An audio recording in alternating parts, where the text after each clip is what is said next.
Hello everyone, today we are going to build a Fullstack Booking App and it will be an Airbnb clone. We are going to build it from scratch using MERN stack, so as always MongoDB, Express, React and Node.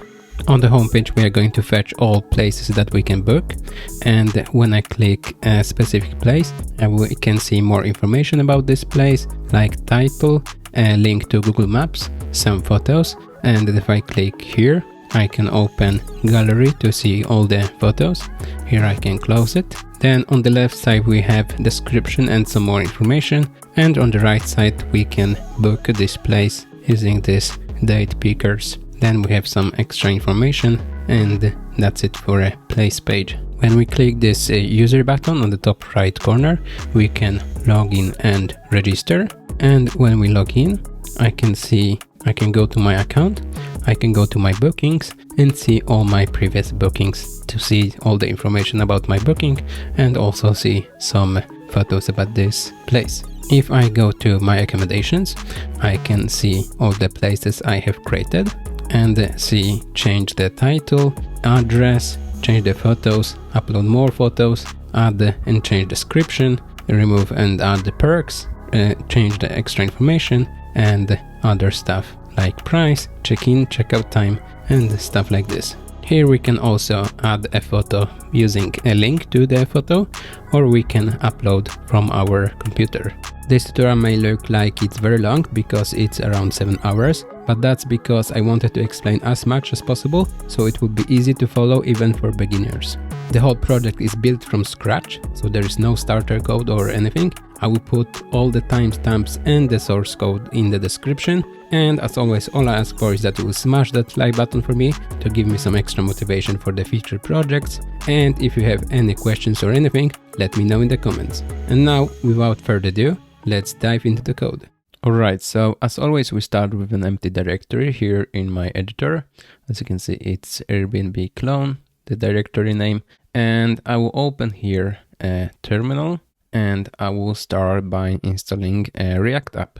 But this time we are using Vite or Vite. So let's do yarn create Vite, and now the directory name will be client, and I'll enter. Now as you can see we can choose the framework, and I will pick React, and here I will pick just JavaScript. Now as you can see we get something here inside, and we get the client with React files. So now I can go inside this client directory to start and install React app. So let's go to cd client, and now let's do just yarn so everything will be installed. And here as you can see we have Airbnb clone, and inside we have client directory, and the client directory will be our React app, and then we will also create a new directory here alongside, and it will be API directory for our Express app. So API for Express and backend, and client will be our React app, so our frontend. Right, now everything is installed for our client React app. So let's start it by doing yarn dev, and we get our URL here. So now let's open it in our browser and let's see, and we get our React app here.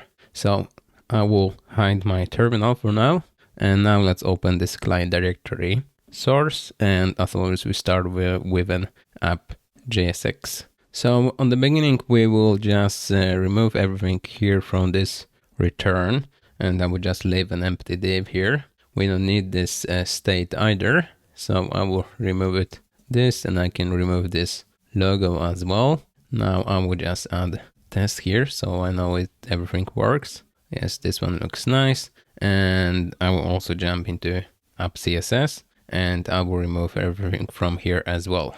Now let's go to app.jsx, and to make our development faster for styling and designing, I will actually install Tailwind CSS for our React app, so it will be much easier for us to style. So let's go to docs and getting started, and let's see, we need to install Tailwind CSS. Let's see, do we need something more?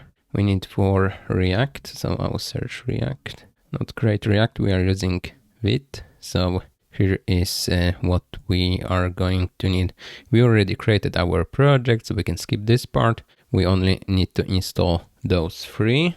So I'll open my terminal, a new tab in my terminal. I will go inside the client. So let's do cd client. And now I will do yarn add. I'll make it a little bigger.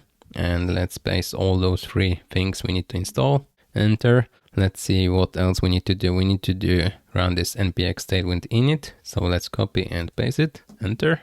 Done. And let's see. Now we get the config for our tailwind. And the next thing is that we need to put this inside tailwind config. So let's open tailwind config. Let's see. Here we have tailwind config. All right. So inside content, we need to have those two. So here, enter, and let's save this.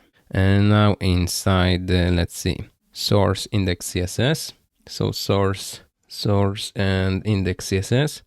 We can remove everything from here. And let's just add those three lines here. Now let's save. Let's see how our app looks like. I think it looks fine so far. Let's see if our tailwind works. So let's add a class name called, for example, background red 500.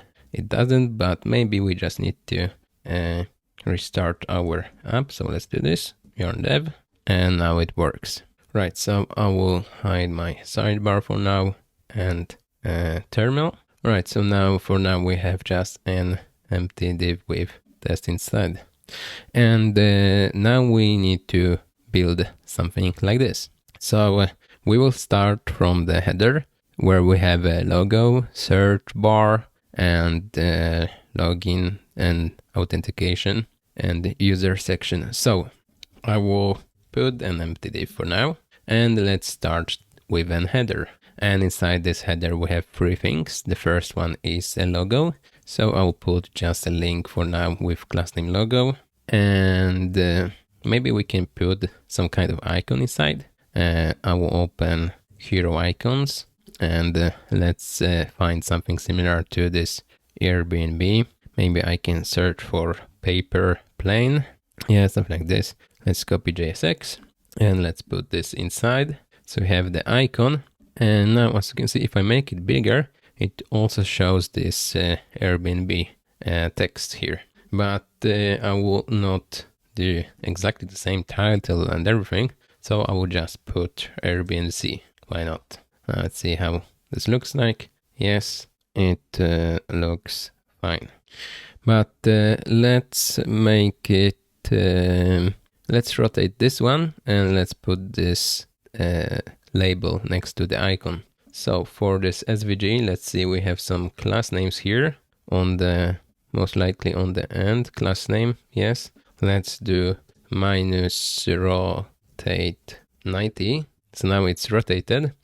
And let's see, we don't need a logo class name here because we will not add any CSS. Instead, we will do flex here. So those will be next to each other, and we can make the icon bigger. So let's do maybe width of 8 and same for height. Yes, and now let's add items center, so the text will be centered to the icon. Yes, that's much better. Let's add a small gap of 1 from the icon. Yes, that looks good. Now let's see, yeah, the text is bold, so let's make it bold here as well. Let's do class name and let's do, let's see, bold. I think it should be font bold or text bold. Yeah, font bold works. Maybe we can make it also a little bigger. So let's make text XL. Yeah, I think this will work. We can maybe change it back to Airbnb. All right, so logo is fine for now. Let's add maybe some padding from the left, from the top, from the left, and from the bottom. So here for our header, let's add some class names, and we will add the padding on all sides of, let's say, 2. Let's see how this will look like. Yeah, it looks fine. Let's maybe increase it to 4. Yes, I think 4 is much better. Right, so we have our logo. Then the next part will be this search widget. So for this search, I will put a div here for now. And let's see, what do we have inside? We have a place, a date, picker, and number of guests. And we need to put all those 3 things here inside. So maybe I will just put 3 divs for now. Div times 3, and in the first will be anywhere. Then we will have any week, and then we will have add guests. And I forgot, the last part should be actually a search icon. So I will add here a button that will be used for the search icon. So let's search. Here we have the search icon. Let's copy JSX and let's put it here. Let's see how it looks like. Not that bad. Let's add some class names on the main div here. Let's add flex. So those things are next to each other. Now the logo and this search widget should be next to each other as well. So here on our header, let's add flex as well. And we want to have as much of space between as possible. So let's add space between. So it shouldn't be space between, it should be justify between. Yes, that's better. And now for the search widget, we need to add some border. So let's put it here. So for the main div that holds everything, we need to add this border around with rounded corners. So let's add border and border color of, let's say gray 300. Let's see how it looks like. Yeah, stuff like this. And now we need to add rounded full. Yes, and now let's maybe add some padding. So let's start with padding 2 to see how it looks like. Yes. Let's say that padding on the top and the bottom will be 2, but padding on the side, so padding X will be bigger. So let's do 4. Yes, that's better. Now we have this anywhere, any week, and add guests. And as you see, we need those separator lines between those. So I will add here a div that will be a first separator. And let's see, I will add the classes here that will be flex. Maybe not flex, but we need to add a border on the just border, but only on the left side. So as the border left and the border gray 300. Now let's see if we get anything. Yes, we get this border. Maybe we can remove this border and just keep border left. So it's a thin line here between anywhere and any week. We can most likely just copy this and place here again. So we have also this line between add any week and add guests. But we need more gaps between those things. So here for our main widget, for our search widget div, let's add a gap of 2. Yes, I think that is much better. And let's also add some shadow from this search widget as they have. So let's scroll here to the right side and let's do shadow of the medium, and let's add the color shadow, maybe gray 500. And let's see how it looks like. Oh, that's too dark. Let's do 300. Yes, that's much better. Now we need for the button, we want to make it this color like this one. So I think I would just pick color from here. Let's see, I'll pick this one. And now to define colors, we will go to, let's see, we will go to Tailwind config. Here we have extend, and we will add here colors, and we will add our own color. So let's call this color primary, and primary color will be this one. And now we can go back to our app JSX. And let's see, we want to add this primary color on this button. So let's do class names and background primary. And now it's this pink color. Let's do text color of white, text white, yes. Let's add some padding of at least 2, yes. And let's do rounded corners, so rounded full. Yes, that's much better. Let's see. The icon can be much smaller and padding can be smaller as well. The padding 1. And for the icon here inside, let's see. Let's do width of 4 and height of 4 as well. Yes, that's better. I think this will work for now. Right, so now for the last part of our header, we need this user widget. So here we have our logo, then we have our search widget here. That doesn't work yet, but we will fix it later. Let's start with just a structure. And the third thing will be this user widget. So let's put the div with some class names, and the class names will be, I guess, almost the same as here, because we need this border and rounded corners here as well. So maybe I will just copy everything from here, and let's see. Let's put those here, and let's see what we got. Yes, we can remove the shadow that we don't need, and we have this weird circle here that we can now put some content into. So we need those 3 bars here, or hamburger menu, and then this user icon. So I'll hit enter here, and we need 2 things. The first is this hamburger. So let's search for hamburger. We have bars 3. This is what we need. Copy JSX. Let's put it here. And this is the first thing. And then we need also a user. And well, let's see. We should probably pick this one with a circle, because they have a circle here as well. Maybe we can go with this one, and we can create a circle ourselves. Let's add a user div without any class names, and let's put our user icon here, and let's see how it looks like. Yes, we are almost there. Let's just add the circle for our user. So let's add background gray color of, let's say, 500.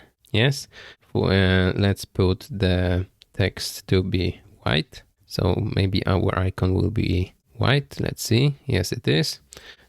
Is this gray too dark? No, I think it's all right. But they have this user icon that is filled in. Our user icon is not. It's just those lines. Let's see if we can find solid. Yes, let's take this one instead. I will paste it here, and let's see. Yes, that's much better. Now let's add some rounded corners. So let's do rounded full. Yes, and now we need some padding. So let's do maybe padding 1. Yes, and let's see how it looks like here. I think they actually have some border here. Let's see. Yeah, I will remove this padding 1, and I will try to add border instead. Let's do border and border gray 500. Yes, and now we want to move the icon down a little bit. So for this SVG, let's add the relative, and let's do minus top minus 1. Sorry, not this way. Let's do bottom. Or we could actually do just top 1, and it would be the same. So now we have it. Now let's do that everything that is outside of this div is not visible. So let's do overflow hidden. Overflow hidden. So we see the border. Yes, I think that is much better. Now for this main div here, we have flex, but I think we don't have items center. So now it's more centered, and I think this looks much better now. Yes, I think it looks good. So now the first important feature that we need to build before we put the places, and we will fix this search functionality, we need to be able to add places. And before this, we need to be able to register and log in. So the first functionality we are going to build now is register and log in. So for this button here, we should, when we click on it, we should see a register and login page. So to implement the register and login, we will need the React router. So I will open terminal here, and I will open here another tab that is not taken for now. And well, now let's add the React router. So let's do yarn add React router DOM. Yes, now it's installed. So let's go to our app.js. We are inside our app.js. I will hide terminal for now. And we need to add some routes.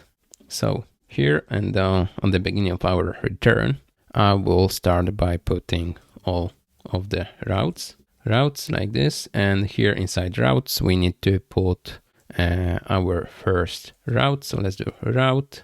And those routes and the route has been imported for me here. So if it doesn't do it automatically for you, you need to add this line here. Right, so our first route will be index route. So let's do route index.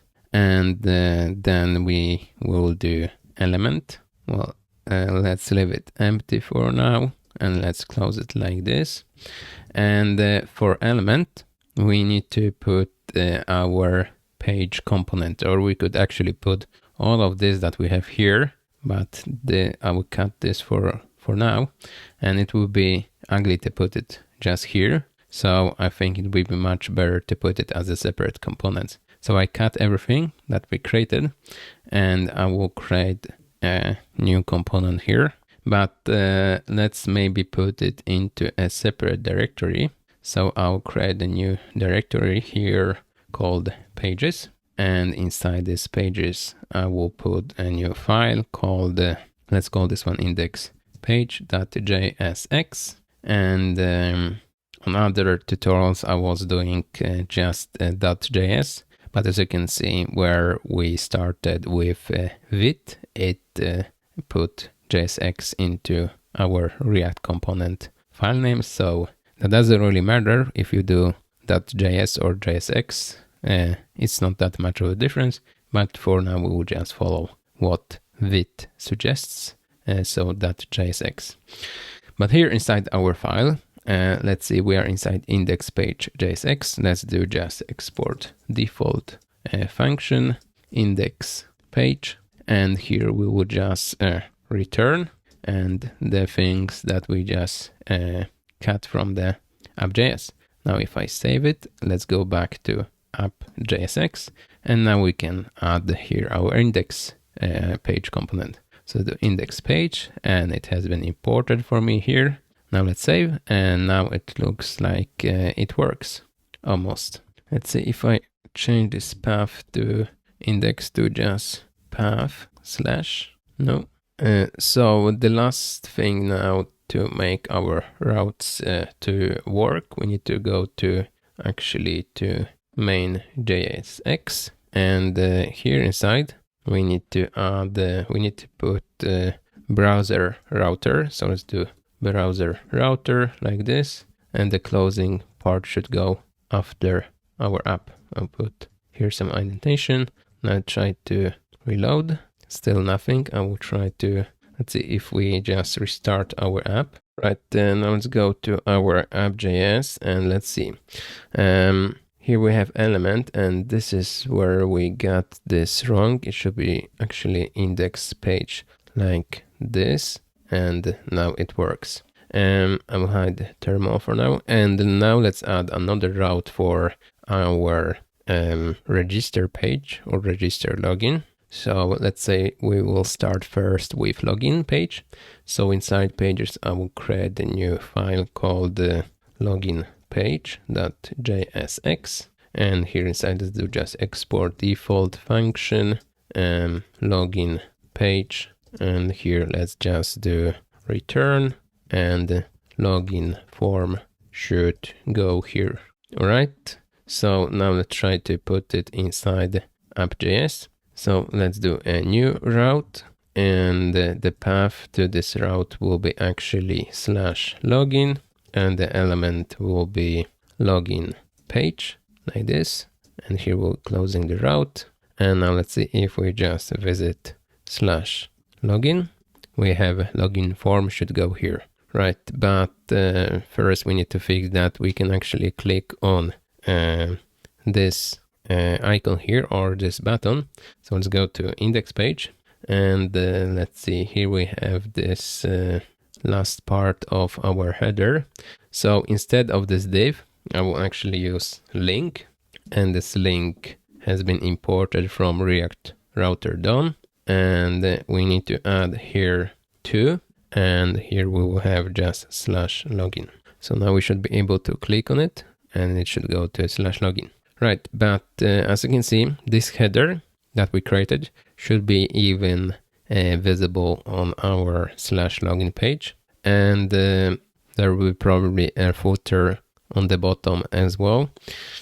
So to fix this, let's start first by putting all the header as separate components, or just a separate component. All this header I will grab it from here, and so this will be empty for now. And inside our source, I will put our header as a separate component. To do header.jsx and export default function,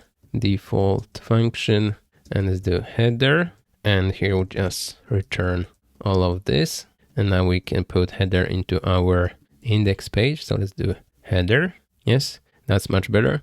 But now instead of putting header again into our login page, and then we will need also footer. So both header and footer into login page and other component, other pages, we will actually create a template, or maybe rather called layout. So let's go first to our source, new file, and let's call this one layout.jsx, and let's do export default function layout, and let's do return parenthesis. And here inside, let's start with a div.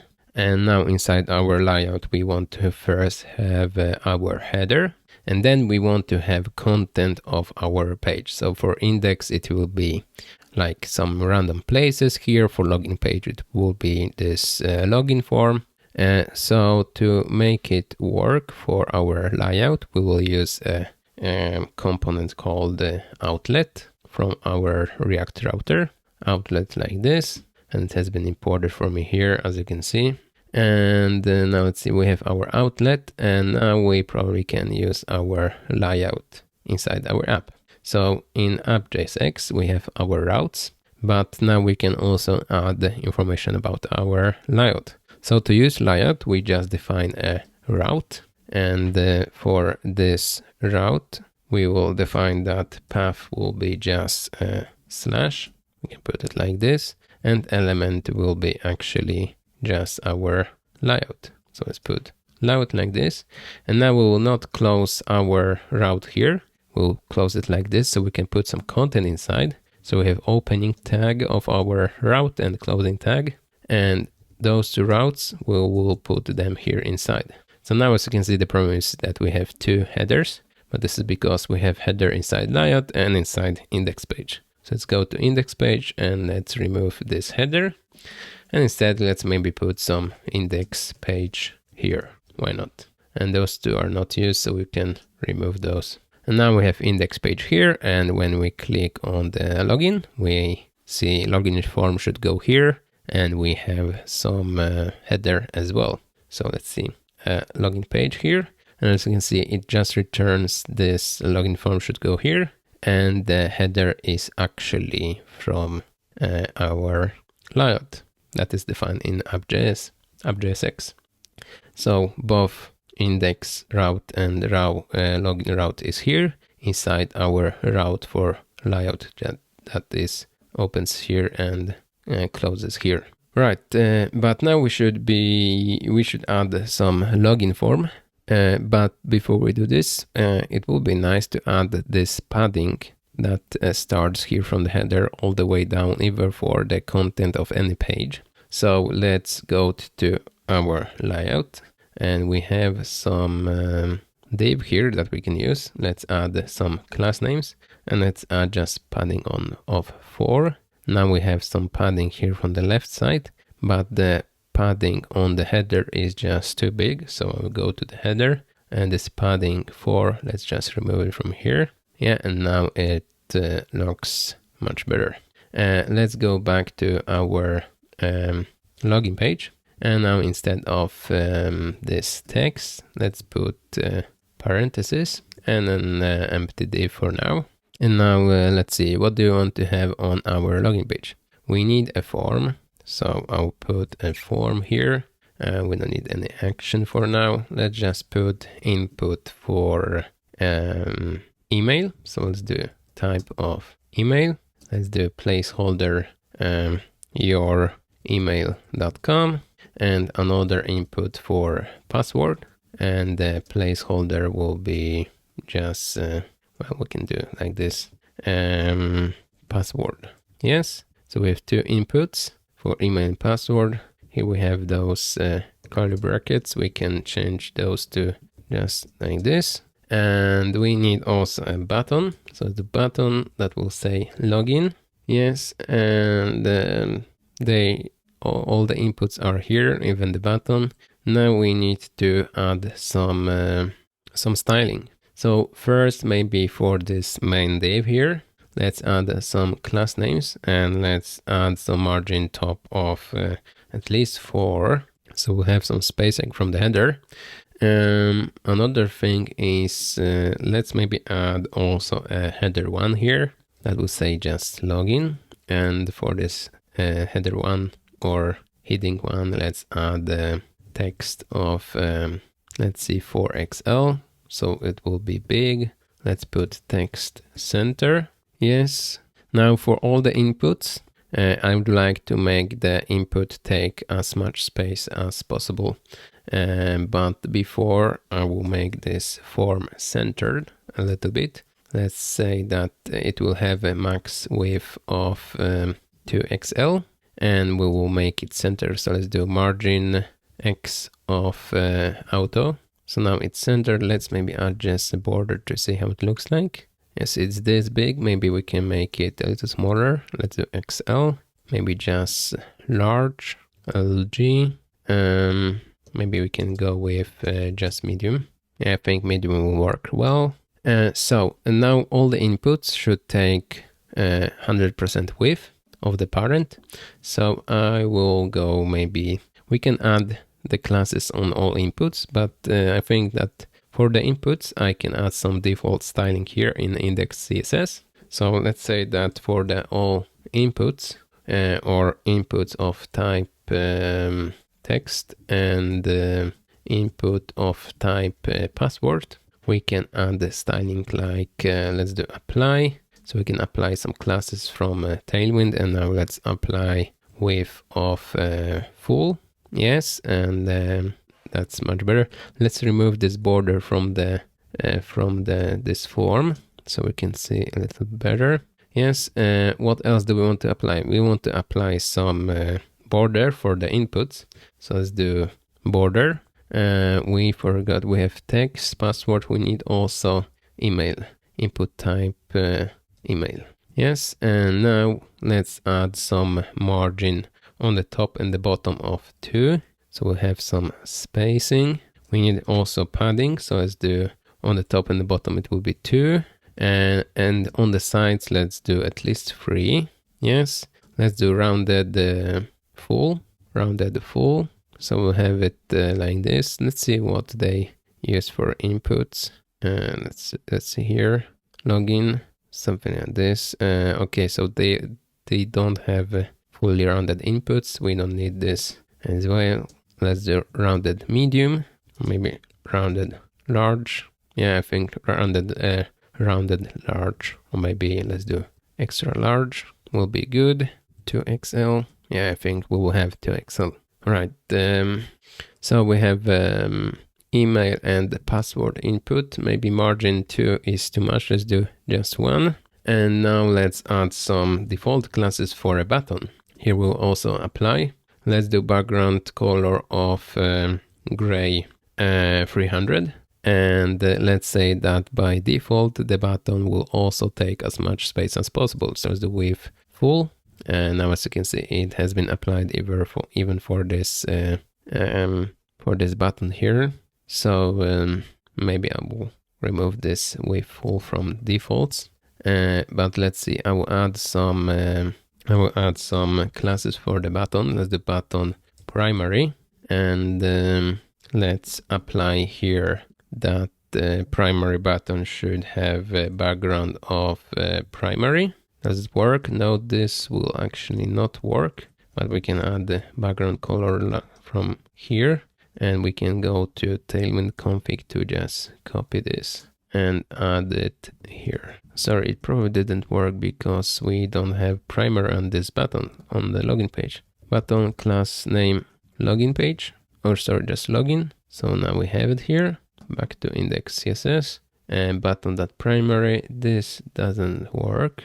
We need to remove those. Button with class name primary. Here we have login. It should be primary. Yeah, now we have it. Let's also apply some padding of 2, at least 2, and let's do width of to full. Yes, and let's do text white.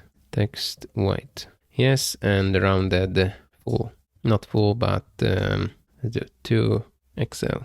Yes, that's much better. And now we can use also button primary for all those classes. Right, now it would be cool to have this add some spacing here. So let's go back to our login page and let's see for this login header. Let's do margin bottom of 4. Yes, so we have some spacing now. It would be nice to center this form here so it will be on the middle. So if we go back to our layout, we can see that this main div has some padding, but maybe we can also make it flex. So now everything is broken, but we can change it to direction, to flex direction column. So let's see, column. So now we have everything as it should be. Default flex is that it should go, default flex is row, so everything will be in the same row, but we set it to be column, so everything will go in one column. Let's see now how big is this main div. So I'll do inspect here. I'll make it a little bigger. Here we have our main div. Let's make it that the minimum height should be actually screen size. Yes, so now this div takes as much space as possible. So now for this div that holds our login page, let's go to our login page. Here we have this div. Maybe we can add a grow on it. So now it will take all the height, and now we can make it centered. So let's add a flex here as well, and let's add another div. Let's put everything here inside. And now on this div, let's add the class names of, maybe don't need class names yet, but here we need to add items center. So now it is centered here, but we need to add the space around. So let's do justify around, and now it's in the middle. If we make it this big, but even if it's in the middle, it's in the middle of this container here, and this doesn't include the header. So I want to actually pull it up a little bit. So on this div, I will do negative margin top of, let's do 8. So now it has been pulled up a little bit, or we can add margin bottom of 8 and the result will be the same, but I will do more. Let's do maybe 16 or 32. Yes, that's much better. So now we have our login here. Maybe we can do even more. Let's do 64. Yes, I think this will work. Right, so now we have our login page that looks really nice. Next thing is that we should fix the inputs with a React state, and we should be able to log in. But before we can log in, we need to add a register page. So if we don't have any account, we should have a link here somewhere. Don't have an account, click here to register. So under our login button, I will add a div here with don't have an account yet. And a link to register link. Link like this, closing tag of the link. Link to inside link we will have a register. Oops, and the 2 will go to /register. Yes, something like this. We need some space here, but in a minute. For this div, let's add some class name of text center. So it's centered. Let's add the padding of padding on the top and the bottom of 2. So we have some spacing, and let's see, instead of register, let's put register now. And now this should work as a link. Yes, it does. Here we need some spacing. So maybe we can put it in one line like this. So we'll have a space here. Maybe we can make this text shorter. No, we don't need to make it shorter, but we can make the text more grayish. So let's do here text gray 500. Yes, and now for the link, I would like to add some class names here, and here I'll add underline and the text black. Yes, and I think this works much better. Right, so now we need to fix a register page. So as you can see, we don't have any route for now inside our app.jsx, and we don't have any route for register. We only have for login. So we need to add first a page for register page. So let's do register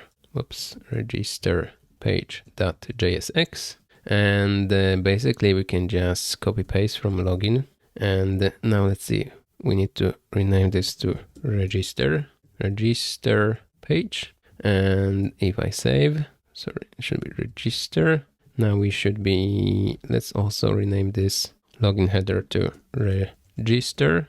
And now let's put it inside our app.jsx. So almost the same thing as we have here for login, but here we'll have register and the register page like this. Now let's go back to our register page JSX, and let's see. Don't have an account yet, register now, we need to change it. Let's say already a member, login, and this should go to /login. Yes, and now for register, we will need email, password, but we will also need let's say we will also need a name. So I will put another input here, text, placeholder will be John Doe. Yes, and we have 3 inputs for registration, and for login we have 2 inputs. Right, but now we should fix that we can actually register. So for our registration, we will need to add some API endpoint. So let's create our API routes. I will add a new file inside API directory called index.js, not JSX, because this will not be a React component. React is inside client, and here we have our API Express app. So here inside index.js, we need to create a React app. So I will go to here to my terminal. We are inside client. I will go back to just like this, Airbnb clone. Now let's go inside API, and let's see. Here inside, I want to install some stuff. I want to first install Express. So let's do yarn add Express like this. And now I can add some basic endpoints. I'll hide the terminal for now and the sidebar. And let's use Express. So let's do const Express equals require Express. Now let's define our Express app. App equals Express. And let's start by doing app. If we do get on /test, it will take the request and response arrow function like this, and it will respond response JSON. Let's say test OK for our test endpoint, and let's do that. Our app will listen on port. What port? Let's do 4321 or maybe 4000. Yes, And now inside the terminal, we can do node and index.js, but I really prefer to use nodemon. So let's do nodemon and index.js. So it will reload automatically if we change something here. And it looks like it's running. So let's open localhost on port 4000 and let's do just /test and we have test OK. All right, so our API works. Now we need to add an endpoint for register. So let's now go back to our register page and let's see. We want to send a request to our API Express app. So first we need to add some state for our inputs. So let's here do const. First will be name and set name equals use state. Default will be empty string. So we have for the first input. Then we need for other input will be email, set email, default state empty string. And the third one will be for password, like this. Now let's add our state to the inputs. So let's do on the end, we'll do value on the first, value will be name. And then we need also on change. And on change, we get an event. With this event, we need to do set name with event target value, like this. I will make it, I'll put it into separate lines, so it will be easier to read. And now we need to add the value and unchange on other two. So let's do value equals email, and on change we will have a set email of event target value. Here I will try to put those into separate lines as well. And the last one will be value of password, and on change we will have a event and we will run set password with event target value here on the new line, and same with the value. We could even do with the same with placeholder, so it will be easier to read. Now this should work. Yes, it does. So now what? Now we have this login button that will trigger or submit this form that we have here. So let's add here a function that we will define on submit. But let's put this function here. Let's call this function maybe register user. Yes, and this function will be called here on submit register user. We can call it just register or on submit, doesn't really matter. But here for register user, what do we want to do? We want to send a request to our API. So we can do with fetch as we always do, but I think that we are using fetch many times and it will be much easier to use Axios this time. So I will open a new tab in my terminal. Let's go to client and let's add the yarn add Axios. So it will be easier to send requests. Now we can do just Axios, and it has been imported for me here on the top. And we can do Axios get, and let's do just /test. But we need to add a different port here. So let's do HTTP, and it's localhost 4000 /test. And let's see if this will work. So I will open my console in my browser here. Let's do console. And one thing I forgot about is that on submit on the form, we need to grab an event and we need to run prevent default, so it will not reload the page. But now let's see if I click, it says login on the button. We need to fix it, sorry. Register. If we hit register, we get Axios error, but yeah, something works. The problem is that we get a course error, and the course error means that our app on port this one can't communicate with our app on port this one. And to allow those two apps to communicate, we need to add, go to index.js inside API, and we need to add the course specification or course headers. We can add it here into response in every endpoint, but there's an easier way of doing this. So I will go to API, so let's do dot and slash API. And for API, I will yarn add course like this.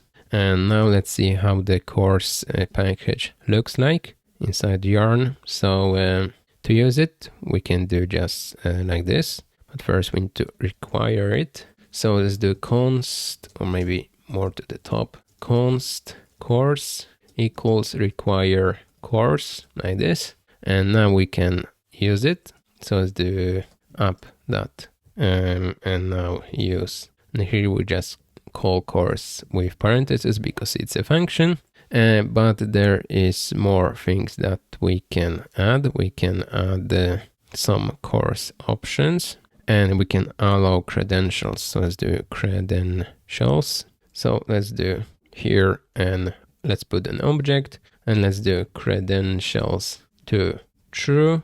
And what else do we want to add? Let's add the origin. So let's add origin to tell what kind of app should be able to communicate with our API. So for our API that is on localhost 4000, we want this app to be able to communicate. So I will copy this part and I will just put it inside origin, maybe without this last slash. Right, so now I will refresh and let's see network. I will clear everything here and let's hit register, and the test is called without any errors, and the response is actually test okay as a JSON. Right, so this works. Now we should be able to actually register a user. So let's go back to a register page. Let's see, here we are calling this localhost 4000/test. We want to have another endpoint like /register. But before we do this, this beginning, our API URL, we can define it actually somewhere else. So we can skip writing localhost 4000 on all Axios here. So let's put this part as a default URL inside our, let's see, client source inside our app.jsx. We can probably put it here. So here, let's import Axios, and now let's do defaults, and now let's do base URL equals this one. Yes, now let's go back to register page, and we still get this /test. So let's see if this still works. If I refresh, hit register, and it still goes to localhost 4000/test. Right, so this works. Now, what do we want to do? Now we want to do that we actually will go to send this information to /register, and this will not be a get, this will be a post request, and there's some kind of data that we want to send in this post request. We want to send the name, we want to send the email, and we want to send the password like this. But this endpoint, post endpoint, we need to define it inside the index.js inside the API. So let's do app post and /register, and we'll have as always request and response. Yes, like this. And maybe let's start by responding with JSON with all the information that we are sending. So let's first grab it. Let's define as constants, and let's grab name, email, and password. And we grab it from request body like this. And now let's try to just respond it with name, email, and the password. To see if it works, I will open my console, network. Let's see, clear everything here. And let's put test here, and test here. Here we need to do an email. So let's test gmail.com. Let's hit register. Let's see, we get 500 error. Let's see what's the error here. We cannot grab name from request body because it's undefined. Right, let's see the payload. We are sending the name, but we cannot find it inside the body. And this is because we need to parse the JSON from the request first. So here on the top somewhere, let's tell to our Express app that it should use a JSON parser. So here we just need to add express.json and call it as a function. Now if we hit register again, let's see, we get, we are sending this email, password, and name. And in the preview, in the response, we get the same data. So this works now. Right, so now instead of sending everything that we are sending back, we want to actually register our user. So to register our user, we are going to use Mongo database and we are going to put our user there. So I will use Mongo Atlas as a service for my database. So my database will be available online. You can have a local database on your local machine, but I always prefer to have it online on the cloud. So I will log in with my Google account and I will just create a free database project. So let's do new project and let's call this one Booking App next, and let's create project.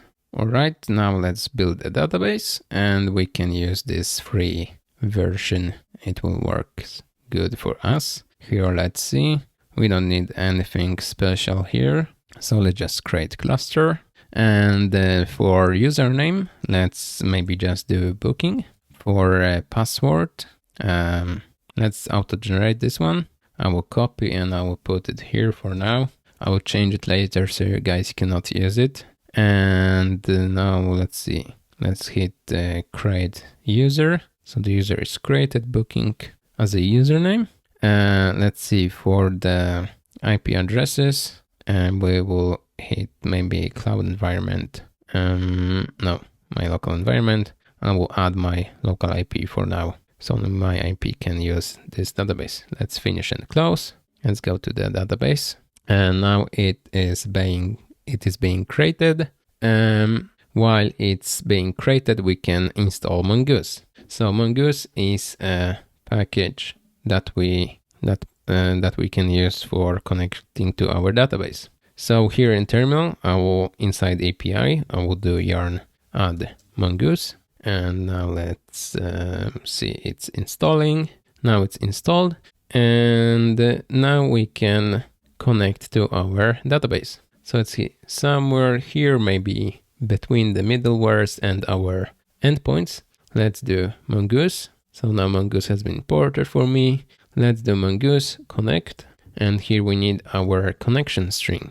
Our connection string we can get from here, connect. And let's use connect your application. Here we have our string that we can put here, but we need to replace this password with our password that we have here. So let's put it here inside our app. Yes, the password or even the whole connection string should go to .env file.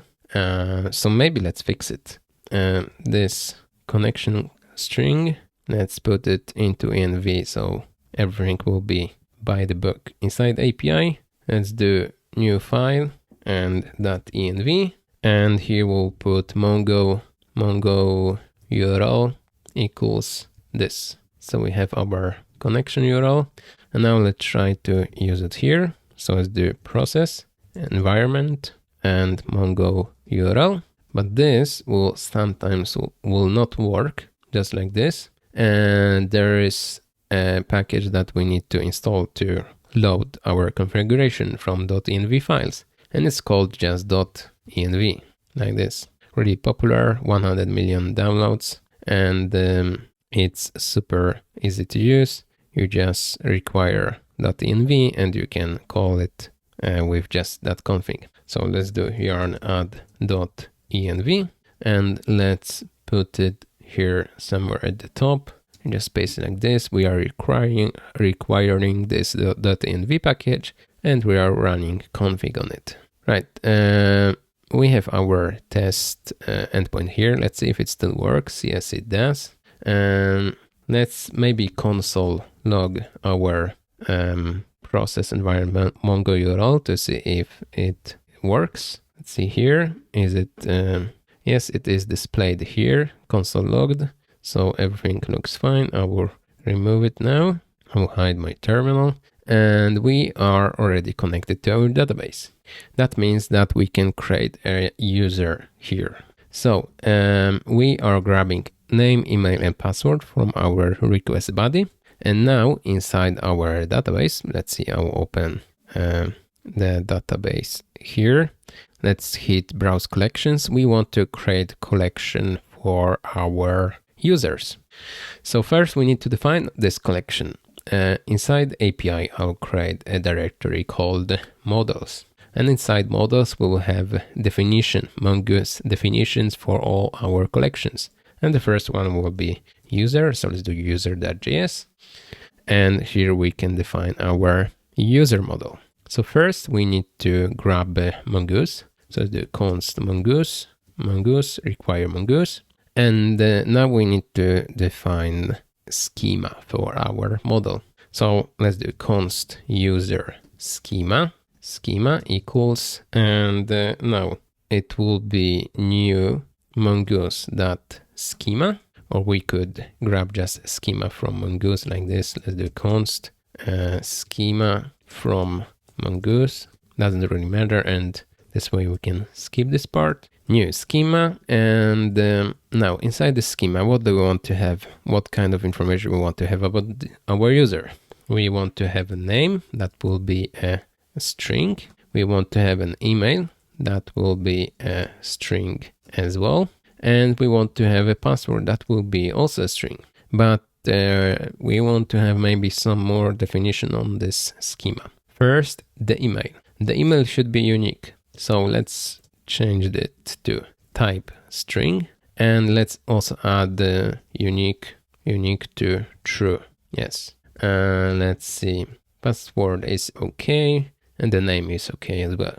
I think this will be good enough. So we have schema here. Now let's create a user model. So let's do const user model. And to create the model, we just need to call a model function from mongoose. So let's do mongoose.model. First, the model name will be user, and then the second param is our schema. So user schema, like this. And now we want to export our user model. So let's do just exports default. Sorry, it should be module exports. Like this, module exports will be user model. Yes. Now this is here inside user. Inside index.js, we can now use our user model. So let's do user, but user model. We cannot auto import it, so I will import it manually. So let's do const user equals require, and let's go to models/user.js. I don't know if .js is needed, but let's add it. And now we can do user, and then now we can find and create. And here we want to create a new user, right? So here inside, I'll put an object of our user. So we need to pass all the information. We need to pass name, we need to pass email, and we need to pass password. Now, a really important thing is to not send the passwords as a clear text. So if I put just test here and I hit register, we will have a test here inside, and we will send the test into the database. We don't want to have our passwords as a clear text. Instead, we want to encrypt them first. And for password encryptions, we are going to use bcrypt. So let's open terminal and let's quickly install yarn add inside API bcrypt.js like this, and I will hide this, and now let's use it here. Const bcrypt equals require bcrypt.js like this. And now before we send this password, we want to encrypt this. So instead of sending password like this, we want the password to be encrypted. And to encrypt the password, we can just run our bcrypt hash sync function. And here the first parameter you can see is the string of the password. That is just password. And the next param is salt, or as others call it, secret string. So let's just maybe put it secret, but it's not defined yet. Let's define it here, maybe somewhere at the top. So let's do const secret equals, and maybe, you know what, let's maybe call it something more specific. Let's call it bcrypt salt, as they wanted. And for our salt, we will generate it with our bcrypt. So let's do bcrypt and generate salt. And here we just need to pass rounds. If there are more rounds, like 12, it will take more milliseconds and will be a little longer.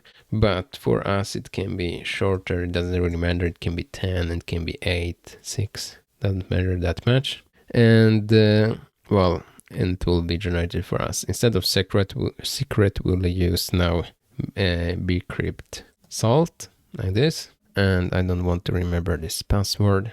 And now let's see, we are creating a user.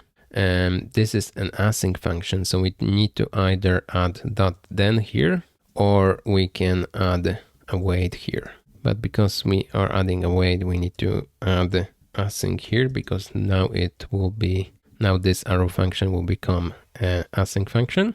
Okay, so we are awaiting for creation of a user. Let's see, this function will actually return a newly created user. So let's do user equals this, and don't mismatch this user. This user with lowercase u will be newly created user, and this with capital U is our user model. Maybe we can rename this to make it a little bit simpler to read and understand. I will put user document, and let's just respond with our user document. All right.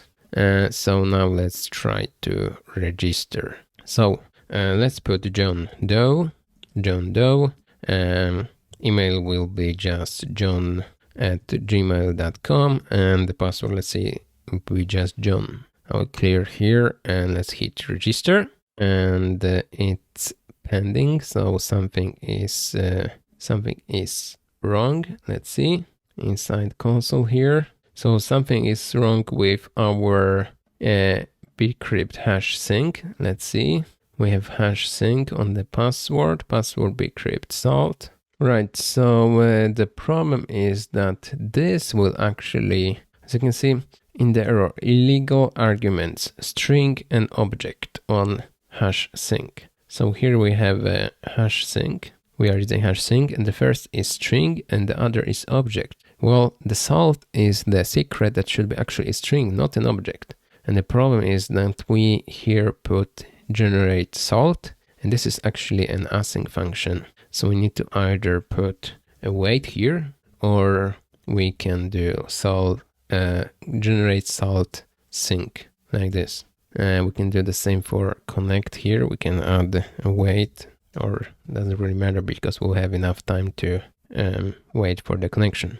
Right, but let's clear here and let's try again, register, and let's see, register, and looks like everything worked. So as you can see, we get email, name and password we are sending, and in the preview, on the response, we are getting this user document from the database of the newly created user, and we are getting the same email, send name, the same name, and the password is actually encrypted, and we get even the ID of our user. So that is really nice. So after the creation of our user, after we hit this register, what do we want to do?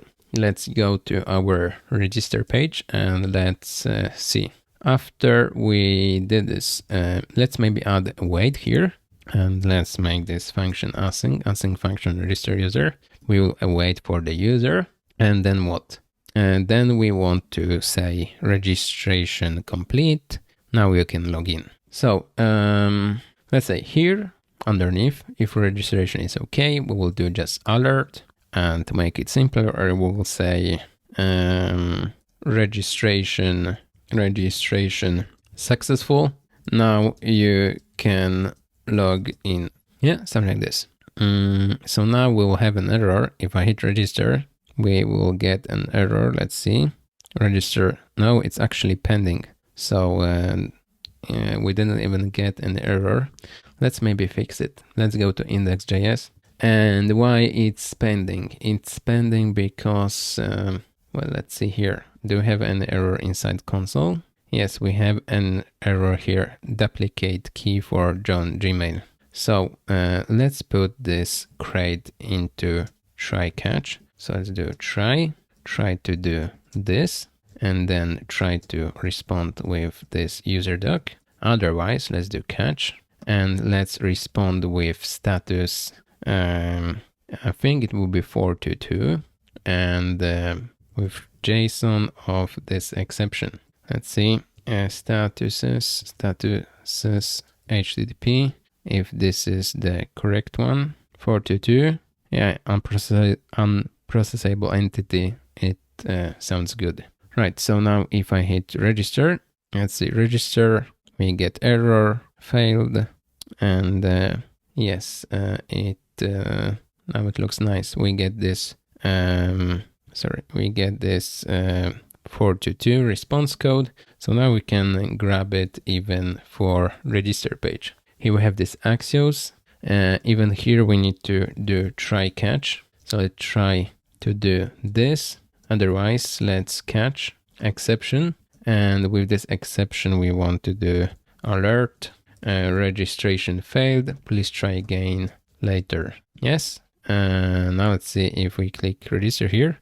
Registration failed. Please try again later. And we even get some inside response. We get some information about what the error is about, but we'll not handle it for now.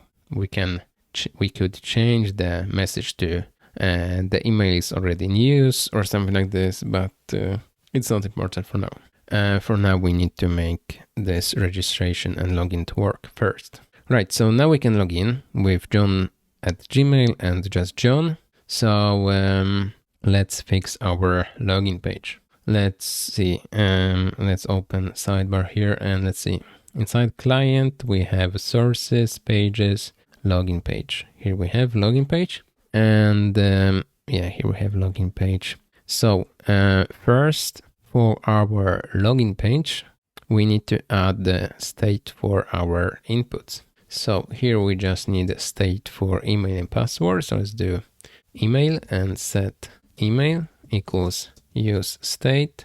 Default will be empty string, and use state has been imported for me. Same now for password. And now for the first input, that is mail, let's do email equal, not email, value equals email, and then on change equals event and set email on event target value. Yes, so we have this. Now for the password, we do the same, but with password. Value password on change will be event and set password event target value.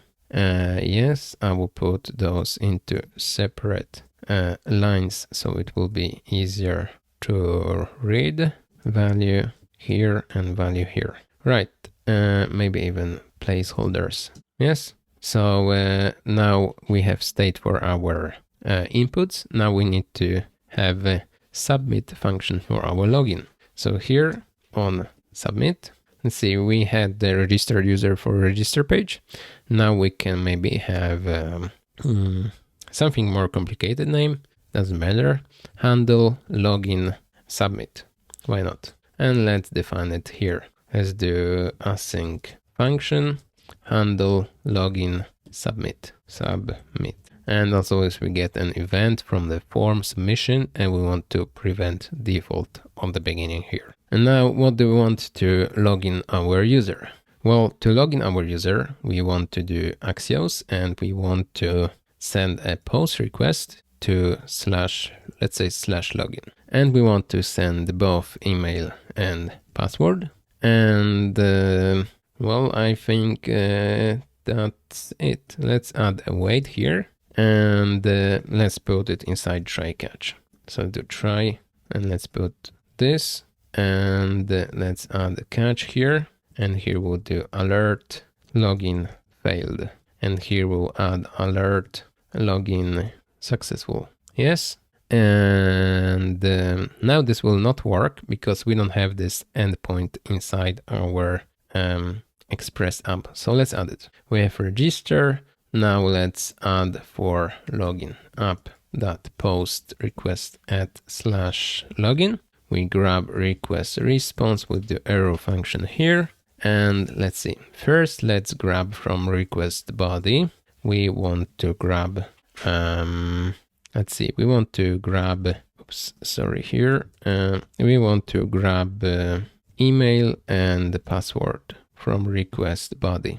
That's right. And now when we have a request and password, we want to find a user with this email. So to find, let's use user model, and let's do find one. And here we want to specify that email of this user should be email that we have as a constant. But because those two are the same, we can do just email like this. And now let's do await here, and this will return, because it's here is await. Let's do async here, and this thing will return a user document. So let's do const user document equals this. And now user document can be null. So let's first check if user document. So if it's not null, then we found it. So maybe we can just do JSON, response JSON with found. Otherwise, we can do response JSON not found. And now let's see if we do test@gmail.com and password will be test. Let's try to log in. Let's see, login, and it says not found. But if we do john@gmail.com and we do login, let's see, login, it says found. So that is all right. Let's see. So we can find our user. If it's found, we want to check if the password is correct. So we have our user from the database, but the password, let's see, I will refresh our collection here, and the password is actually encrypted. So we want to check that the password is the same. So how we can check it? Let's do const password is okay, and the password is okay if the bcrypt compare, is it compare? Yes, it's compare sync. We can use compare synced to check if our password, when encrypted, will be the same as the password from the user document. So it's the user doc.password. Right, now if the password is okay, let's say that we will do response JSON password okay. Otherwise, so let's do else here, we'll do response JSON password not okay. Now let's try. If we hit login, it says login successful, but let's see on the response password not okay. First, we want to maybe add a status here that is wrong, not 200. So let's do 242. And let's try login again. Login failed. Let's see. Password not okay. Yes. Now let's try with correct password. Correct password will be John, I think, as the login. Login successful. And let's see. The response is password okay. Right, but when the password is okay, what do we want to do? We want to log in the user, and we want to create actually a JSON web token, and we want to respond with a cookie and encrypted username. So this is the login endpoint, login request that actually sends password is okay. And as you can see here, we are sending even some headers. Here are response headers. But the important part is, request headers are here, response headers. And here we want to also respond with a cookie. So we want to send JSON pass okay, but we want to send also a cookie. And the cookie will be, let's say, the name of the cookie will be token, and the value of the cookie will be our token that we need to create, but it's not created now. So let's create it here. First, we need to actually install a JSON web token. So I'll open terminal, and inside API I will do yarn add JSON web token, and let's import it here somewhere at the top. Let's do const and let's do JSON web token like this, short version require, and let's do JSON web token.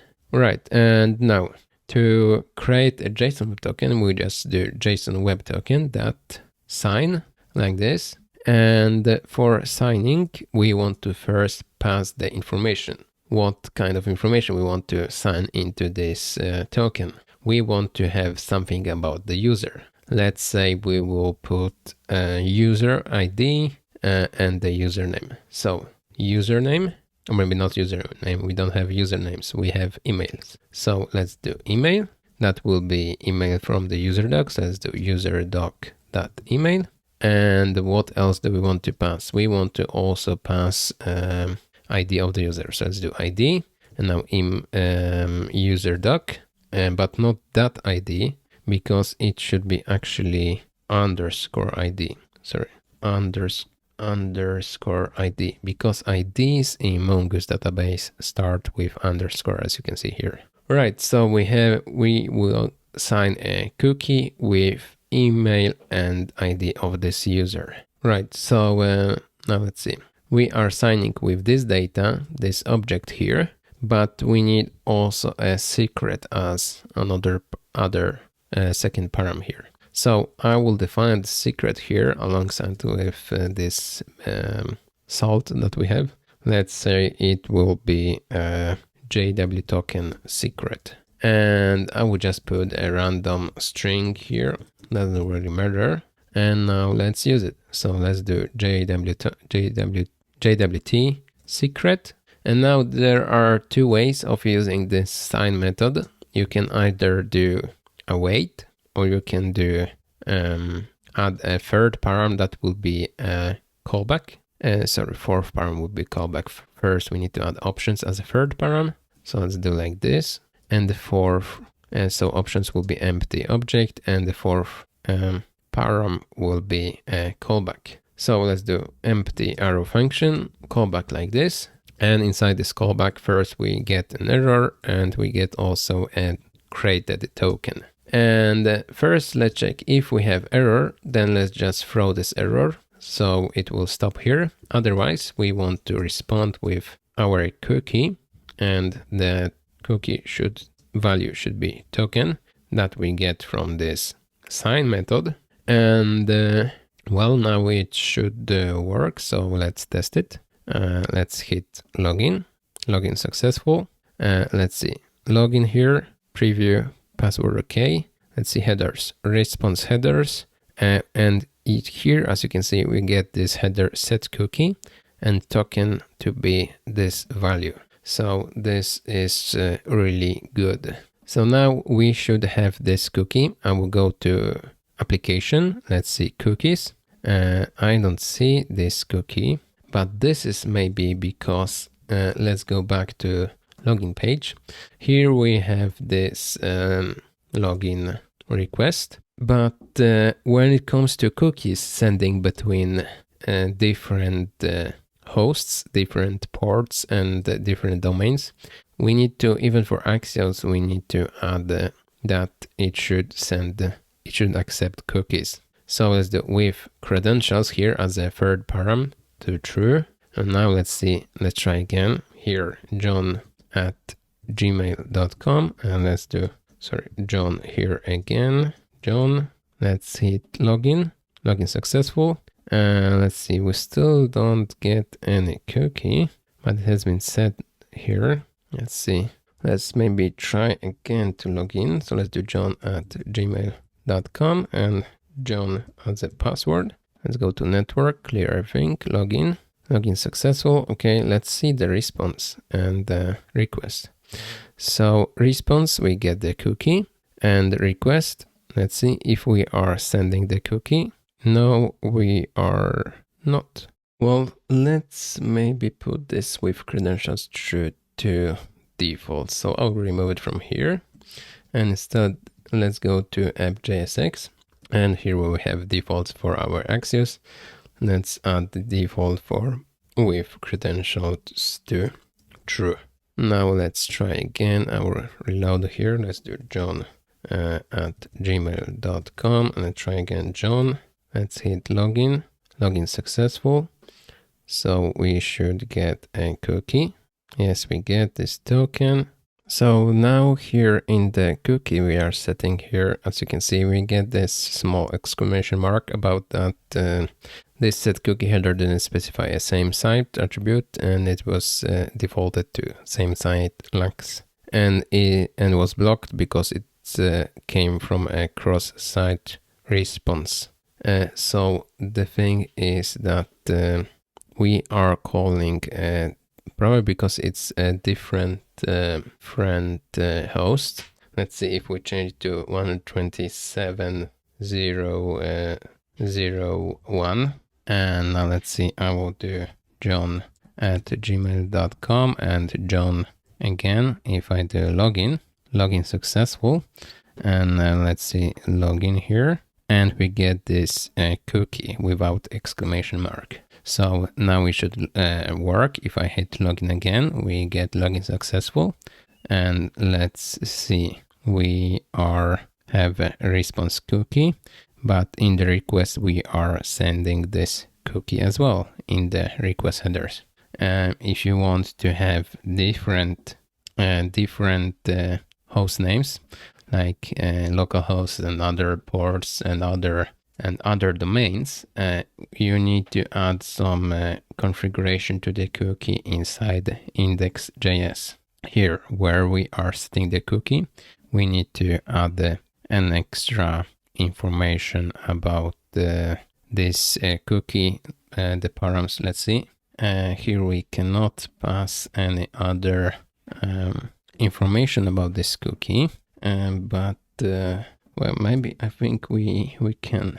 Yes, if we have 3 params to the cookie, we can pass options. And in the cookie options, we have something called secure that we can set to false. And even same site, where is it? Same site to be none.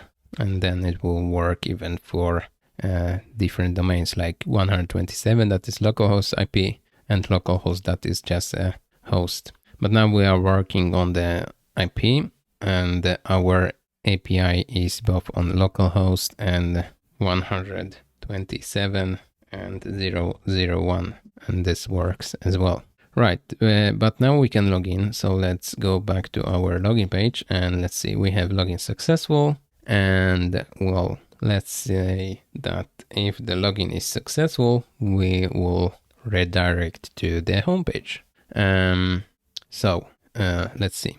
To redirect, we need to have a state. So let's do const redirect, and set redirect. Default will be false. And here, after login successful, let's do set redirect to true.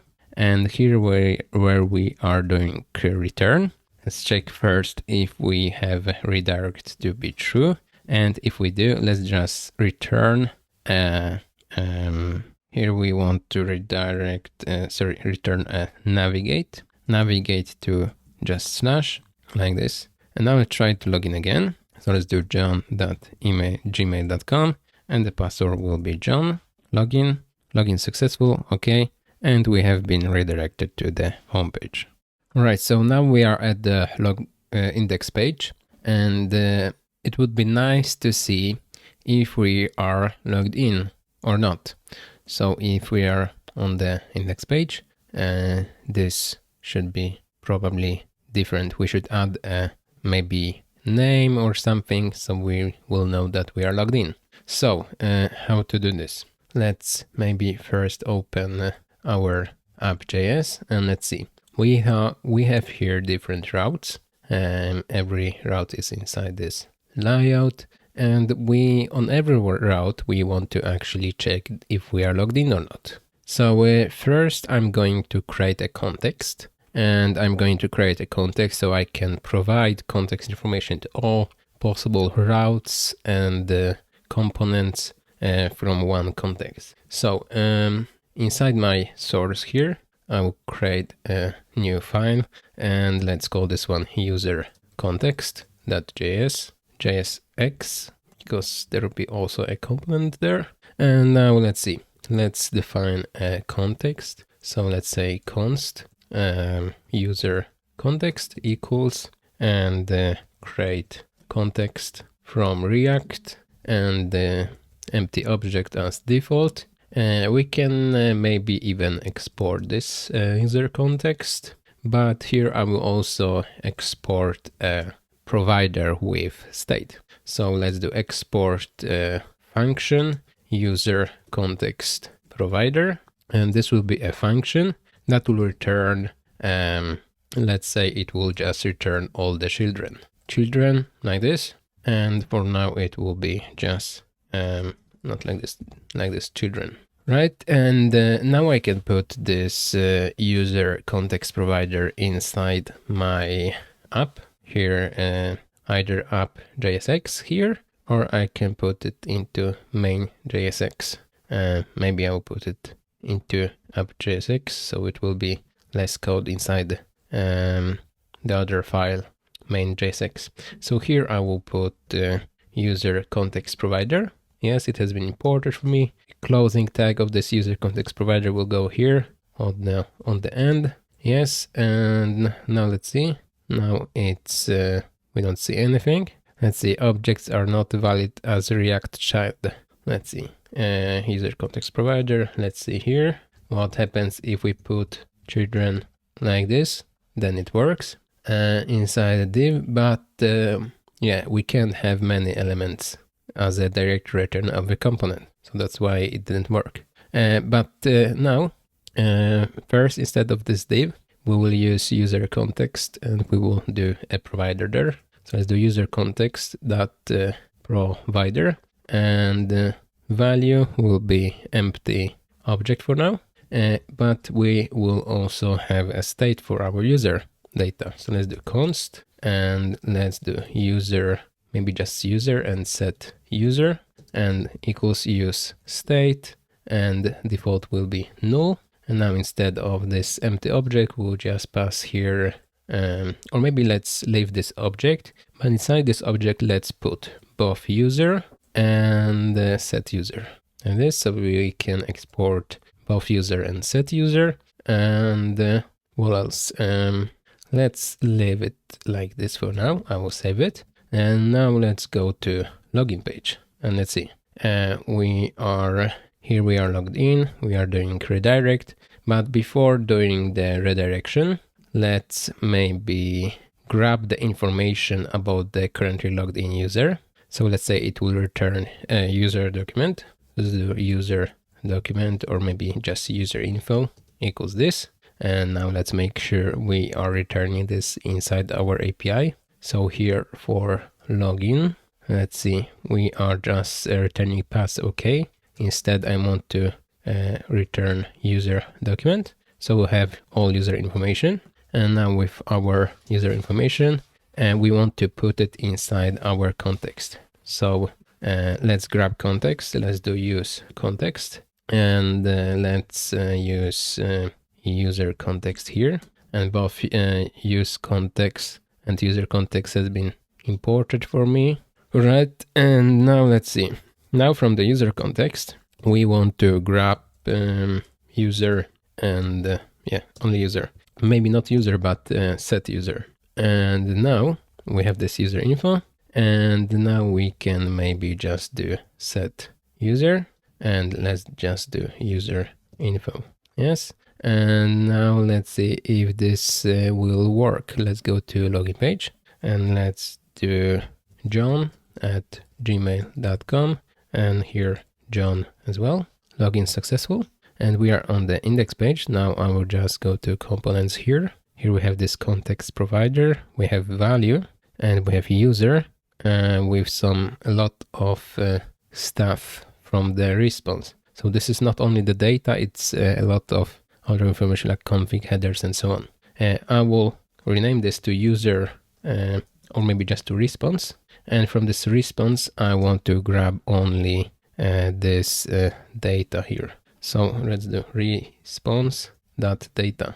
Or to make it simpler, we can just do data like this, and here just data. Yeah, and now I will try to log in again. Let's do john@gmail.com and John login successful. And let's see, on this context provider, we have value of the user and we have email, name, and so on. Right, so now we can probably go to our header, and now we can use this user data from the context. So let's do use context from user context, and let's grab a user from it, user, and now we can use this user information from the context to print some extra information here. So let's say that if we have user, we will put a name next to this avatar. So let's say here, if we have a user, I will do double exclamation mark, so it will be returned, it will be converted to a boolean, and then parentheses, and inside let's put a div with just user that let's see, name. So now we have John Doe here, and that is good. But when I refresh the page, we don't have any context anymore. And this is because when we load our app, we should grab login status if we are logged in or not. We have the cookie, but we don't have any context because we are setting context only on the login page when we log in. But let's go back to app.js, and here we have user context provider and stuff.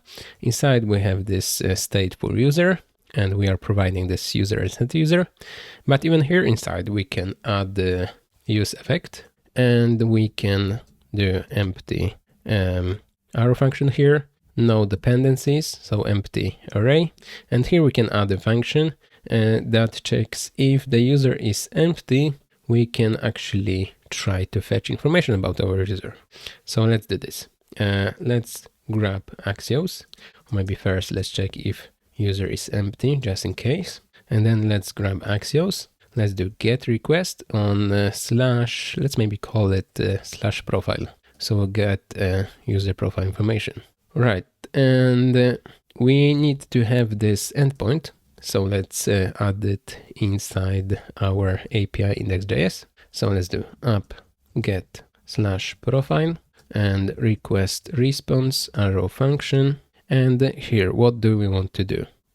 We want to, for now, let's just do response JSON user info. It will just respond with this string.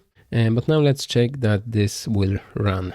So I will go to network and I'll clear everything. Let's reload.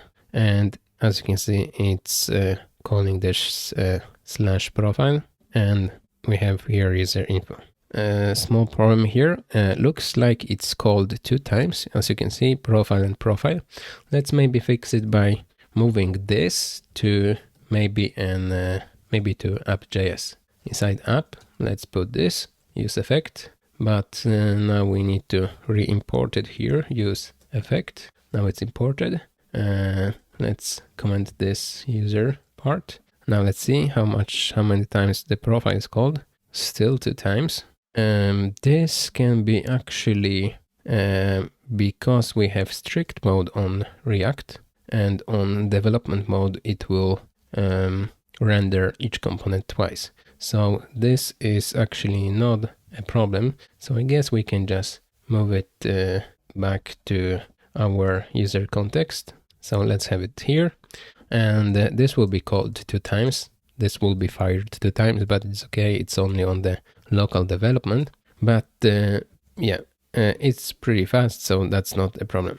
All right, but we are fetching this user info, and now let's see if we are sending a cookie, request headers, and we are sending a token. And now the only thing that we need to do on index.js API, we need to grab this cookie. So let's see, let's grab the const token from request cookie, and let's try to respond with this token. Now if I refresh, we get a 500 error, maybe because it should be cookies. Let's see.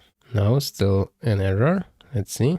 Okay, we can't read cookies yet, because for reading cookies in Express, we need to have another middleware here. As you can see, for JSON we have, but we need also another one for cookies. And for cookies, we actually need to install. So inside API, let's do yarn add, and it's called cookie parser. Enter. And now let's grab it here. So let's do const. Let's call it maybe cookie parser equals require cookie parser. And now we just call it the function. So let's do app use next to express JSON. Maybe just with small c, because it's a regular function, cookie parser, and like this. Right, now if I refresh, now profile works, and in the response, I get this token cookie that we are sending. So now back down here to our cookie, we can check if we have token. Then let's try to read it, decrypt our token with our secret salt key. Otherwise, we will just respond with JSON, empty JSON, or maybe JSON empty with null. All right, but if we have token, we are going to use JWT to try to verify this token. So let's do verify, and now let's see. On the first param, we need to pass this token. Then we need to pass our secret, and our secret is JWT secret. And then, as you can see, we have some kind of options that we can skip here. So I would just put an empty object, and then we have a callback. So I'll put an arrow function like this. And in all callbacks here, the first param here used to be error, and the second param is actually the result. So the result of verify will be token data. We can call it token data, or just data, or user, because it will be just user information there. First we check if we have error, then we throw it just in case. Otherwise we can grab the user data, and as you remember, inside this user data, let's see what do we have. We have all this data, so email and ID. So we can actually just respond with JSON with this data. So let's do response JSON and user. Okay, now if I refresh, let's go to profile, and in the response, as you can see, we have email and ID. This IAT is a timestamp, and this is actually issued at. So this is a timestamp when this token has been issued, in case we want to invalidate the tokens. All right, now we have user information. So let's go back to our user context, and let's grab data from the response. So data from this, and we can now set user with this data. So now if I refresh, let's see, we are setting user with this data. So let's see how it looks like on the context. Value user is undefined. Okay, I forgot to do await here. So now I have await, but we need to add async here. If I refresh, didn't work. And this is most likely because use effect doesn't like to have async functions. So instead of doing this await, I will do dot then, and in this dot then we can do arrow function like this, and here we'll grab data. And this set user, I'll put it here. Let's see if I reload now. Still we get an error because we need to remove this async, and now it looks like it works. Now let's see what we have inside our context provider value. We have user information, but we get only email and ID. And I would like to have the name as well. So let's go back to index.js API. And here we are assigning this token. I'll go to login page so I can log in again. And I also want to pass a name here. So we'll have name as well inside the token. So let's do name : user doc.name. Yes, maybe I can put all of the data into separate line so it will be easier to read. Yes, I will log in again, so I will get a new token from JWT. So let's do John with at gmail.com and John login successful. Okay, index page here, and we have John Doe here, the name from the token. Another way would be actually to, maybe a better way would be to not putting the name into the token, but instead we can grab the ID from the user that we get here, and we can fetch the information about the user. So let's do this different way. Now if I refresh, I still have a cookie with the name, but let's go to application and let's remove the token cookie. Now I can log in again. Let's do John at gmail.com and John login successful. We still have this name. Now we don't if I refresh. But now I will fix that even if we have only the ID and the email inside this token cookie, I will grab it from here, that when you run a request on /profile, I will grab this ID from the cookie we are sending. The cookie we are sending is here, request cookie token. I will grab the decrypt the ID. So let's do, it's inside this user data here. Maybe I can rename it to user data or maybe cookie data. But here I will grab the ID from user data and I will use user model to grab the latest information from the database about this user. So let's do user dot find one, and or maybe we can do even find by ID, and here we can provide just user data dot ID because we are providing this ID here. And here let's do await, and then I need to add async here, and now I can grab the user doc from here, and because this will fetch user from the database. And now let's see, now I can just respond with this user. So let's do it like this, and now if I refresh, let's see, profile response, we get every information about the user, even the password. Maybe we don't want to respond with the password, we want only the ID, this ID, name and email. So let's change it. Let's grab only name, email and ID, and let's put those here, name, email and ID, and I need to put those as an object like this. And now if I refresh, profile, email, name, ID, and we still have this John Doe even if I refresh. So that is really good. Right, back to header. And now the next part is, even if I click on the John Doe, it goes to the login page. It shouldn't go to the login page. If we have the name, it shouldn't go to login. It should go to /account or something like this. So let's do, if we have a user, then go somewhere, otherwise go to login. But if we have a user, let's go to account.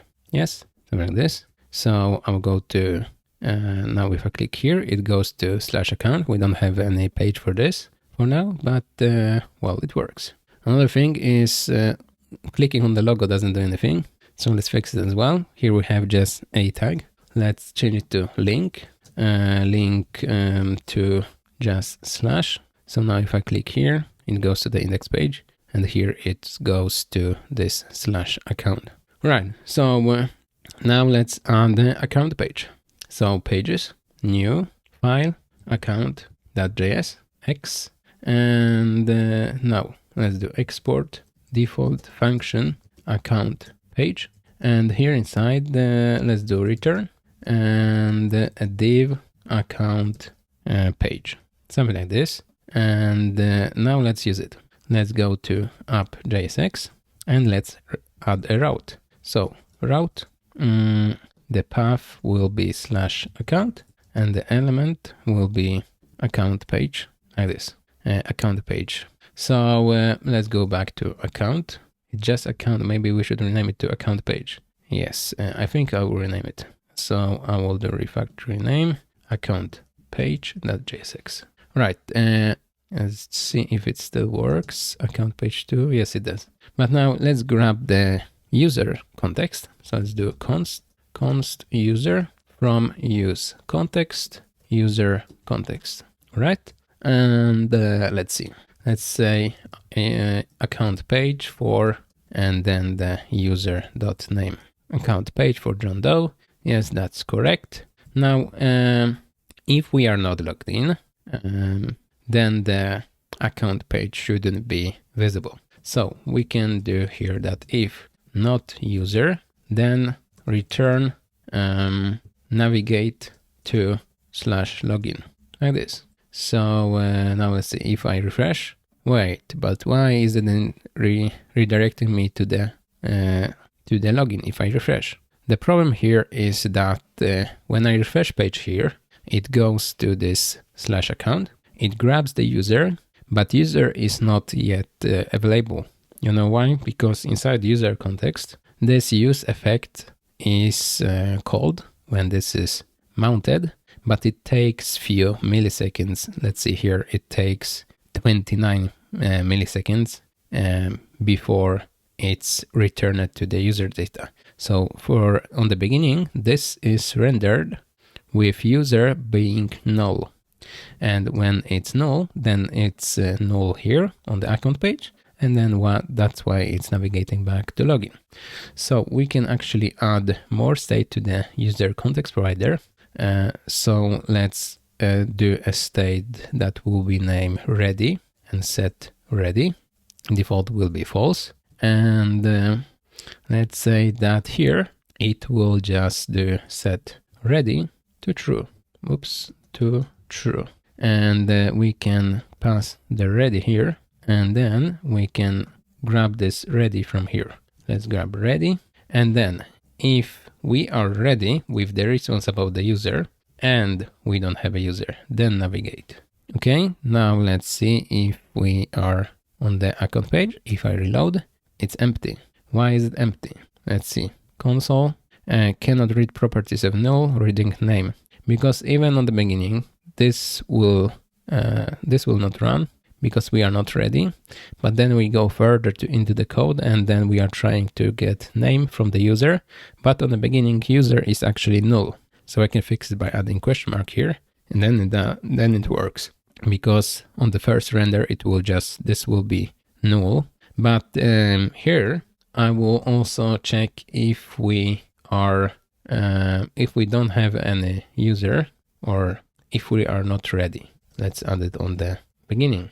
If we are not ready, so user is still being loaded. If we are not ready, let's just return loading, like this. And then loading will be just 20 milliseconds displayed here. So it's not really visible. I can go to network and make everything super slow, no throttling. It's changed to slow 3G. And then if I refresh, you can see that now it's fetching some requests. It says loading, and then we have account page for John Doe. Let's disable throttling so it will be faster. Yeah, but you can see now how everything works here for the user information. Okay, so here we have user information, and we don't need this question mark anymore. Because if the user is not fetched yet, it says loading. If we are ready, but we don't have a user, it will redirect us to the login page. And here we can be sure that we have login information. All right, so on our account page, what do we want to have? We need to have at least bookings, and we need also our places. So if we want to visit a place, we will have a section or a tab with bookings, everything we have booked. And in case we are a place owner or a hotel owner or something like this, we will have also a section with our places or accommodations. Right, so here let's put maybe a navigation, and inside navigation we will have two links. The first will go to /account/bookings, yes, and it will say my bookings. And let's put another link, and another link will go to /account/places, and the label will be my places, or maybe my accommodations. Let's see, accommodations, like this. Right, then now let's add some styling here. So for this navigation, let's make it with full and flex. And for those links, let's put class names here. Let's say that those will have some padding of 2. And with padding, let's maybe also add another link for just account settings and logout and stuff like this. So I'll copy this link and it will go to only /account and it will be my profile. So we have 3 links, right? But for now, let's maybe also add some margin from the top. So let's do margin top of 4 here. And let's say that the active link will have extra classes like background gray 300 and rounded full, something like this. But on those paddings, let's see, on those paddings, I want those paddings to be on the top and the bottom 2, but on the sides it will be 4. So we have more spacing here, and we will even add some more gap here of 2 between the links, or maybe even 4, yeah. And margin top will be here 8. So we have even more spacing here. And we have flex, but I will add also space or maybe justify middle, maybe justify around, maybe not around. Let's do center. Yeah, I think center will be is the best.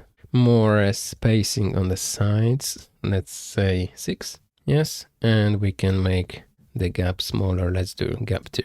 Maybe instead of this gray, we can actually use primary and it will look nicer.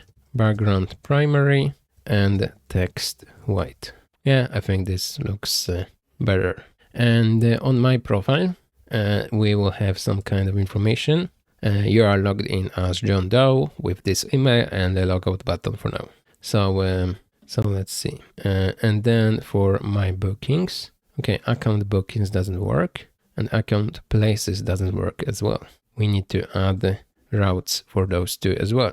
So let's go to app.jsx and we will use the same component for other 2, but the path will be different. So here /bookings and on the another one /places. So if I click bookings, we are at bookings and we still have the same component, but we need to update this color to be on this one. So we can have those as 3 separate, but I think we can actually also add a sub page here. So let's do like this and sub page. And now let's see. If I go to my bookings, yes, it still works, but we have this sub page, other thing after the slash as a param here. So now let's grab this sub page. Let's see. Let's go to account page. And here, let's maybe do use params from React Router. It has been imported for me. And from the params, let's grab sub page like this. And now let's try to just console log sub page like this. And now let's see console log. We have bookings as the sub page. So this is nice. If I click my profile, it doesn't work. But if I do just account slash, then still doesn't work. And this is because we need to make this optional. So let's go to here and let's add a question mark here and then it works. So now it's undefined. Right, so if subpage is undefined, then we know it's profile. And if it's bookings, then we know it's bookings, and places is accommodations and so on. Right, so let's see. Here we have those classes on those links, but we need to add those classes only if this link is active. So how can we do this? We can define maybe here a function for that will return classes for links, link classes, and it will grab the, or maybe it will not grab the, it needs to grab the type of the link. So let's say here we'll have a type, and type can be profile or bookings or places. And So let's say type by default will be null. And now let's see if by default we will return just those two classes like this. So now here we can use link classes like this, and here as well let's do link classes, but in special occasion we will add those classes as well. I'll cut them for now, and here I will put link classes as well, but the param for all those three will be different. The first will be profile, then we'll have bookings, and the third will be places. And let's see now, let's do that. This will be const, maybe not const because we need to update it. Let classes equals this, but if type is the same as sub page, then to the classes we will add a space and those classes, and then here we'll just do return classes, right? So now we can switch between those, except the profile, because for the profile the type will be profile, but the sub page will be actually undefined. So let's do here or sub page or, and inside parentheses sub page is undefined, and the type is actually profile. So now it works. Bookings, places, profile, it works. Right, we could even change this subpage to let and check if subpage is actually undefined. Then we can change subpage to be profile. And this way we can get rid of this or subpage is undefined and type is role. Because even for this first link, if I refresh, the link classes type will be profile and the subpage will be profile as well. But let's see, we have a warning. React has detected a change in the order of the hooks called by account page. Right, this is because on the first render we are not calling this use params, and on the later render we are calling this because it goes through this and this, and it goes all the way down here. But I will just put it more here on the top, and this should fix this warning. Yes. All right. So now let's see. For the profile, we want to display a name and email and logout button. So this should be simple. Let's here check if the subpage is profile. Then let's return a div, and that will say, well, information about this user. I will add some class names here, but here we'll have like logged in as, and then user.name, and in parentheses I'll add user.email, something like this. And let's do text center, and on here underneath I will have a button to log out, button log out underneath. So I'll add a break line here. For this button I will make it primary, class name primary y. Now it's too big, but we can make it smaller. Let's do max width, maybe max width of XL, or maybe just large. And now let's center this. So let's do MX auto, so it's centered. And we need some spacing here from those links. So that on the links, let's do margin bottom of maybe 8 here as well. Right, this button, let's add some, let's make it shorter. Let's do max width of medium, maybe just SM. And let's add some margin from the top, margin top of 2. And now it would be nice to make it work. So how can we make this button to work? We can call an API endpoint to log out, and our API endpoint to log out will just reset a cookie. So let's do this. Here we will add, let's say maybe here somewhere on the, let's see, maybe somewhere here I will do function logout, and the logout function will just grab Axios, and it will run a post request to /logout. Logout. Yes, let's do here await and here async, and that should be it. And now button on click, we'll do just logout. Now back to index.js inside API, app post to /logout. Let's do request and response arrow function. And here we just want to reset this cookie. So we'll send response and cookie. We will send the token to not be the signed token, but it would be just an empty string, and would add just some kind of JSON true to it, and this should work. Now if I click logout, nothing happened. Let's see. We did logout. Let's see if I reload, then we are logged out. And if I go back to /account, it redirects me to /login. So this worked, but I want to be redirected or something. So let's do test, not test, but john@gmail.com and John login. And let's go to login page, to account page. If I click logout, it should reset my cookie. Account page, let's see. Let's scroll to the logout. What else should it do? It should redirect me to the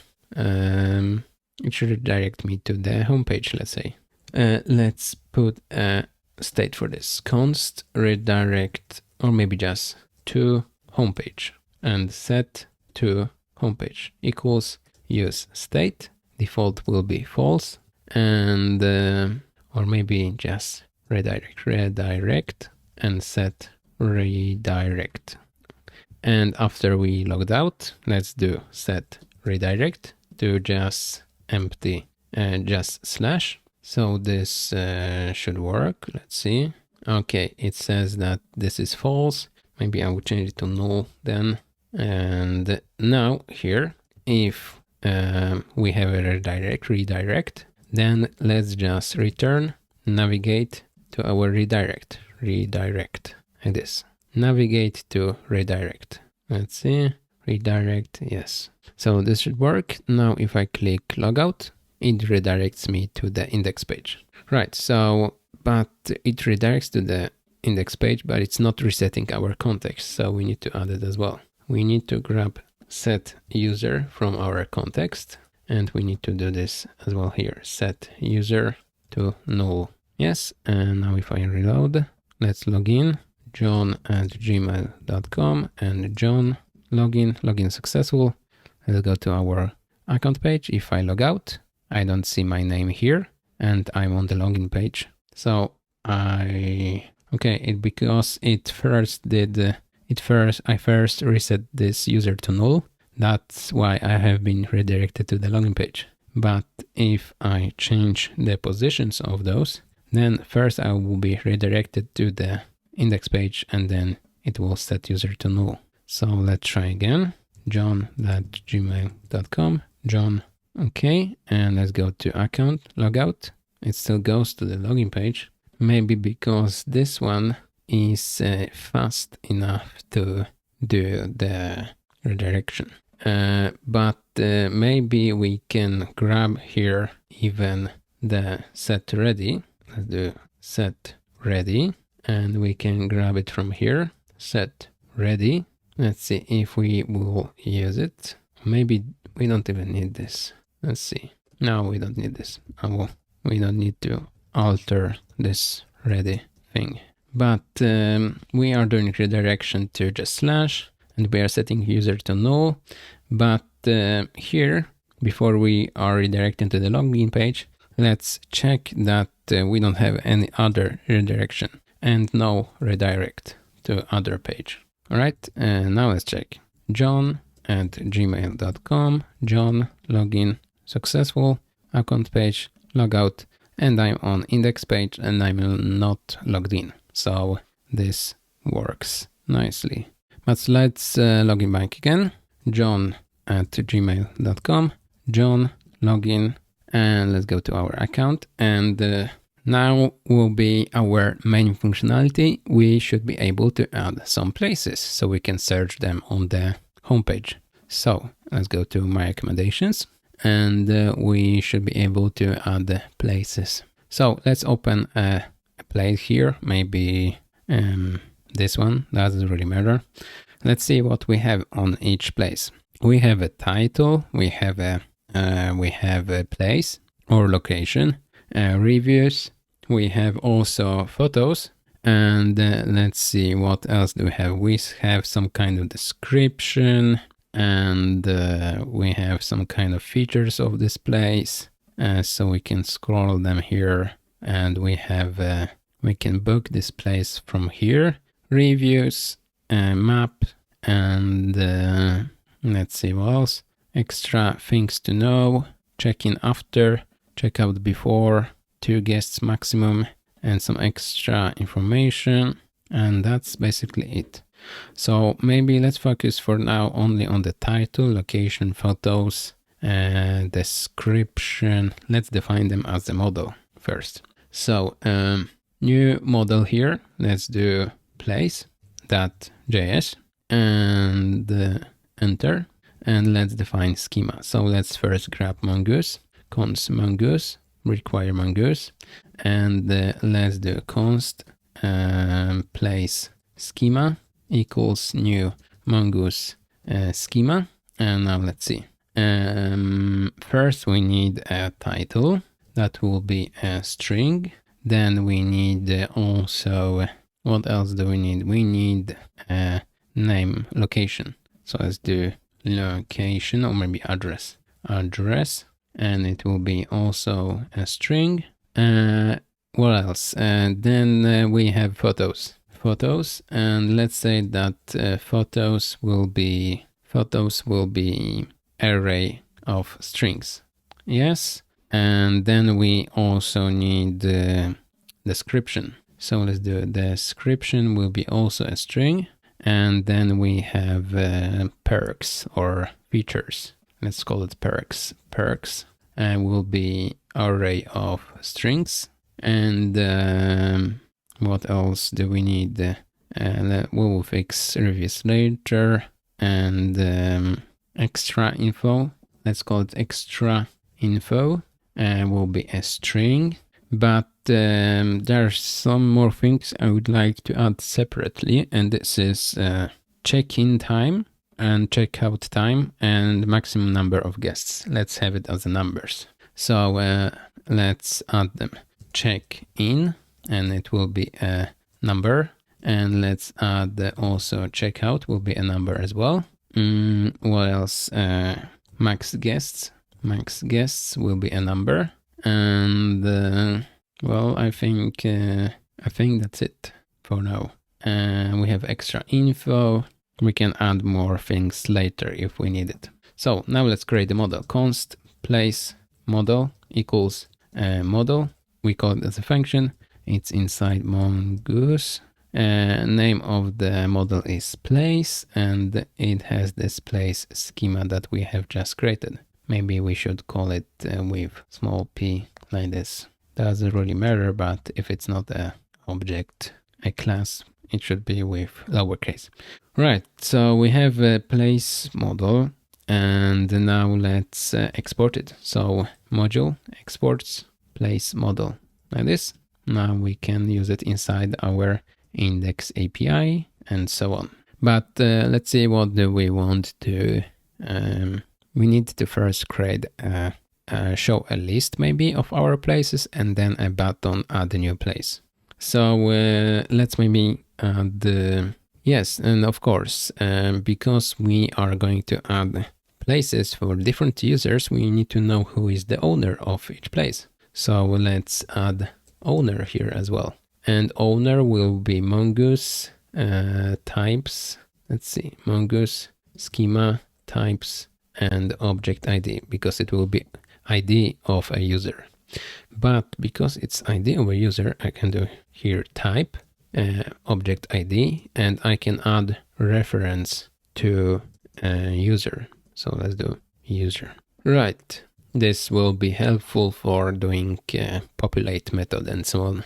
Right, so now maybe I can add an endpoint for fetching all places, or maybe we can first add a page for creating places. Maybe first let's create a page for creating places. So account page, let's scroll down here. We have profile, and now let's maybe create a sub page for places. If sub page equals places, then let's render a div. But here we have so much going on. Maybe we can add this places page somewhere else, inside pages maybe.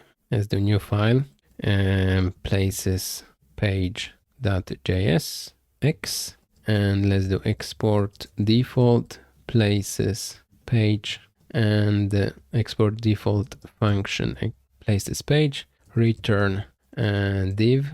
I'll put it like this so it will be easier to follow, and it should say just my places for now, and let's render it here. Here we will just do my places page. So we have my places here.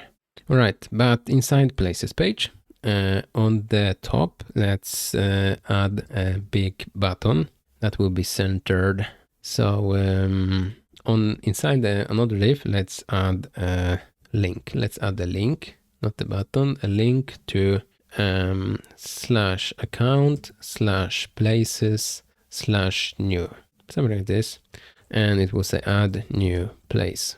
Yeah, but we want to make it this pink color. So let's add a class name of primary, and this primary class we created before, it's only for buttons. So well, maybe I would just do like this: background primary, and text white, and the padding on the top and the bottom of 2, on the sides of 4, and rounded full, and on the sides actually of 6. And here we will put text center, and here inside I will have this label, but I will also want to have a plus icon. Let's try with plus like this. No, this didn't work. So let's maybe grab a hero icon. Plus, let's grab this one. Let's put it here. Let's see. Yeah, almost there. Maybe because we need to add a flex here. Yes, that's much better. But I will change it to inline flex. Yes. And I will add some gap of 1 between the plus and the label. And this should work. Maybe we can add some icons on this accommodations, bookings, and profile. It will look much nicer. Let's go back to account page, and for those links here, let's see. Let's do like this, and let's add icons. For profile, I will use user here. Let's grab user, copy JSX, and here let's put user icon. Then for bookings, let's get some kind of list. Maybe this one, some bookings, this one, and what else? We need some kind of place, or maybe building. Let's see. This one looks nice. So let's put this one, and now let's see how it looks like. Well, almost. We need to add some classes. Here we have those classes for links, so let's make it inline flex, and let's add some gap of 1, maybe gap 2. Yeah, no, gap 1 is good enough. Yeah, and now I think it looks good. Maybe we can add some gray for non-active buttons. So let's do classes plus equals, and here we'll do background of gray 200. Yes, and this rounded full, we can put it to both here and here, right, as default. So we can click on those. Yes, and now for the add new place. For the add new place, we don't have any route for this thing. So let's go to places page, or maybe not places page. Let's go to app.jsx, and now let's see. Let's copy this one, but this time we will have slash places, or maybe no, let's put sub page as it was, maybe, I don't know, yeah, let's put sub page as it was, sub page, and then we will have another param that will be called action or ID. Yeah, maybe just action, and it will also go to account page. So now even if we are at slash place slash account slash places slash new, we are still on the account page component. All right, let's see, let's go to places page, and here we have add new place, and here we want to check if we are on this slash new. So let's grab this action param, const action from use params, and here we can just do console log action. And let's see, inside console we have this new as an action from the URL. So let's remove this action from here, and here we have this link, but let's say that we will display this link only if the action is not new. So let's say we'll have maybe a variable here called is, maybe not, just let's do action is not new. Then we will have this link to add new place. Okay, but if we have action new, if we have action of new, we will display a form for creating new places. So a big ass form for places. And let's remove this my places. And in this form, we need a lot of, maybe let's first put it inside the div, and then we'll have a form. And in this form, we will have input for title. So the placeholder title, something like this. And then what else do we need? Maybe let's make this, now it can be full width. Let's leave it full width. And then we also need to have, maybe let's do title, for example, my lovely apartment, something like this. And let's see what else do we need. Let's go to our model place. We have title, owner will be filled automatically. Then we have address. All right, let's do address. Input, type text, and the placeholder will be just address. Yes, and then let's see what else do we need. We need photos. All right, let's add photos. So for the photos, let's maybe put an H2 here that will say photos. And maybe we can add labels even for other inputs. Let's see, maybe we can add H2 here for title and so on, and here H2 for address, but we'll add some class names here for all those. So let's do class name, and let's do text XL.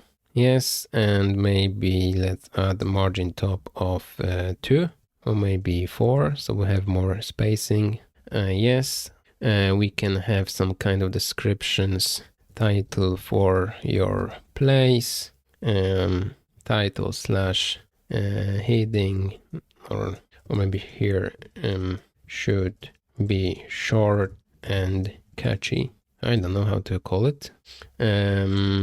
Catchy as in advertisement. And for those, let's add the class name of text gray 500. Yes, and maybe the titles can be bigger. So let's do text will be 2XL, but those paragraphs here, descriptions will be text SM, so it will be smaller. And well, let's see how they are doing the forms. Sign up, something like this.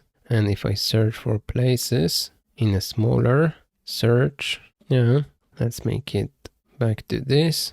And let's add more descriptions to the address, and address to your place, address to this place, and then photos, for the photos, let's say more equals better. And well, for the photos, would be nice to have a button to add with a big plus. So let's do a button with a plus icon. So just do just plus. But this button, let's add some class names. And now let's do this like this. It will be, I will add a border. And let's see, we have a border on the button. Background will be transparent. And rounded will be full. Maybe not full, but 2XL. And I will do min height of, well, I don't know. But I will add a padding of 4. So we have a big button here. And here I want to see all the photos and have a button to add more photos. And but maybe I will put all those photos and the button into a separate div. So let's put it here. And let's add some class names here. And let's maybe do a grid. And let's do grid columns. Let's maybe do 3 columns. And but on the large screen, let's do grid columns 6. And on the medium screen, let's do grid columns 4. Yeah, something like this. And let's also add some margin top of 3 or maybe 2. 2 will be enough. And I think that should work. Maybe we can add more padding here. Let's do padding 8. Yes, it looks nice. And let's also do text to XL. And let's do also text gray 500, maybe 600, doesn't really matter. So we can add the photos by clicking on this button. For now, it just redirects. Right. It will be also nice to have a feature to upload photo from a link. So here underneath, I will actually add another div with an input type text and the placeholder like add using a link and something that JPEG. All right, and yeah, this looks nice. So we can also place a link to an image and it will upload this photo. We should have a button here, maybe on the right side, that will be add a photo. So let's do button that will say grab photo, or maybe just add a photo, something like this. If I put primary, it looks like this. And if I add a flex on this div here, it goes like this. But here I will add a width of auto, or maybe a width initial. Doesn't change anything. No. I will then get rid of this primary and I will just put background of gray 200. And let's add a grow here. So it will be bigger. Or maybe here we can do no breaking space like this. And instead of grow, we can do padding on the sides of 4. And we can add some gap here, gap of 2. And we can add rounded corners, rounded, let's do 2XL. So it looks better. And now I think it looks good. Instead of this button here with just plus, let's say it will be, instead of this plus, it will be upload from your device. Yeah, something like this. Maybe just upload, but I will also add an icon from hero icons, upload, and or maybe just up. Maybe this one will work. Let's put this icon here and let's see how it looks like. Upload. Yes, maybe we can make this icon a little bit bigger. So let's see, 8 here and 8 here. And let's put a flex on this button, flex. Yes, we have flex here, but it's not centered. Let's see, we have here is the button, because on the flex we need to do justify around. no, justify center. Yes, and now it looks much better. Maybe we can add a small gap of 1. Yes, and this looks nice. So we have title, address, photos. What else do we need?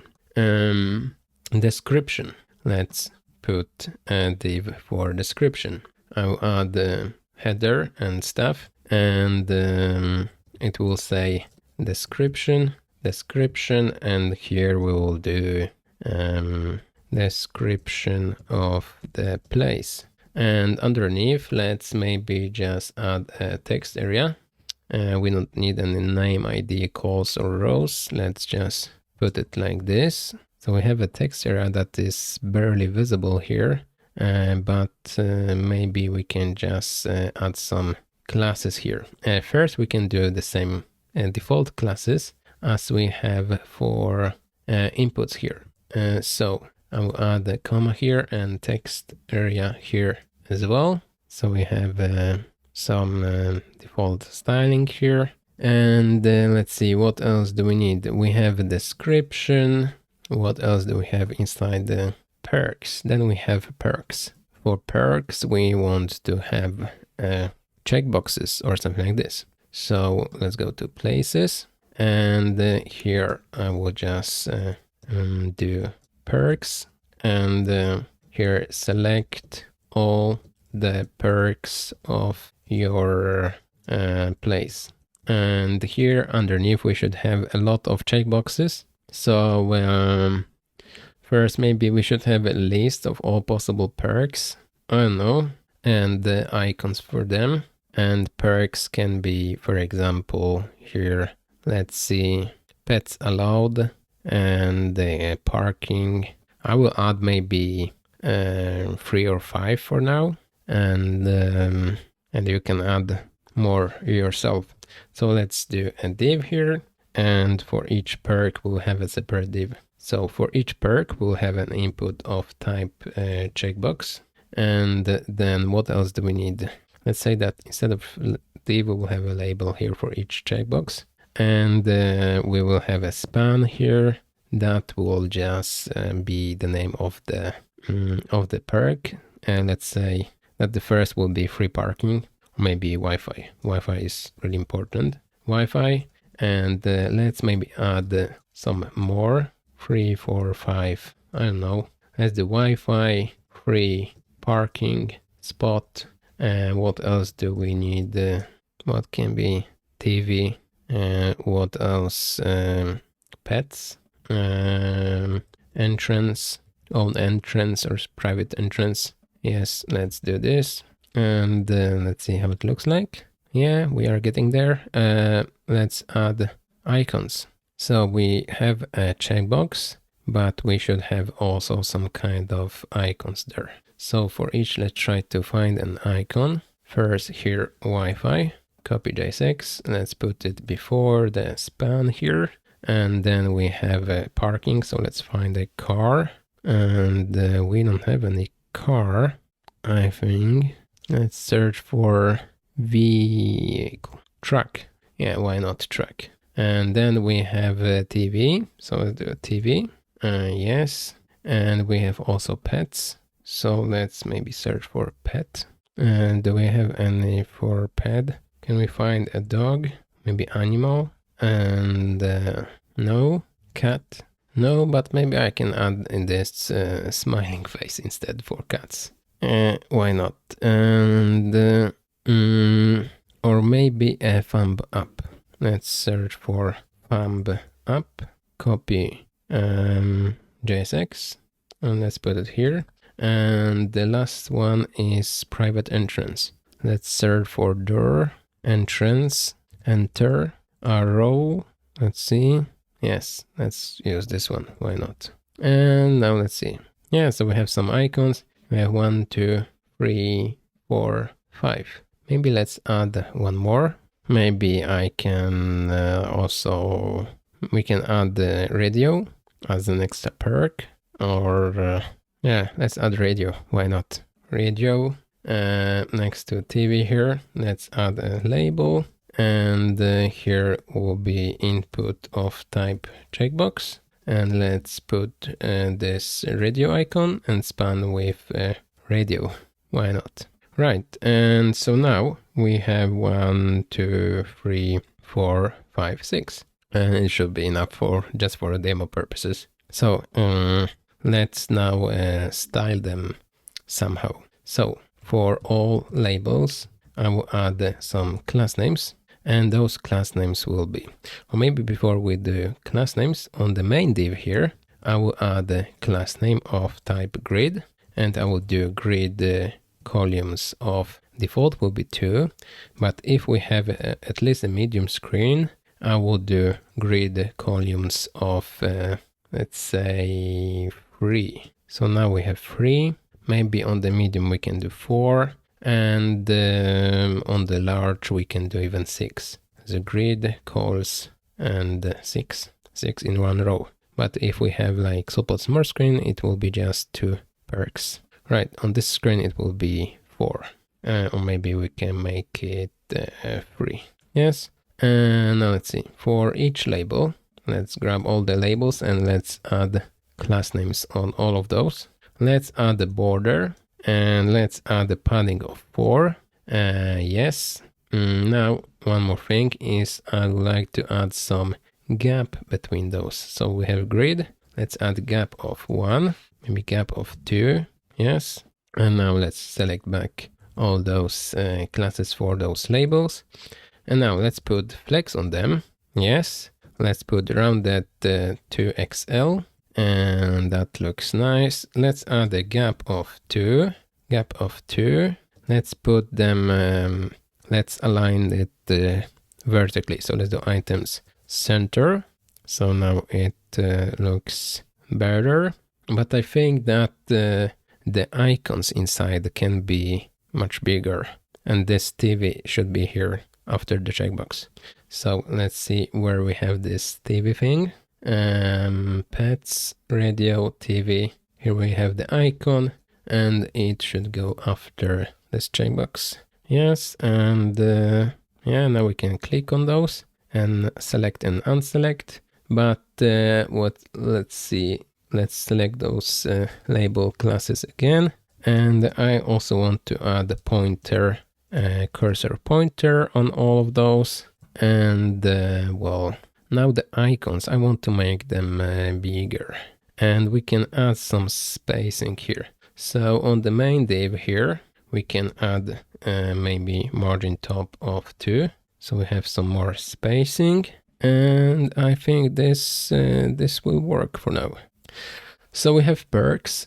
Let's see, what else do we need? Extra info, check-in, check-out, max guests. Right, let's add all of those. So extra info first. I will grab this H2 and paragraph from here. And here, before we are closing this form, let's add the extra info. And for the description, it will be like what house roles, etc. So we will have this, and for this we will add a text area. It will go like this, and it should be good enough. What else do we need? We need this check-in, check-out, and max guests. So let's do a div here. Maybe not a div, but we need those H2 and paragraphs. And for this, let's do maybe not like this, but under this text area, or maybe above this text area, we can have this check-in time, check-out time, and max guests. So let's go back here, and let's add this again here. And here for the title, I will do check-in and out times, and size and max guests. And for the description, we will tell for the user to add the check-in and out times. Remember to have some time window for cleaning the room between guests. So let's scroll down. Maybe we can get rid of this part so it will be simpler. And now underneath I would just add a div and we'll have inputs here. One input for check-in time, check-out time, and max guests. But each input will be inside a separate div. So let's add div here, div there, and the third will be also here as a div because we will add some extra labels here. So here I will add h3 with check-in time. For example, here, maybe no examples, but here placeholder, we can add the 1600 or maybe 1400. And yeah, and I did it as a three divs here, because here I will add class names to make it a grid.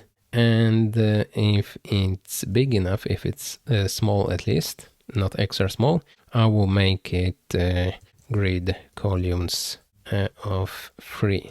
Yeah, something like this. So this check-in time, I will add also here checkout time, and also h3 here for max number of guests. Yeah, something like this. And now on all h3s, we will add also some class names. So let's add class name here, and let's see what do we need here. Let's add a little bit of margin from the top of maybe 2.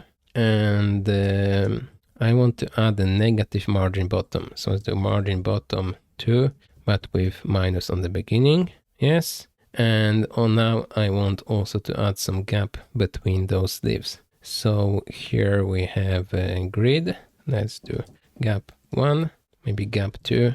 Yeah. So our super long form is almost done. On the end, let's add the div with final button. And this one will have a class name primary, and it will say save. Yes. And it will have some class names here on this div to have some margin, or maybe we can just have this button as it is like this, but we will add some margin on the top and the bottom of at least 4, so we will have some spacing. Yeah, so we can save it. All right, so this was really long form, but now we need to fix so it will work. This pets is wrong, so let's find pets, and this icon for the pets should go here after the checkbox. Right, and now we need to add state for our form. So let's see, here on the top, we need to add the const, and let's do title set title equals use state, default will be empty string. Now same for the address, const address set address, use state, default will be empty string. Now for the photos, we will have a state for existing photos, or maybe added photos, set added photos, default will be array. So we can display the uploaded photos, so we can display added photos here next to this button, maybe that we added with this link and with upload. But we need also state for this link thing, add using a link. So let's do photo link, set photo link, use state, default will be empty string. And now for this button we need, or maybe we don't need state for the button. Then we have description. So let's do const description, set description, use state, default will be empty string. Then for the perks, let's do const perks and set perks, default will be actually an empty array. And let's see, extra info, let's do const extra info, set extra info, default will be empty string because it's a text area. Then we have those 3 inputs. So let's do const and check-in time. Let's do check-in and set check-in, use state, default will be empty string. Now checkout, same empty string. Max number guests. Let's do const max guests. Max guests set max guests. You state default will be 1. And I think that's it. Now let's add this state to all those inputs. So let's see. For the title, we have input and so on. There's a lot of copy paste here. So maybe we can make a smaller inputs of those things. So for those H2s, I will create a function that will be called function input label, or maybe input header. And here we'll put label or text, doesn't really matter, and it will just return, and it will return this, but with our text. And then I will do the same for this paragraph, and like this. So let's do here function input and description, and it will return like this, but instead of this hard-coded text, we will put text like this. And now maybe a combo. So let's do function in, let's call it pre-input, and it will take header and description. Yes, with function it will return, and we want to have both input header and input description. So we need to put it like this, or as a div, doesn't matter.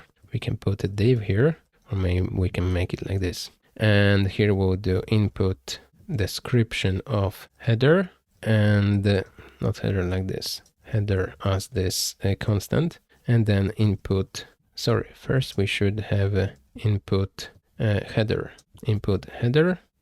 and then input description with description. Then we can use this pre-input for title and description here. So we can do pre-input and title and this description from here, and we can get rid of those 2 lines. And then we have address and stuff like this. Let's do pre-input address, and now I will do it like this. Maybe we can do it faster. For every H2 and paragraph on the next line, I can select all of those, and then I can do something like this. I can add a new line. I can do pre-input. I can call it like this, add empty strings for now. And for each H2, I can grab the strings. I can put them here. And then for the descriptions, I can grab them as well by selecting many places at once and pasting them like this. And then I can remove H2s and paragraphs. Now let's see if this still works. Yes, it does. And we have pre-input instead of those H2s and paragraphs. It's still a lot of code here, but we can trim it later. Maybe for the perks, we can make the perks as a separate component as well. So let's see, where do we have a perks grid? It starts here. So I will just grab all those labels. I'll cut it from here, and let's put it as a separate component. Site source, new file, and let's do perks labels that maybe just perks.js. Yes. Sorry, it should be JSX as the refactory name, JSX, and export default function perks and return. And we have many labels here, so I will do a React partial thing, and then we can paste everything here. And this way we can add those perks here like this. And yeah. Now this perks component should have method should take the value and or maybe selected to know what perks should be selected and on change, so we can update our state or maybe, yeah, we can have on change. So we can provide here perks selected equals perks, and then on change we can do set perks like this. But now for the beginning of our form, let's start with this title, value title, on change, event, set title, event target value. Now same for this address, as the value equals address, and on change event set address event target value. Now let's see what do we have here. Then we have photos. For the photos, we will have, for the link, we will have a value of photo link, and on change we will have event set photo link, and here event target value. Let's put those into separate components, separate lines, sorry. And let's see, what do we have here? Then we have this button for adding photo by link. Then we have this button for upload. Then we have this, let's see. Then we have this button for upload. Then we have text area for description. So let's do a value of description. And here as well, a change event set description event target value. Yes. And what else? Then we have perks. Then we have text area for extra info. Let's do value here as well, extra info, and on change, we will do event. With the event, we will do set extra info event target value, and then we have those three inputs for check-in, check-out time, and max guests. First, let's do maybe 14 just here, and checkout time will be placeholder for, let's say it will say 11. And max guests, well, no placeholder there. First, for check-in time, value equals check-in, and on change we will have event set check-in event target value, and then for checkout we can do almost the same, value equals checkout, and on change event set checkout event target value. Yes, and this looks nice. And now the last one is max guests, and the value will be max guests, and on change we will have event, and we will run set max guests event target value like this without this extra placeholder. And now maybe we can add some enters here. So let's do like this, and for those placeholders, let's put them into separate lines here as well, and even the values. Right, so max guests 1, let's maybe change it to input type number, and let's change it to be also the styling index CSS, and let's see, input type email, let's do input type number as well. Right, so we have it here. Right, so now we have state for our form, for our places. Now what do we need to do? Now we need to do that we can fill this form and we can add a place. But before we do this, before we fix this save button here, we need to fix our upload thing and then perks. First for the upload, maybe let's start with this add using a link. So if I, for example, enter this place, I want to check this photo and I want to copy the image address and I want to place it here, and I want to be able to add photo from here. So I need to add the function for this button, and let's call this function add the photo by link. And well, it will take a link that we have already inside the state, and then it will upload this photo to our server, and it will return a link that will be inside our API server directory. So inside our API, we have models, and then we have files. I will add a new directory called uploads, where we will have all our uploaded files. And then we need an endpoint that will take this link and add this image to our uploads. So let's go to index.js and let's see now. For our app, let's maybe add a post endpoint that will be just slash upload by link. Why not? And we will have a request and response as an arrow function here. And first we'll grab a link. Let's do const link from request body. And when we have it, we want to grab this image and we want to upload it. We want to put it inside uploads. There is a nice library to do this. I will open yarn, and this library is called image downloader.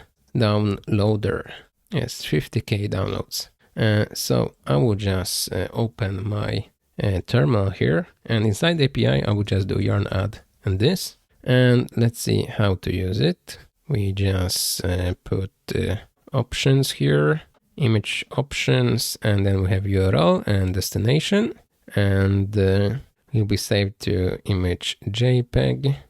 Can we rename it? Let's see. Will be saved to photo JPEG. Yeah, we can add the destination, and we can add the extension here. So let's see. Let's grab this from the top here.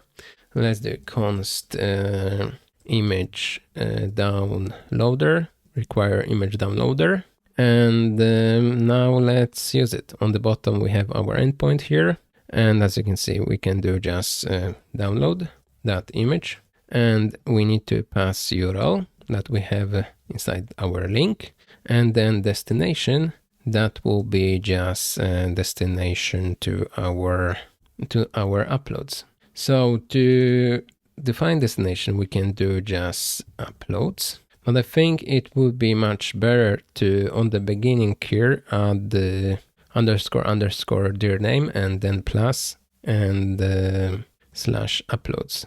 And let's see if we can see what is this dir name. No, we cannot see what's inside this dir name. But if I do here console log dir name and add it as an object, we can see here inside that this constant is actually this path, this full path, users, my name, and Airbnb clone. This is the full path to our API Express app. And then we add just slash uploads. So it's more safe when you add a full path to the upload directory or any directory that we are working with, if you are removing files or wherever. Right, but I think this is an async function, so I will add here await, and here I will add async. And let's see, instead of download, we need to do image downloader, and now this should work, I guess. Right, but we should send some kind of response. We are saving from the link we are saving here, but maybe we want to change the name. So let's define new name for the uploaded image, and it will be current time. So let's do date now. So random numbers and that JPEG. So I'll add slash and then new name like this. And let's say it will just respond to JSON with this path like this. And now we can try to use this endpoint to see if it works. Not inside perks, inside the places page. We have this add photo by link. Let's use Axios post to slash, was it add by link or upload by link? Let's see, upload by link. Let's go back to places and now upload by link. And we need to send the link, and our link is image or photo, sorry, it was photo link. So this is state, and this is the name that we are going to send data. All right, so we are going to send photo link state as a link to this endpoint. And let's see, let's do await here, and let's make this function async. And well, let's see if this will work. All right, so let's open here. I will open my console here, network tab, and let's see what happens. This function is not used yet, so let's go to add photo, add photo here, and button on click, not on change, on click. We will do add photo by link. Right, now let's see, add photo, and everything has been reloaded, and this is not what we want to do. It has been reloaded because this button is inside the form, and we should disable default behavior that is form submission. So let's do event, prevent default, and now let's try to grab image once again, and let's see here above add photos by a link, add photo. Let's see what happened. Nothing. Add photo, nothing happens. Axios post, maybe because it hasn't been imported. Now Axios is imported. Let's see, add photos, upload by link, response, and we get a full path to our photo. Maybe we shouldn't have a full path, but instead we should have just the name of the file. So let's just respond with the new name. All right, and now let's go back to our places page. And after we uploaded the photo, let's grab it as a response, or maybe we just need the data. So let's grab the data, and inside data, we will have the file name, just this ending, number and that JPEG. Maybe we can fix this file name to have some text on the beginning, not only the random number. So let's call it photo and then the number. All right, and now when we have the file name, we can rename this file name to actually be file name. And now, what do we want to do with it? We want to add it somewhere here next to the upload button. So we have state for this, and it's called added photos. So let's go here and let's do set added photos. And here we will use an arrow function with previous value. And here we need to return a new value. A new value will be previous value, and this will be an array. So this way I'm returning a new array, but with previous values like this. And I will also add this file name here, right? Like this. And now this should work. Let's see why it says, sorry, I think it should not address. It should be set photos, set added photos. Yes. All right, so this should work. So we should have links inside added photos. So let's search for photo link. Yes, here we have the button with all the link with upload. Now let's check if we have a link, existing links, photos, added photos. If its length is bigger than 0, then we will do added photos map, and for each photo or each link we will do parentheses, and here I will put a div with just this link. So now if I hit and one more thing I forgot, add photo by link. After everything we want to reset this state, this input. So set photo link to empty string. Right, add photo, and we had this photo link here that comes from this added photos state.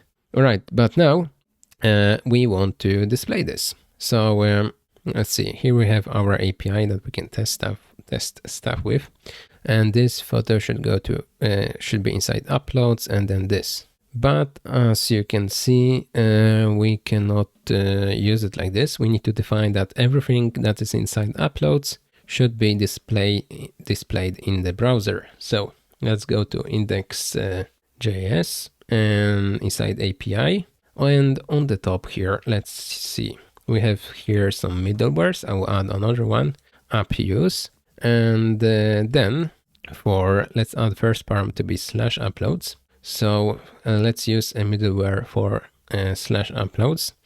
And here I will add express.static, and this is a function. And here we will define the directory.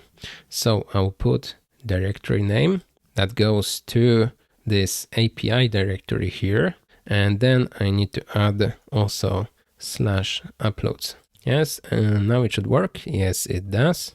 So now if we have those links here, we can just display them as photos. So let's go to places page and let's see. Here we have just a link. Instead of the link, let's do image. And first we need to add the HTTP localhost 4000 and then slash and then slash uploads and then slash and then the link to the image. So now we have this this image here. There are few more styling we want to fix. First, we want to have rounded corners on the image. So let's add some class names. Let's do rounded to XL. And we on this grid, we want to add some gap. So let's do gap of 2. And now for this upload button, we want to make it, we want to make this text centered. Let's see, there's a lot of padding of 8. Let's change this padding to be, maybe just, let's remove this padding. Let's just make padding 2. And now this content inside, let's see, we have flex, but let's add here items center. Okay, now it's much better. Right, so now I can maybe add even more photos. I can select this one, copy image address. I can place it here, add a photo, and I have 2 photos. And I can go and do so on and so on.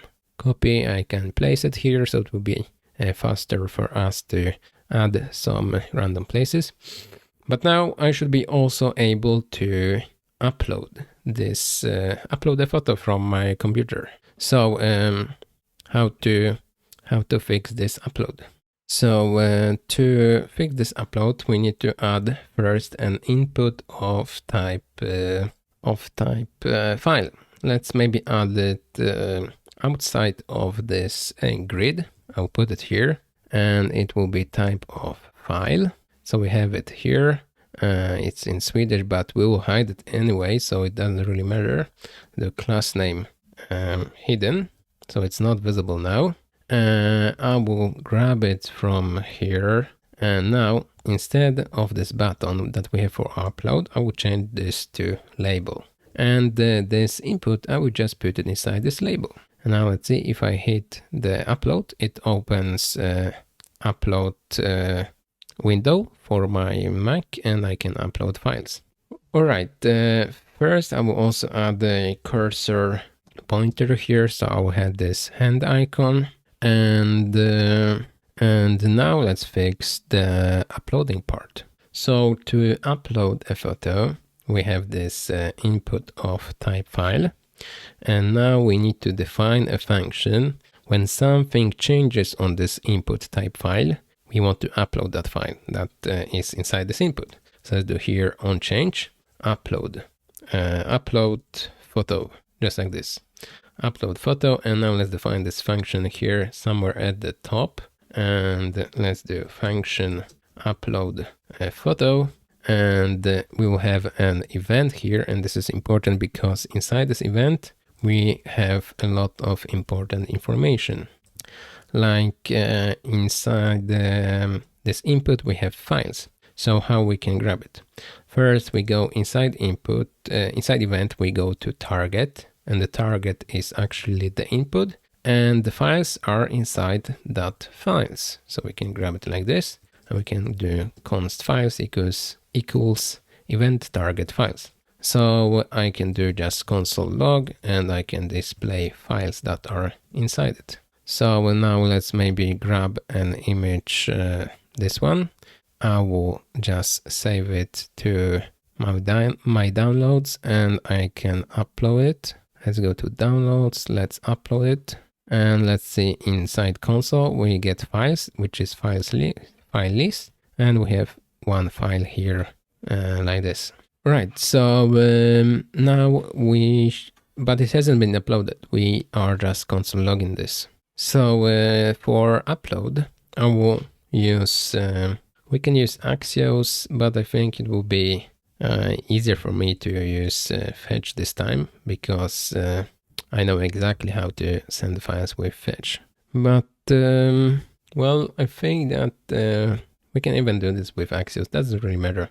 So let's do Axios. We were doing this with fetch many times in other tutorials. This time we will do all React requests with Axios.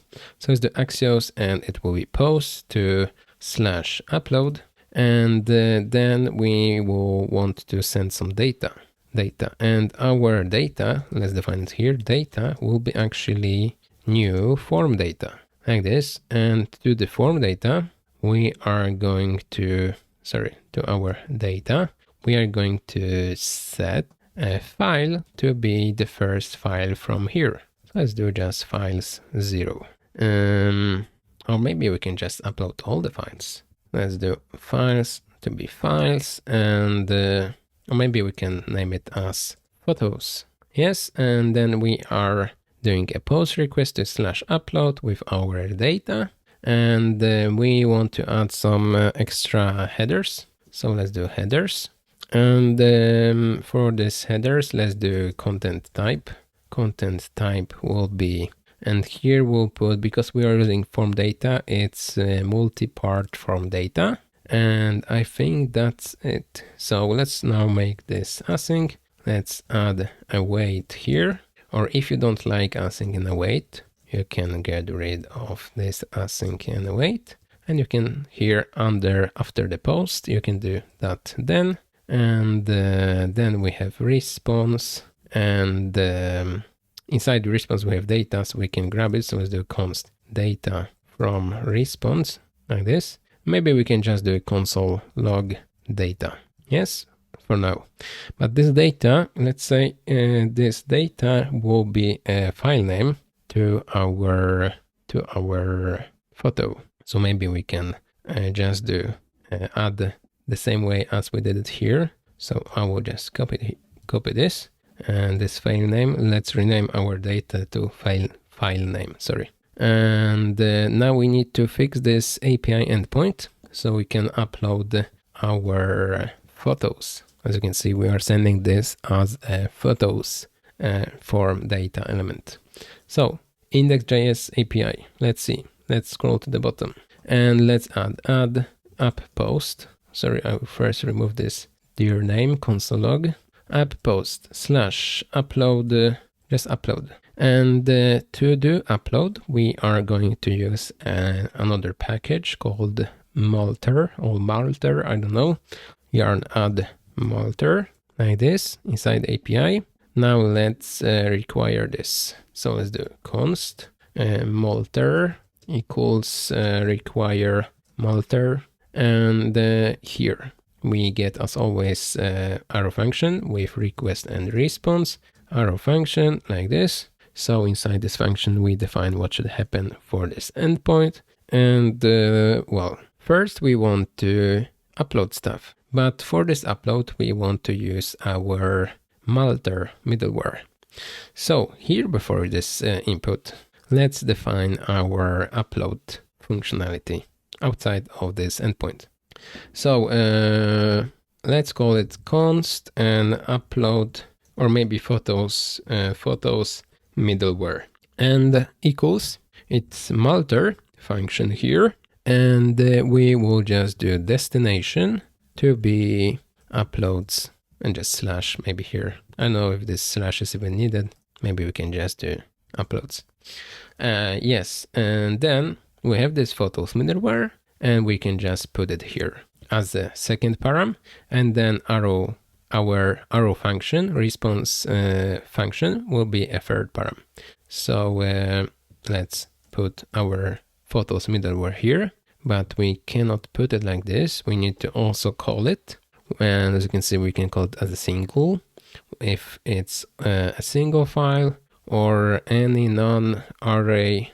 Let's see if we have multi. No, but we have array. So let's call array, And we have two params here that we need to add. The name is photos, because as you remember from places page, we are sending this data as photos, and here we have files. Another thing is here max count. Let's say that maximum number of files will be 100. All right, so now let's try if this will actually work. So if this will upload anything, then we will have actually info about this inside our request about already uploaded files. So let's do response JSON with just request files like this. And now let's see if something will happen. I'll just clear this for now. Let's hit upload here. And let's see. Yeah, I will upload this one. So we get some kind of error on the upload. Let's see. We are calling /upload. And on the response, we get an empty parenthesis here, empty array. But maybe it's not files, but instead it should be actually photos. So let's try with this one. I will refresh here, and let's see, here we have upload. Let's do this one, upload. Let's see, upload, preview, and it's empty as well. Let's see, maybe file, upload. Maybe I will refresh first, upload this file, open, and we don't have anything inside our response, but we should have something here. But it should be inside the request files. So I will refresh once again, and I will add this one, upload, and we get an empty array. Let's see if we get any error here. Nothing specific. Let's maybe try to console log it. Console log request files. Maybe we cannot just put it as the JSON. And I will refresh here, and let's hit our upload button, this one, upload, and we get some kind of undefined here. Sorry, because it should be files, not file. Let's refresh here, upload this photo, and we have an empty brackets here. Maybe we actually need this slash here, so I will try again. I will refresh here in my browser, and let's see, upload this one, open, still empty array. Maybe it's wrong because we are sending this as file list. Let's go back to places page, and let's see, we are sending this file as a file list, but let's change it to an array like this. Let's use this track to send it as an array. We are sending files. I don't know if this will work. It should be either string or blob. So we need to loop through those files. For file of files, let's do const file of files. Let's do photos and file, but we want to add many photos. So let's see, can we put an array here? Data, maybe we can do something like this, photos and files. And then let's see if this will work. Yes, so let's do like this. And yeah, sorry, one thing I forgot to send. No, we have this data, and we have this content type, should be with capital T. Let's see, content type string. Now everything looks fine. So let's try again. I will refresh here, and let's see, open, still an empty parenthesis here. Let's see, we have photos, and it says object file list. Maybe we need to add just multiple to this input type file that we forgot. So let's do multiple, and this should work. I will try to add the download two files, so I will save this one as well. Save, and now let's refresh. Let's scroll to here. Let's select those two. Let's upload. And let's see how we are sending this. Upload. We are sending photos, And yeah, I think now I know what is the problem. We need to loop through those files. Let's see, photos. But instead of set, we need to do append. And we need to append with each file. So now let's do for. And now let's do for I loop. So let's do let I equals 0 and smaller than file's length, I++.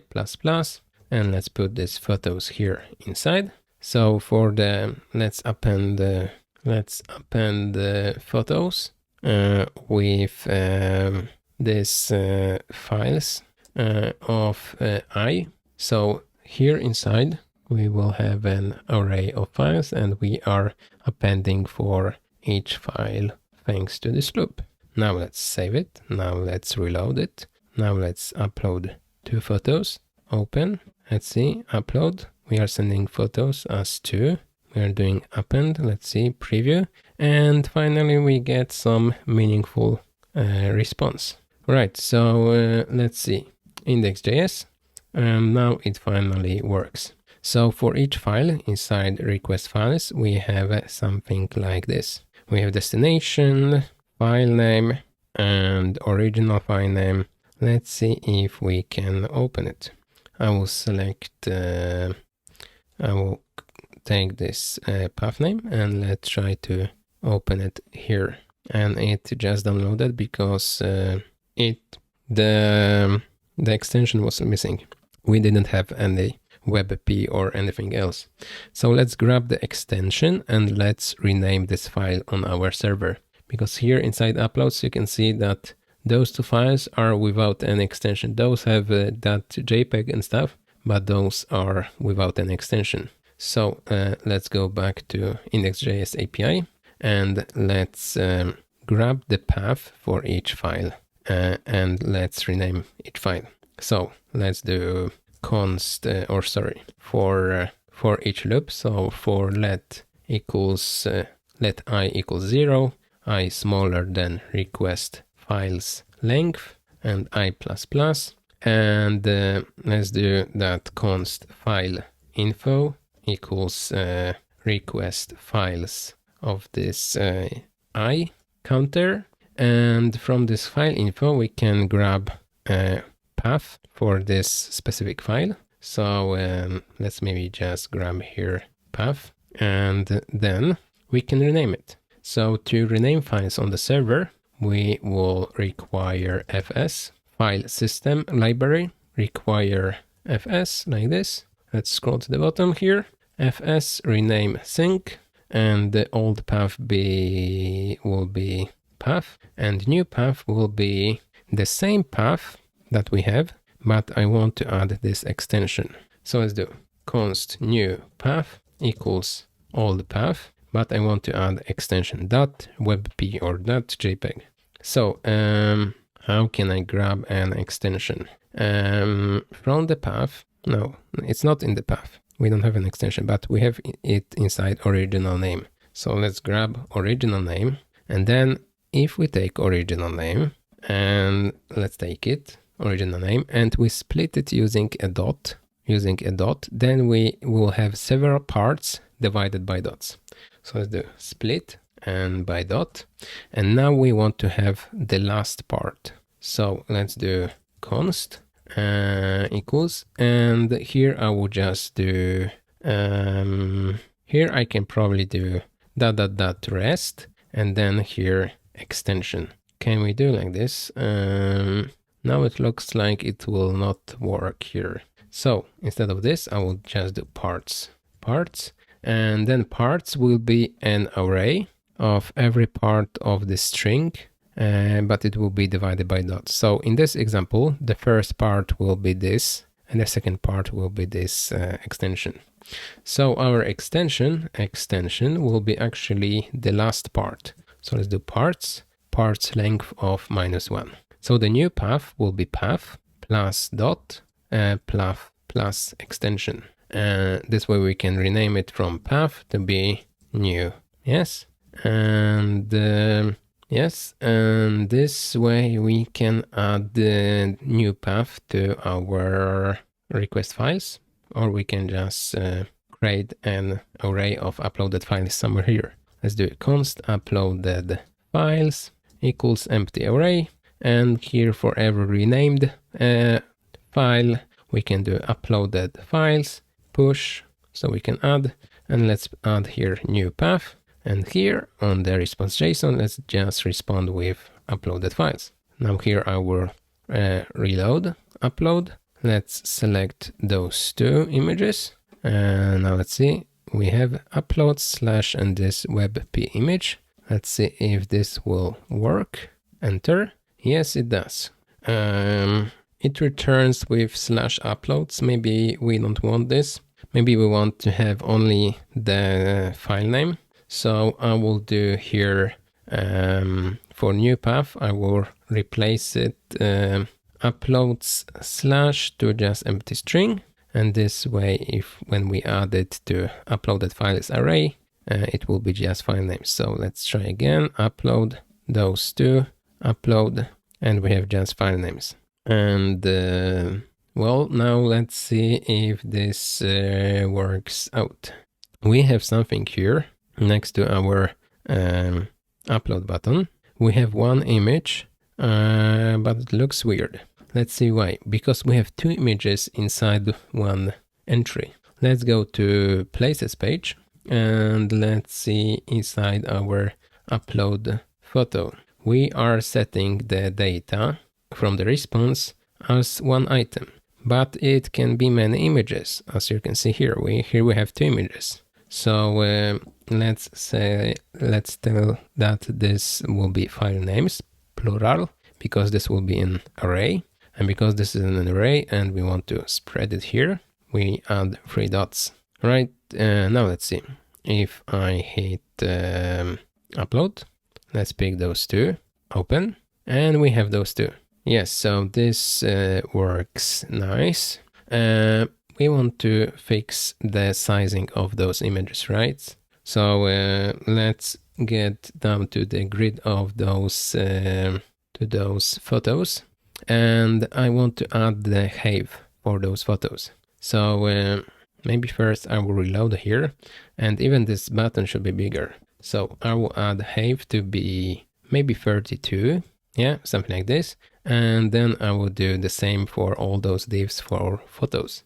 Class name, height 32, right? But now if I upload 2 photos, let's see how this will look like. Didn't really work for this one. Let's see. Okay, so it's this one, and it has an image that is bigger. So first we want to make this image centered. So we want to pull it up a little bit. So to fix it, I will first make this one flex. Yes. Then for the image inside, as you can see, the image shrinked in height, and I want to take it so it will take all the width. So I will do width full on the image. But let's see now. Now it takes all the width, but it's stretched. It's wider than it should be. We should increase the height. And how we can do this? For this image, we need to add the object fit of cover. Let's see, object cover. So now it is stretched. I mean, it's not stretched, but it looks better. And now we want to make sure it's centered. So let's do position center. I think it works without this position center. Let's see. I think it just works now. Maybe I will download a photo that is yeah, like this, from the top to the bottom. Let's save this one. I will reload, and let's upload those 3 photos to see how this will look like. Okay, so I don't know what photo was it. Oh, okay, it was this one. I think it looks good. All right, so upload works, and both from the link and from the upload button. So let's see. For this we have regular state. Same for this. This one works. We have our added photos with file names as a state. Then we have description. Now we need to fix the perks. So our perks state will be updated. So let's see, we have perks and set perks that we are passing by to our perks component, but it's not used. So for every time we click this checkbox, we need to update a specific perk. We need to update, we need to hit this on change with all selected perks. So when we click one perk, we can add on click for this checkbox, and we can tell that, for example, the first one, Wi-Fi should be selected. So let's do this. For each input, let's add on click or maybe on change. I know which one works better. And let's call a function that doesn't exist yet, but this function will be named handle checkbox click, and we will call it as an arrow function, because we will put a param here that will be a name. For example, it will be Wi-Fi for now for everything, and this function, let's define it here. So it's the function handle checkbox click, and now let's just do alert and with the name to see if this will work. So if I click Wi-Fi, okay. And when we click on it, we want to report to this function on change. So let's do on change with all other selected that we get from here. So let's return an array with all selected and our name that is just clicked. But this can be both clicked and unclicked. So let's see what we can do. Instead of passing a name, let's pass an event. So for now, we don't need to pass a name like this, handle checkbox click. Instead, we will just do handle checkbox click. So we'll get an event as a param.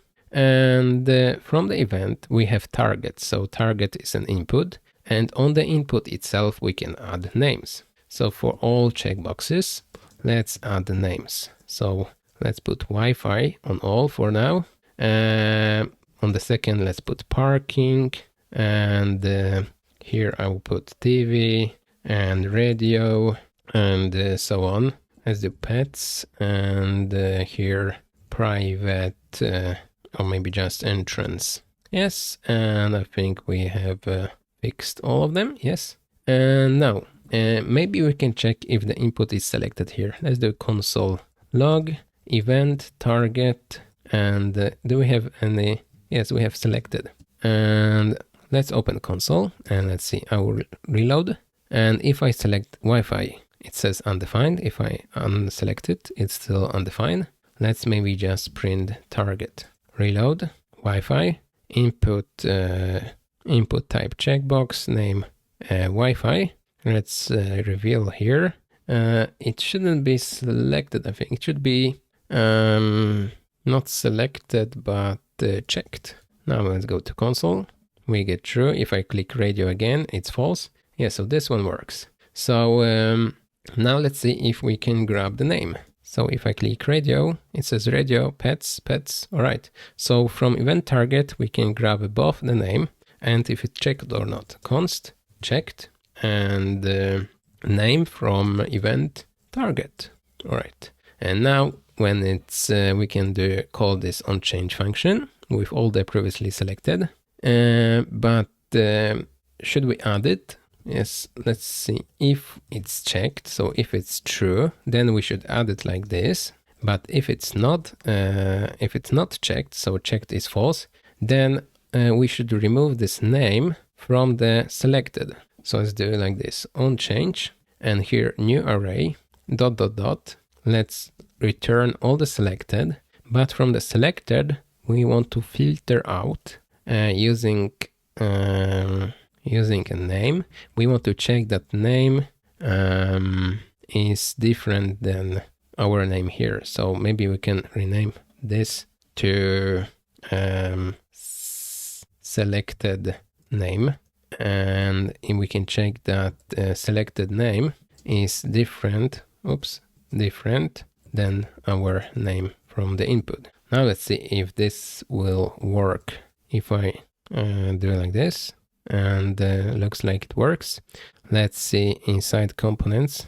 If I inspect this one, places page, we have stayed here with our perks here. Radio, pets, Wi-Fi, parking.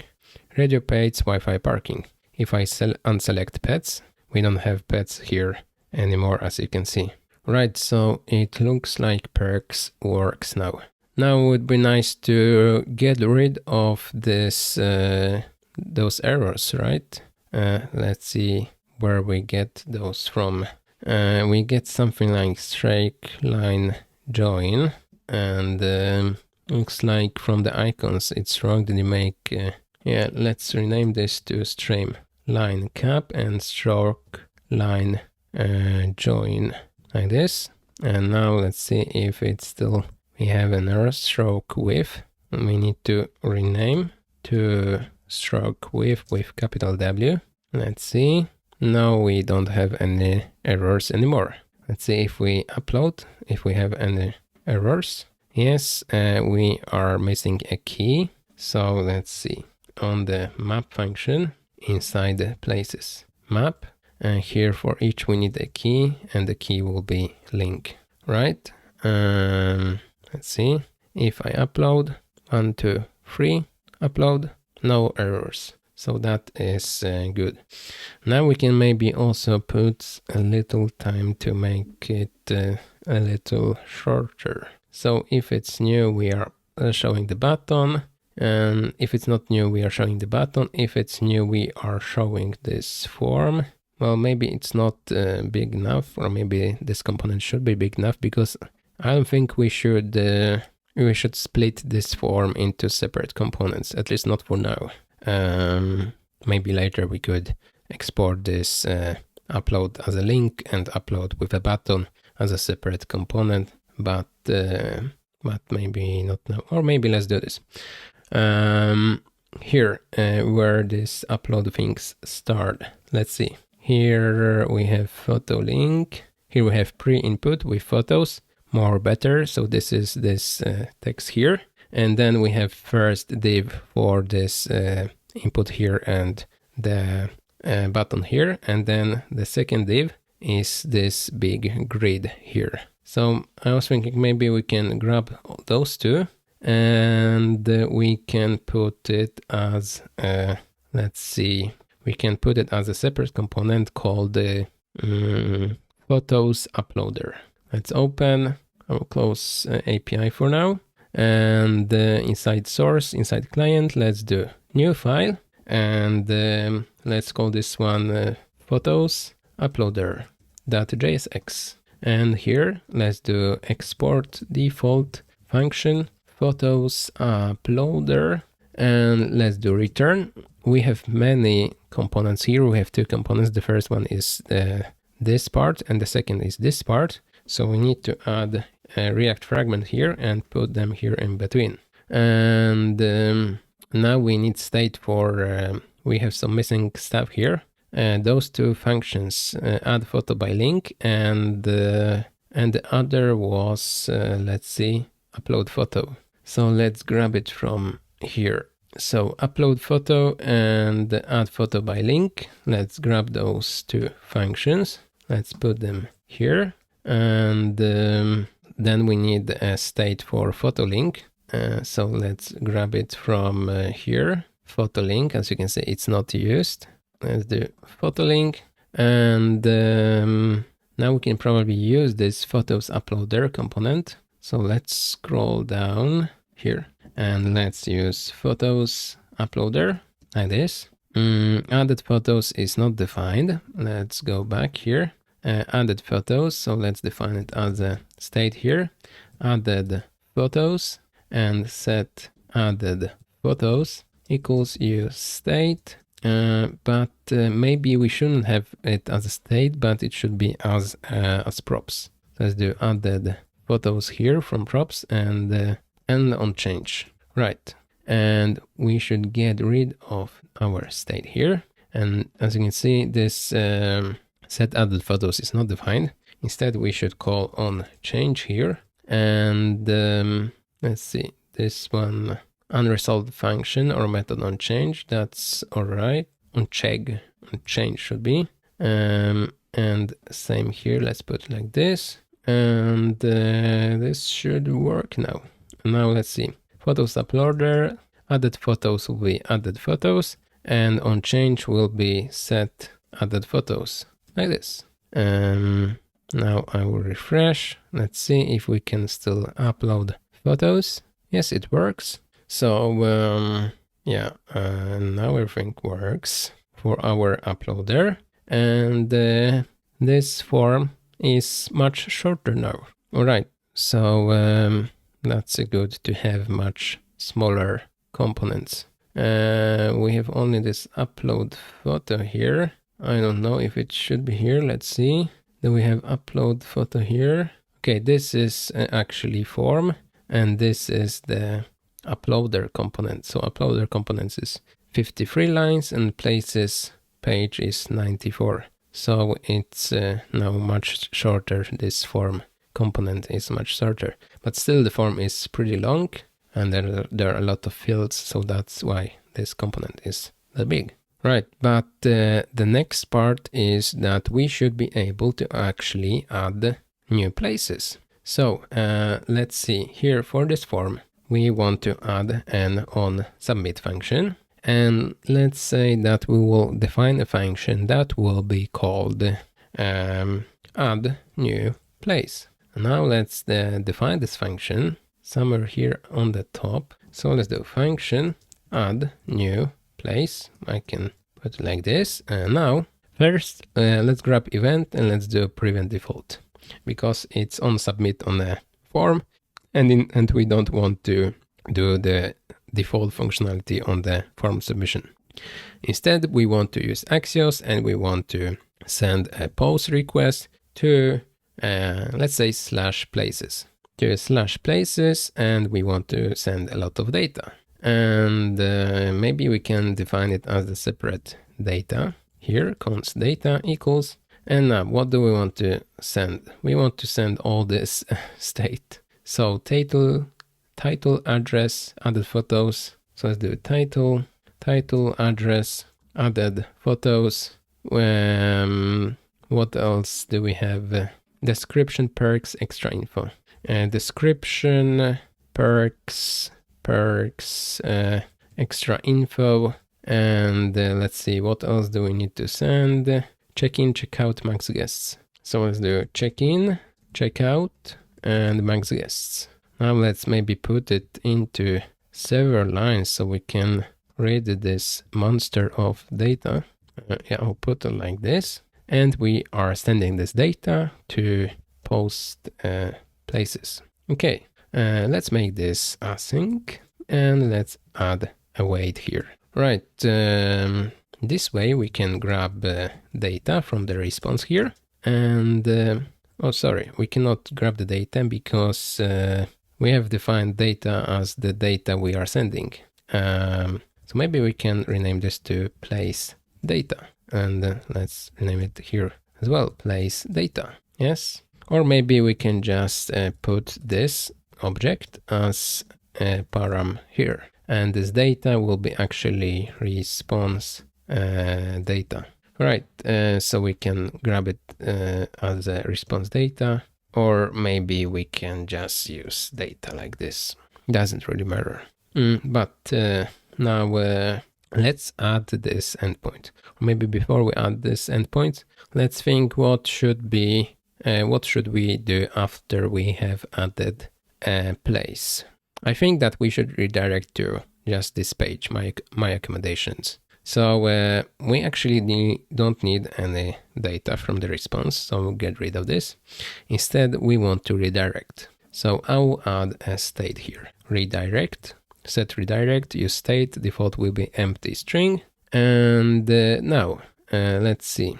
After we posted to places, our new place, we want to do set redirect to /account /places, and that's it. And here where we have our HTML and stuff, let's do, before we return, let's do if we have redirect, let's do return, and let's do navigate to, and let's do navigate to our redirect. And this should work. Right, now we need to fix this endpoint. So let's go to API, index.js, and here we need to add another endpoint, app.post, and it was /place or places, let's see, places. And here, as always, request response, arrow function. Here you can always do a default function like this, request response, and do like this, and the rest here, but I think it's much prettier with arrow functions. So I do arrow functions, request response, and now what do we want to do with the places? When someone posts to places, we want to create a new place. So as you remember, inside models, we have a schema for place and model for place. We just need to fill all this info, and we can save it to the database. I will copy this so I know what type of properties I need to fill. And now let's see.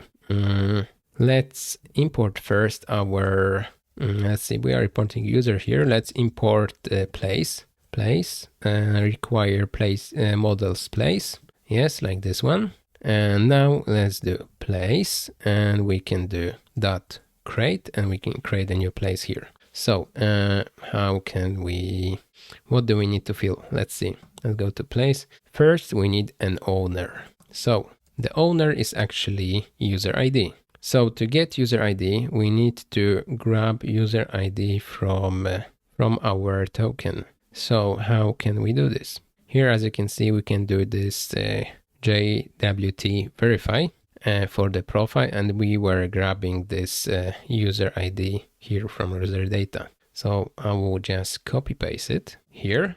We don't need to find the user. We don't need to do any response. We will only create this place. And for this place, let's see. We don't have any token yet, so we need to copy the token part as well. Token from request cookies. Let's put it here. And now we have user data, and user data comes from the encrypted token cookie. And as you remember, in user data, we have .id, and this .id is user ID. So we can pass it as the owner, because currently logged in user ID will be the owner ID of this place that is being created. All right, now we can add a wait here, and because this is already async, and now we have owner. Now we need to add more info, like, let's see, title, address, photos, description, perks, extra info, and so on. So let's grab it here. Let's do const, let's do title, and title, address, photos, address from request body. But for the photos, it was added photos, and let's see, what else do we need? Description, perks, extra info, description. Let's maybe put it into separate lines. Description, perks, extra info. What else do we need here? Check in, check out, max guests. Check in, check out, and max guests. Yeah, something like this. And now we can actually grab all of this, and we can put it here. We can put it into separate lines if we want to, but well, it's not needed. There will be too many lines for me. So let's see. And we are creating the place here. We are doing a wait. So this will return our place document from the database. So let's grab it like this, and let's try to respond with JSON. And inside this JSON, let's put this place document from the database. Let's add a new place, and I will actually download some photos first. So let's maybe, for example, take this one, and I will save some photos. Maybe we can add photos by the image address. Yes, let's do this. So for the first place, let's do I would just copy the title. For the address, let's put this address. Now for the photos, I want to use this link functionality, so it will be a little faster. Add photo, and well, I need at least 5 photos, I think. So this one will be third. Copy image address, paste, add. Next photo, copy image address, paste, add, and copy image address, paste, add, and let's do 2 more. Copy image address, paste, add, and let's do the last one. Copy image address, and let's place it here, add. Now description, let's add just random description. Maybe we can just copy from here some description, show more. I will just copy this part to description. To the perks, let's just select everything. Extra info, maybe we can put this as extra info. And check-in time, let's put 14. Checkout 11, max guests, let's put 5. And let's hope this will work. Save. And there is an error. There was some kind of error, so let's see. Now let's first check our database. If we have any place, yes, we get one place, but there was some kind of error, and the error was about about the redirection, because we had this set redirect to account places. So I will try to hit the save again, and we get some kind of error. Maximum depth exceeded in use effect, but use effect doesn't have a dependency array. Okay, do we have an use effect that is without dependencies? Let's see. Set state inside the use effect. It's navigate on places page. Okay, so it looks like when we are on this page, it still somehow sees this navigate to. Let's see. I will open here. Let's go to pages and the places page. We have this places page, and well, it still get this redirect that it got from this link, I guess. Let's see, redirect, what this redirect can be. We have add new place, and after we add the place, we are doing redirection to account places. We shouldn't do the redirection, I think, or maybe we should, because when we add new place, we are add /new, and then we want to go back. All right, so this, when we do this set redirect to account places, it goes to this and doing this redirect to account places. But the problem is that the redirect is still redirect to the value is still account places, so it goes down and it goes again to navigate to account places, and it's an infinite loop to redirect into the same page. And to fix it, I need to check that this redirect will not work if we are not on the new action. So maybe I can first rename it.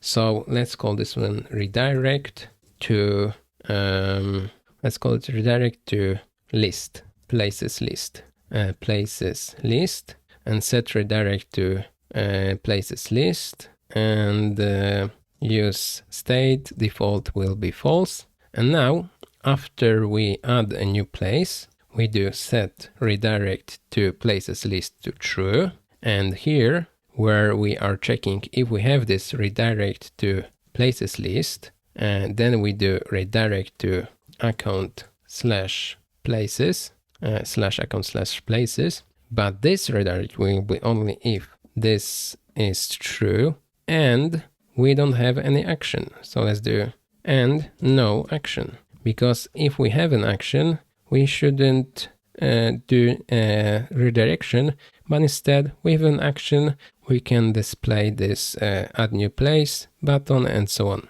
So let's try to add another empty place. Let's save it. and we still have an error. So let's see. Yes, we still have an error. Looks like we have an action. Okay, we should check that action is not, or it is, we actually should check if we have an action. We should check if action is not new, like this. And now we can see this thing stopped. Now I will refresh, add new place, and it looks like this button doesn't work. Now it does. Let's see. My accommodations, add new place, and if I hit save, and then nothing happens. If I hit save, and I'm not redirected anymore, so this doesn't work. This approach doesn't work. I guess we can fix it by splitting this many different pages to several components, because now this component is both listing for the accommodations with this button and actually showing the form. So let's put it as two different pages. Let's create another page for places form page. So let's add new places form page .jsx, and here let's put the stuff from the form. So this div with all the form functionality, let's grab it and let's put it inside places form page. Let's do export default, and here we want to do function and places form page. Here just return parentheses, and let's just return all of this. Now we need our state from there. Also all this state, let's grab it and let's put it here. And we need to import use state. So let's import it, use state. Let's import it manually, import use state from React. And now we need all those functions, add new place, pre-input, input description, and so on. Let's put it also here. And now I guess we can get off this redirection state and this redirection from here. And here we can put our page for now, places form page. It shouldn't go here. The thing is that this page, places page, should be only the layout and then the button. But the problem is that the layout now should have those buttons. And let's see. Here we have this button, and here we have this form that shouldn't be here.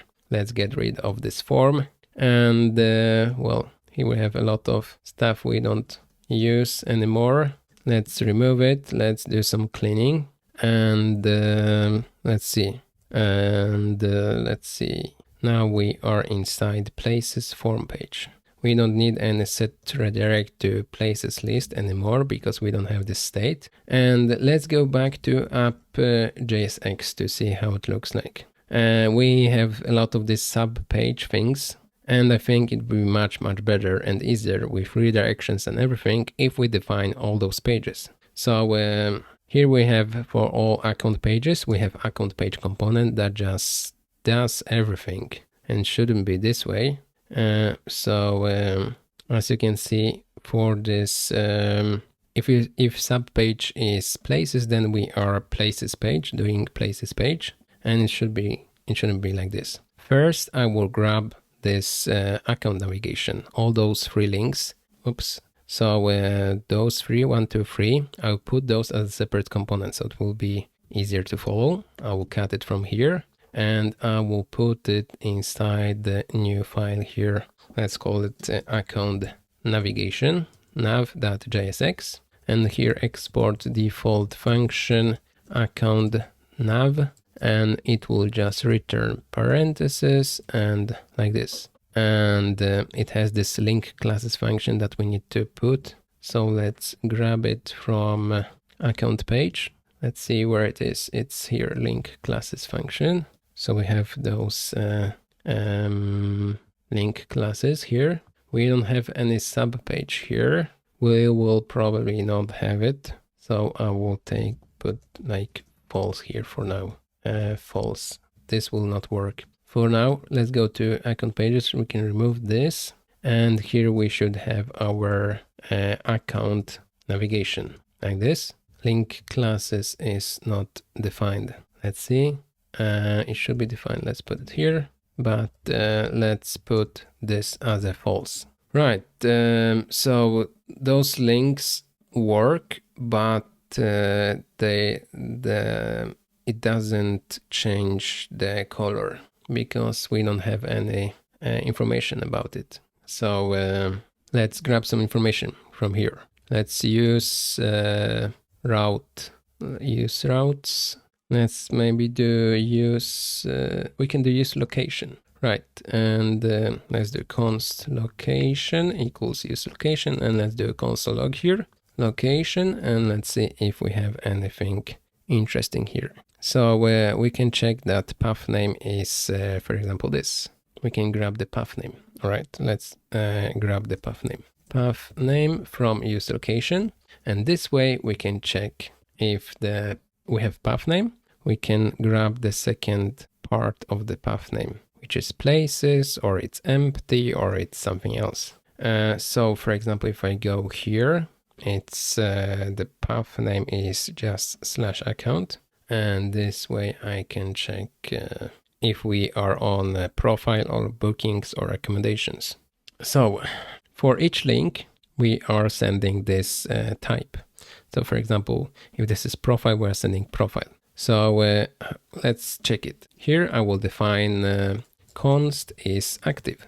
And active will be true only if type, so for example this, is the similar that we have inside path name. So for example profile, we need to check if type is profile and path name is account. So let's do if path name is /account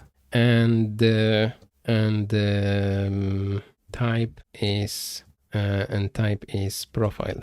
We can do like this. Then we need to repeat it for other two, but let's see.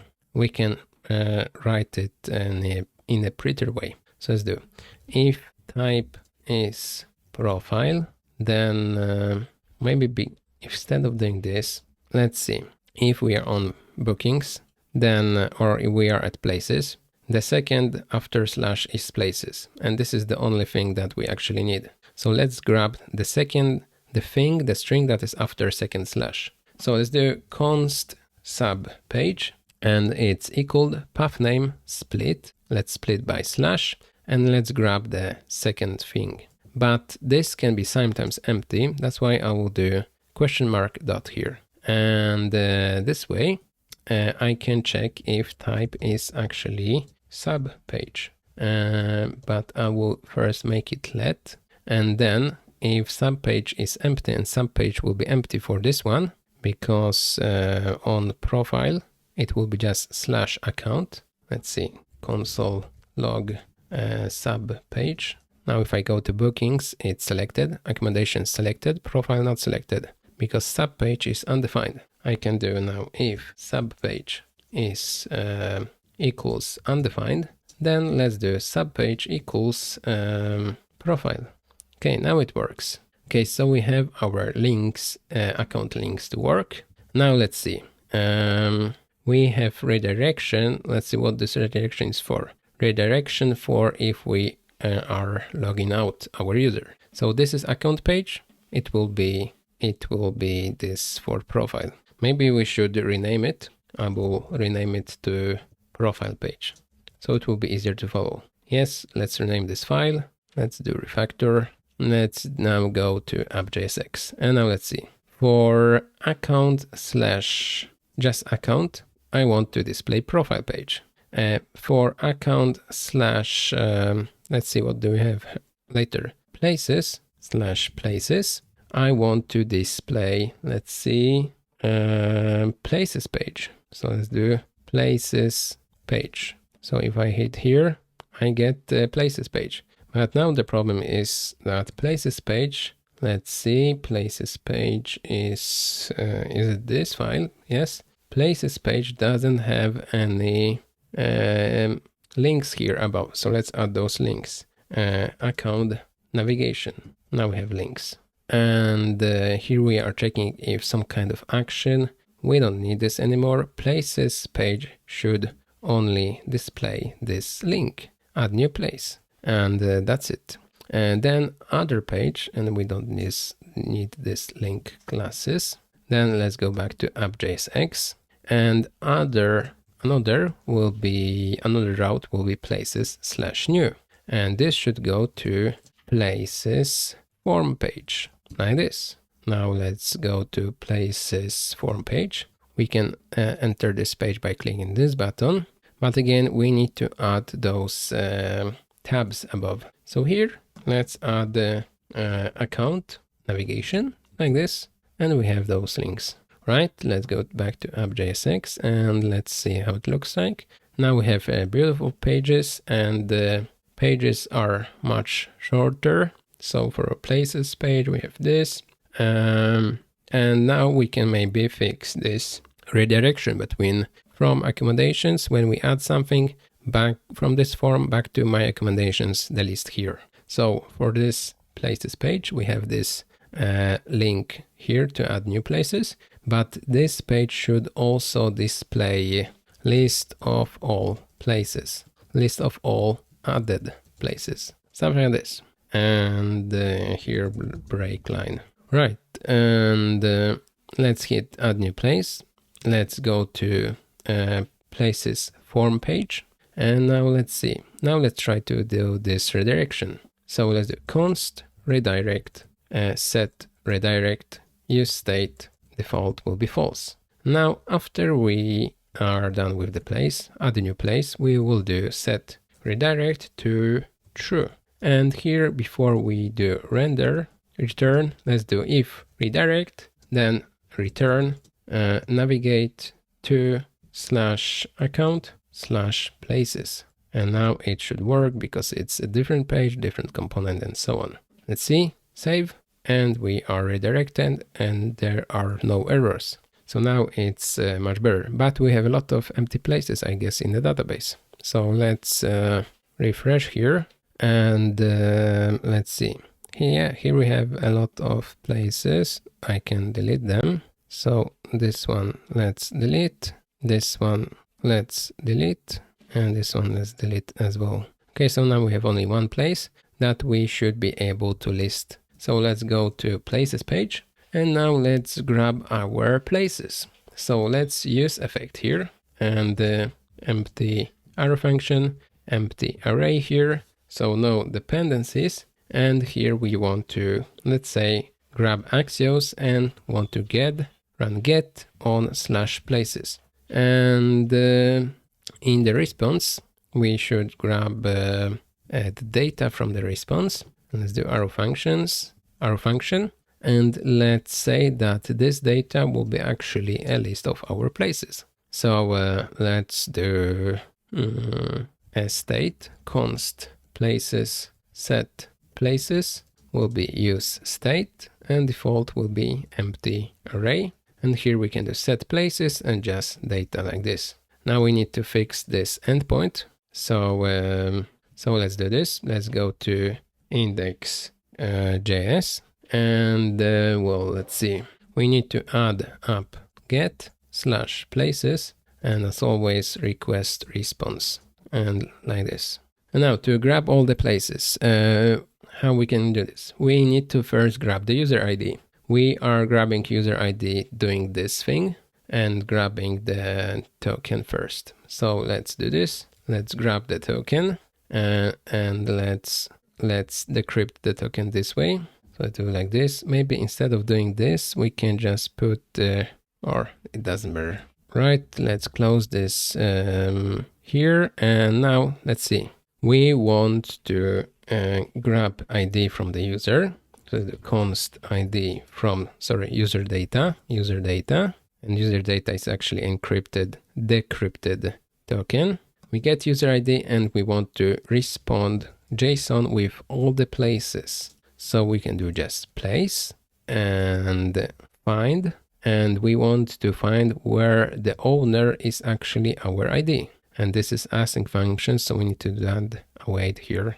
So place find will have enough time to respond. Let's see, network tab, and we have places here, 200, and we get one place. So I guess it's inside our state now. So let's try to list it. So let's get rid of this string here. And let's say that under this link, I will have another div with a list of our places. So let's do if places length is bigger than 0, and then let's do places map, and for each place we'll do parentheses, and then let's put a div, and let's put for now place dot title. So we have one uniquely designed organic nature house of grid. Right, but maybe let's add some styling first. On this main div, let's add the class names to add margin top of 4. And for each place, let's do class names and let's add a border like this. And maybe instead of a border, we can add a background of gray 200. Yes, something like this. And let's add a padding of at least 2. Let's add rounded corners, rounded to XL, and more padding. Let's do padding 4. And now let's maybe show the first photo. So how can we show the first photo? We have it inside the photos, I guess. Let's see here. Yes, we have photos that is empty. Okay, that is weird. Let's see inside index.js if we are saving photos. Okay, we are saving added photos, but we don't have it inside our model schema. That's why it doesn't work. Instead, we need to do photos should be added photos. Let's save it. Let's go back. So we don't have any photos on this one. So I think I will quickly add it back with the photos. Maybe we can maybe make an edit functionality. I will fix edit functionality so we can edit places. Right, but we have title here. But first I wanted to show here an image. So on this image, here I will have a div for the photo that we don't have. But in case we would have, let's do place photos. Sorry. If we have a place photos length, so if there's any photo, let's do parentheses and let's do image and let's do place photos of 0, so first photo. Okay, and the length is bigger than 0, like this. For this photo, for this div that is parent of this image, main photo, let's do width of 32 and height of 32, something like this. And on the main div of a place, let's make it flex, so the photo will go on the left side. And here we'll also add background gray 500, maybe too dark, let's do 300. Yes, and let's see, maybe we can do just 100 here. Yes, and we can add some gap, let's say gap of 4. Yes. We have title here. Maybe we can put this title as an h2. Let's put this title like this. Let's add the class name on this h2. Let's do text XL, something like this. And let's make it bold. So let's do font bold. Maybe bold is not that important. It looks ugly. And well, we have this and now let's make that we can click it and we can edit this. Or maybe we want to display some kind of more information. Let's display more information paragraph, and let's display also place dot description like this. But this should go underneath, so I'll put those two into div like this. And for this paragraph, let's do class name. And I want this paragraph to be small, and I want margin top of 2, and I want this to, first this div with the photo shouldn't shrink. So let's add grow on this one. Well, it didn't work, I think. but this shouldn't grow. So let's do grow 0, and let's do shrink because it should shrink. And let's see, this has width. I need to inspect this one and to see. I guess we need to add here as well shrink to 0. So let's do shrink to 0, and now this one is all right. So now it looks better. But now we should be able to add a arrow cursor on this one. So let's do cursor pointer. Yes, and now let's make a link of this. So here, let's do link and link to, and then /account /places, and then /id of this place. So let's do plus place and that underscore id. So if I click on this, it goes to /account /places and this id. But we don't have any route for this, so we need to add it. So let's go to app.jsx and let's see. We have the places new and places, but we don't have the places and then the ID. So let's add it. I will copy paste this part, and now let's see.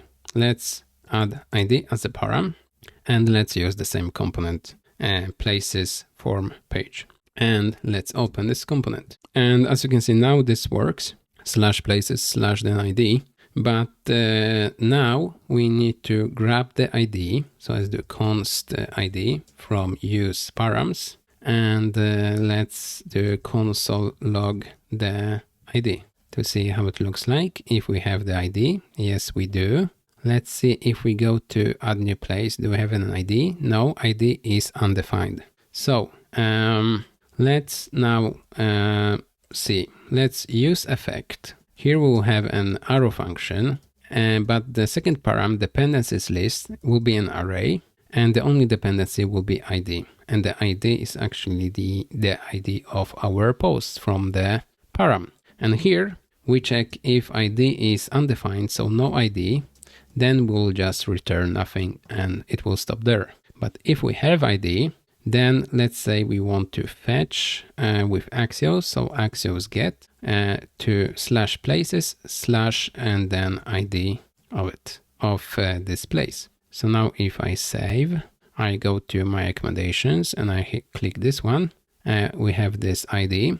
And as you can see, it tries to get this API endpoint that we don't have yet. So let's open places and let's see. Let's add app-get /places / then ID here. And then we need to add request response.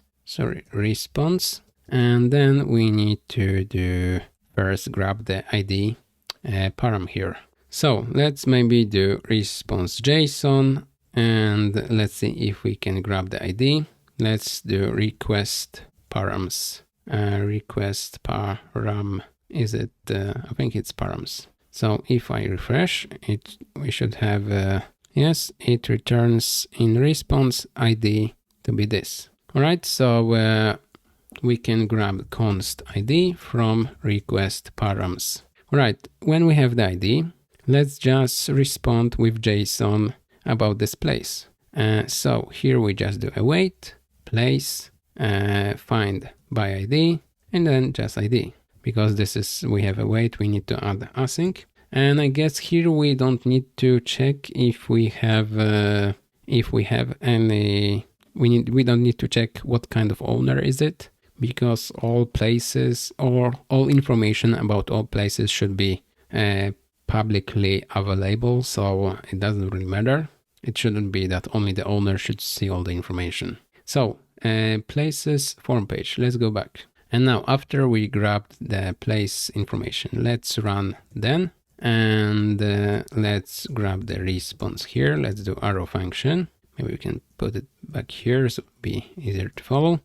And from the response, we want to grab data from response. And let's see, let's refresh and let's see how it looks like. So we get all this info. We need to now pack it into our state. So we will do like this. set title, and here data title. Then we need to do set address and data address. Then we will do set added photos, and here we'll just do data photos. Then we'll do set description, and here data description. What's next? Set perks, and here data perks. Set extra info, set extra info, data extra info, and set check-in, data check-in, set checkout, data checkout, and set max guests, and data max guests. And I think that's it. Now if I save, as you can see, everything has been fixed. So we have a text area with the description and other stuff, and everything has been loaded except the perks. Let's see if we have perks inside our database. So if we have perks, yes, we have array of perks, but looks like it doesn't work. So we have perks here. Let's see if we have them inside our components here. So places form page. Yeah, we have our perks here, but they haven't been selected. So let's fix it. Let's scroll to perks. As you can see, we have selected, but we are not making them selected here on the inputs. Sorry, not selected, checked. So let's make them checked. I will select every input like this, near to the name. And now let's add checked. And checked should be true only if this name, so maybe I can select the name, copy, only if this name is inside the selected. So I can do actually selected that includes like this, and now this, and let's close parentheses. Now if I save, everything is selected. Is it true? Yes, it is, because we have 6 elements inside perks. So I can unselect one, but if I reload the page, it should be back to selected. One more thing is I would like the text area to be bigger by default. So let's go to CSS file, index.css, and for text area, only text area, I want to add the height of, let's say 200 pixels. Yes, maybe 150. Let's do 140. Yes, this one is good. Right, so this one looks nice, but now let's try to fix the functionality for updating the place. So let's go back to places form page, and when we hit save, the form is submitted, and the function is called add new place. I think instead we should rename it to save place, because it can both add new or update existing place. So let's name this function for save place for now. It only adds new places, but we will fix it now. So we are preventing default behavior on the form submission, but then this part is putting new place into database, posting new place to the database. So how can we add the functionality to update an existing? How can we know if we want to save or update, save a new place or update the existing? We can check it by checking if we have an ID here. So here we can check. If we have an ID, we know that it's an update. Otherwise, it's a new place. And if it's a new place, we can do this. Right, but if it's an update, what do we want to do? We want to do basically the same thing. So we want to send all the information and do redirect. But let's see, we don't want to do post to places. Let's say we will do put request to places instead.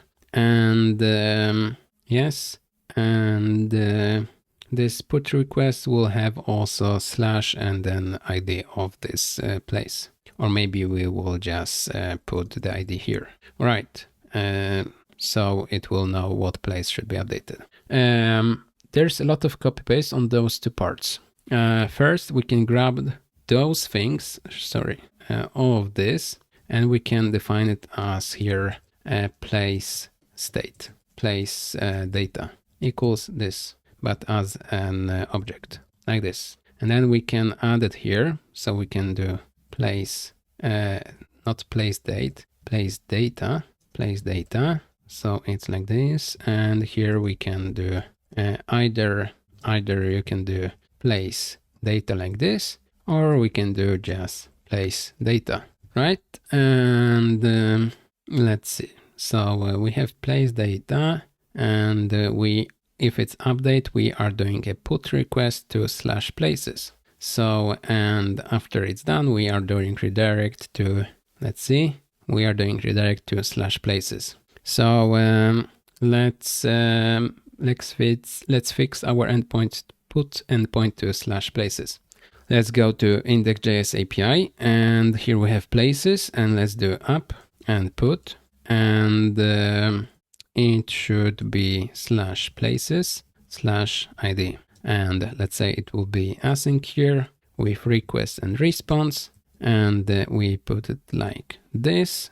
And now, almost the same way we did with posting a new place, we need to first grab the token and all information from the body. So let's do this. And when we have the token, we can, we need to also grab the ID of the places. But actually, it will not be here. It's send, let's see, it's send as an inside, alongside places, place data. So we can grab it actually here, right? But now we have a token. We have an ID of the place we want to fetch. So now let's fetch our place. So it's the const place document because from database. So that's why I call it the document. And let's do await place and find by ID and ID. And when we have it, we want to check that this place owner is the same as the user ID inside this token. So to grab the user ID, we will again copy this part, and to verify the token with the secret, and we will just grab the user data or just user data. Inside user data we have ID of the user. So if user data ID is the same as place document.owner, then we know we can update this place document. Then we can do place document.update, and here we can pass all the data, I think. Let's check the documentation. Yes, it looks fine. So I think we can either do update and all the data here. Actually, we don't need to, before we update this, here we are fetching this place document, but we actually don't need to fetch it until we verify the token. After we verify the token, we have user information. Then we are fetching this place, and then let's see. Then we want to check if this place owner is the same as the ID of the currently logged in user. I think that instead of update, we should do save. So place document.save. But before we save, we need to put all this data into it. So let's do place document, and we can do set here. And now let's put all this information that we did here. So I can actually grab this object and I can put it like this. We don't want to update the owner. We don't need to update the owner. We want to update title, address, photos to be added photos, description, perks, extra info, check-in, check-out, and max guests. And then we save the document. Then we can do response JSON, OK, and save. Now let's see if this will actually work. Let's go to network, clear everything, And let's say we will change here, we'll add 2. And let's save. And looks like it didn't work. I will refresh. Let's go to my places. I will add a 2 here on the beginning. Let's save. Let's see, the places is pending. That means that it got stuck somewhere here. Let's see, we get token from request cookies. And this looks fine. Okay, I think that the problem is first we need to do a wait here. And now let's see if I refresh, save, it's still pending. Let's see, maybe if we have, let's see if this is correct URL. It's a request. Is it a put request? Let's see. This is a request to /places. And well, it should work. Maybe let's check if we have any error here. If we have error, then let's throw this error. Then here we have an if the owner is the same as this ID. And I think this can be the problem because if we grab the owner from document, this is an ID. This is an object ID. And to make it to stringed, we need to first do compare it as JSONs, I think. Or maybe we can do, I can show you. I will comment this out and I will do console log, and let's do first will be user data.id, and the second will be console log place doc.id, .owner. And now if I hit save, you can see that the first is just a string, the second is object ID, and it looks weird. Let's see if we can do to string on the second. If I hit save, then it fails. It shouldn't be two-sided, it should be to string. Now let's see if I hit save. Now it looks much better. Now let's see if this will be true if I compare them to each other. So save, yes, it's true. So I can compare it like this. So I will hide this and let's do uncomment this. Place owner to string like this. And now let's see, I will add 2 here. I will hit save and we have this 2 here. So I will remove this 2 and maybe now I will grab some images so I can upload some images. So I will open this one and I will save all of them. So let's save this one as well. Well, I want to save at least 5-6 images. So I will have a lot of images for at least one property. So this one is the 6th image. So I think it should be enough, but I will just grab the last one, the 7th. So we'll have enough. Right, and now I will do upload, and now I will upload all of those images. As the upload, and we have a lot of images. Now let's try to save it.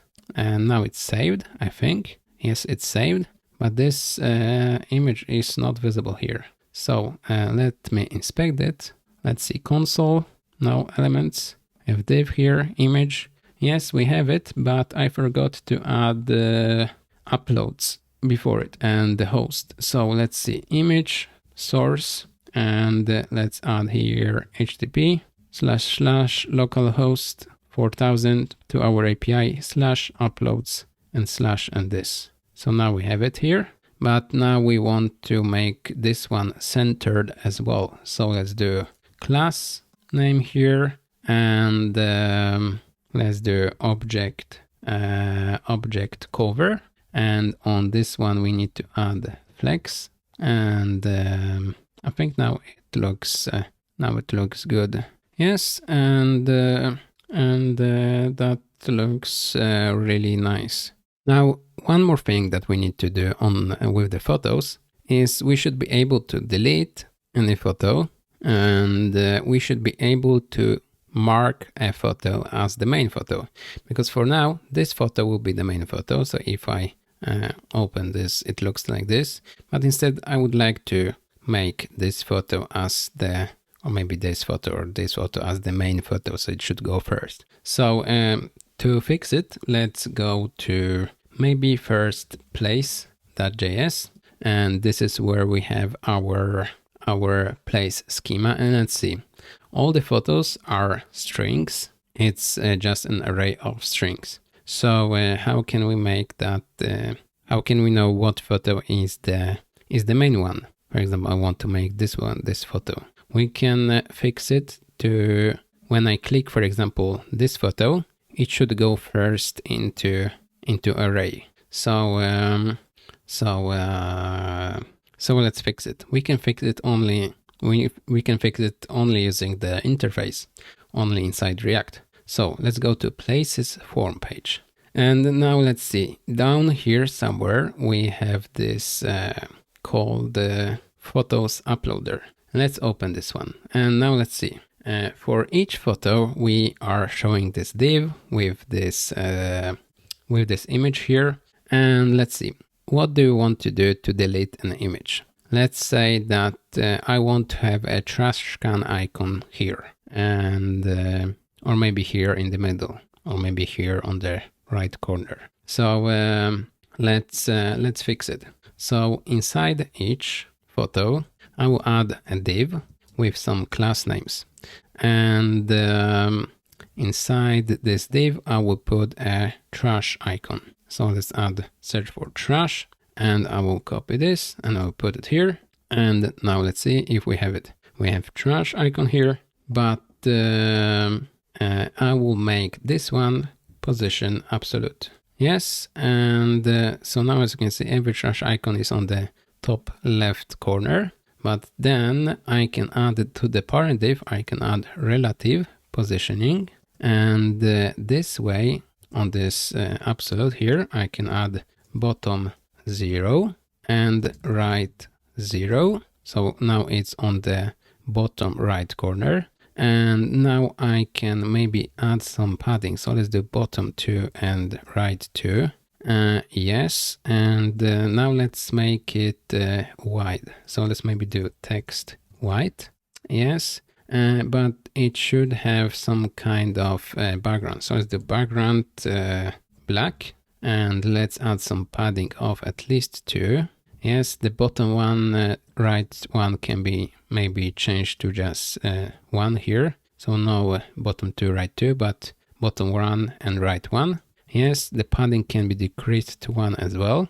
But now for this black background, I want to make it add some opacity. So let's do background opacity. Let's do maybe 50%. Yes, that looks much better. But let's add some rounded corners here, rounded to XL, or maybe just XL. Yes, and I think this looks much better. Maybe to XL. And maybe I will actually do padding off. Yes, and padding on the top and the bottom will be 2, but padding on the sides will be 3. Yes, and now let's fix, so when I click on it, let's add also cursor pointer. When I click on this div, I will change it to button. Let's fix that when I click on this button, this photo will be removed. So let's do on click, and let's do parenthesis here, arrow function.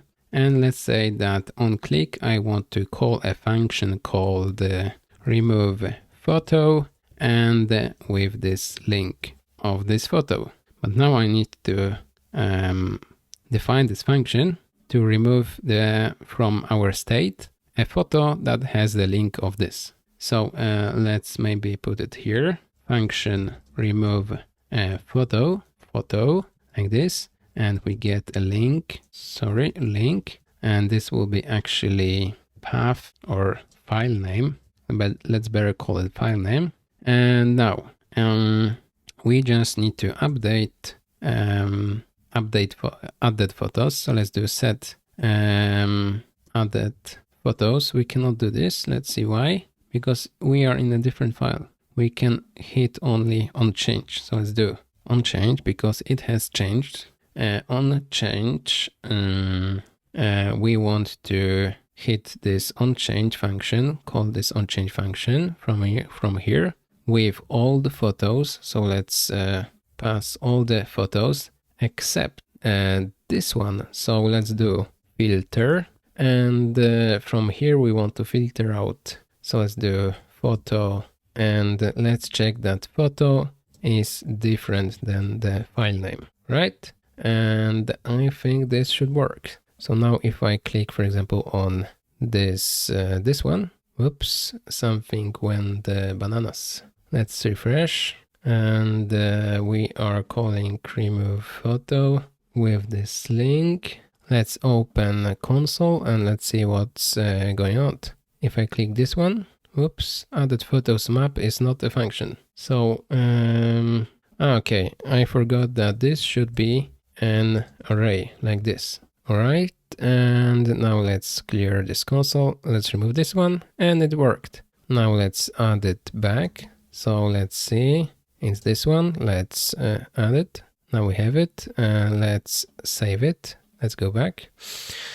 Now I want to add another button, but this time the button will make it the main photo. Let's see. Here we have the button for deleting. I'll just make a copy of it and let's put it also here. But for this one, the function will be named select as main photo. And let's see, on the class names we have this bottom one, right one.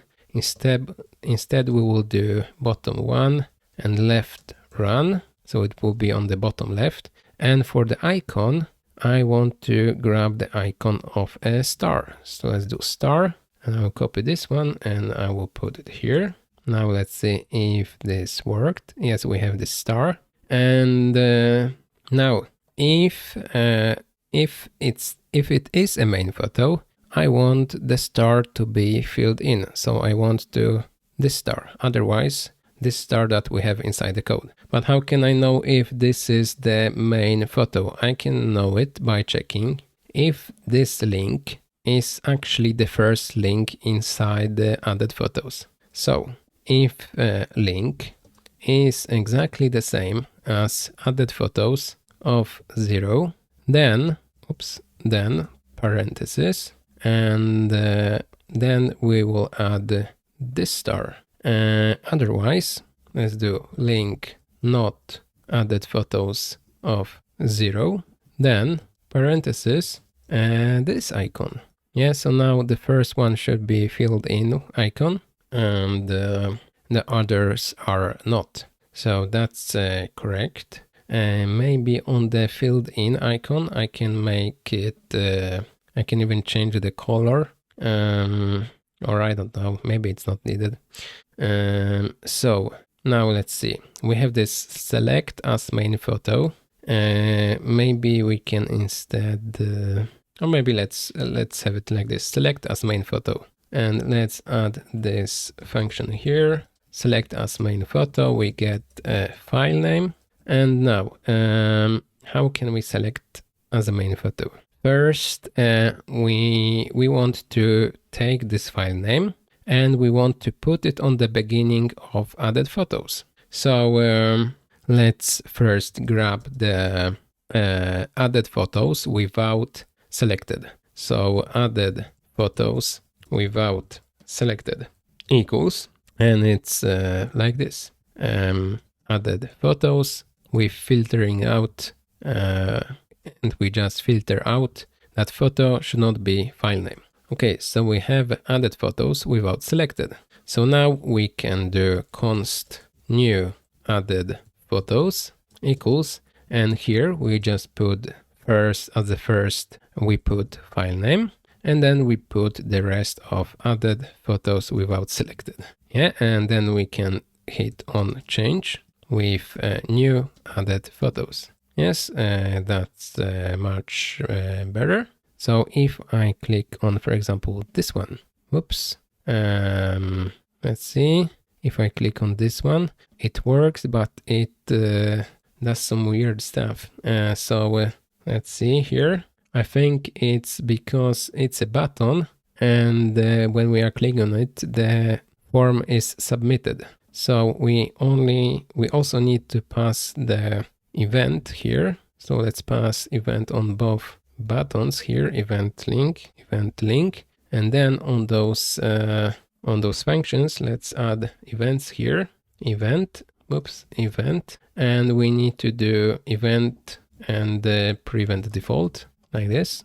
And now it should work better. Let's see if I reload and I make this one. Yes, it works much better. This thing could be simplified, and I can show you how. Instead of defining this as a variable, we can put it directly here like this. So we don't need to have this variable. And now, even for this variable, we can just put it here like this. So on change, we are firing on change that added photos has changed. And added photos will be now an array where the first element is our file name that we have selected as the main photo, and the rest is here an old array of added photos spreaded with the spread operator.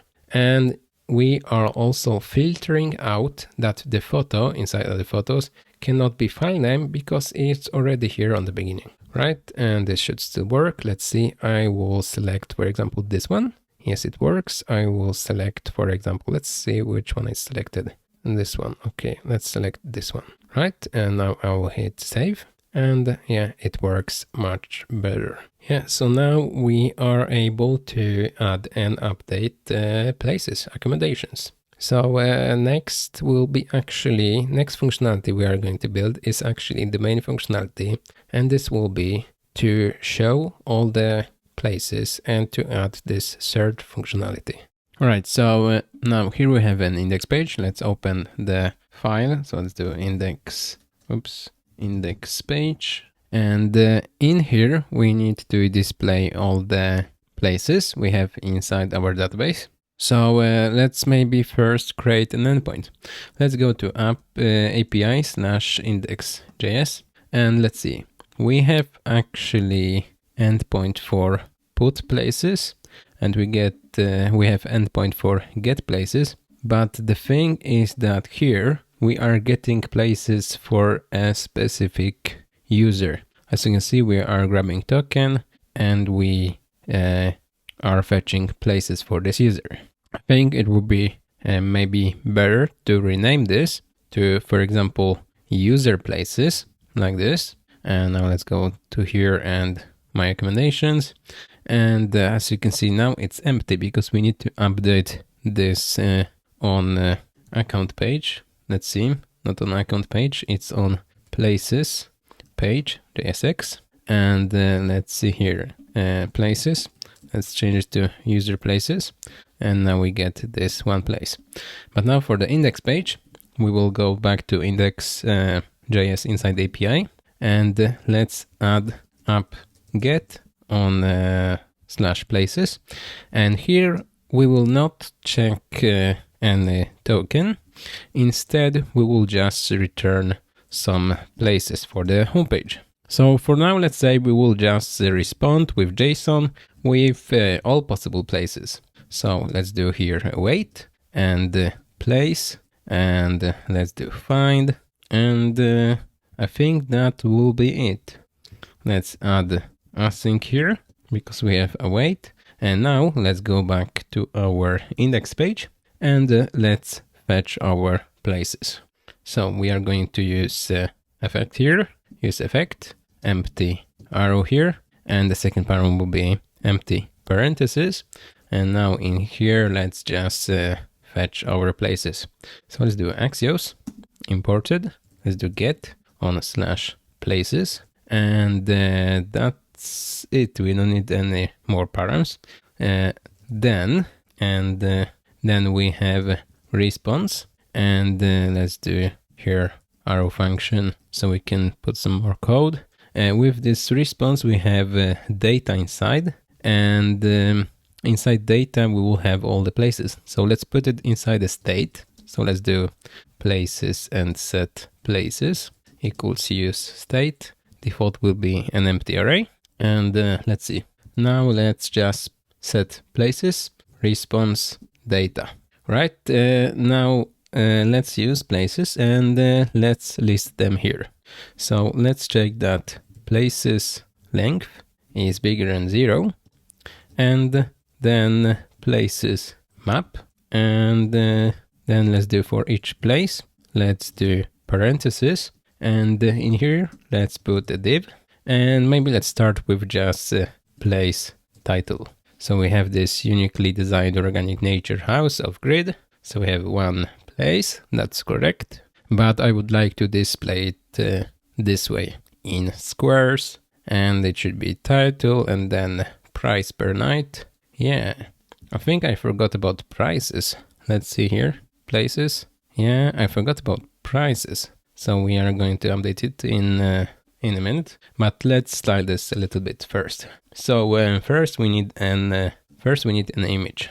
So for the image, let's put image like this, and now let's grab first image. So let's do place photos, and let's do a question mark dot, and let's grab the first, and well, we need to add first, maybe let's check if a first photo exists. So if this, then parentheses, and then let's display this image, right?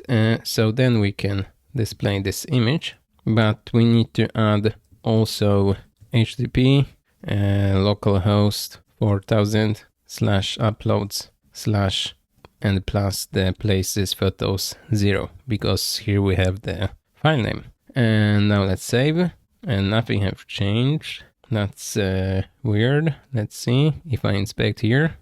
Places photos, sorry, it should be place photos. Same here, place photos, and we have one place. Right, for this photo, let's put it inside a div.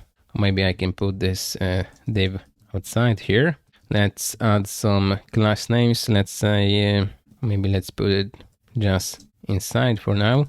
And I will add just gray background gray 500. And now, let's see. For each place, we have this div, and we have one parent here for all places. So in this parent, I will make grid. So let's do a grid, and let's do a grid columns. I think it was 4. Let's see. Here it's 3, and then for large screens it's 4.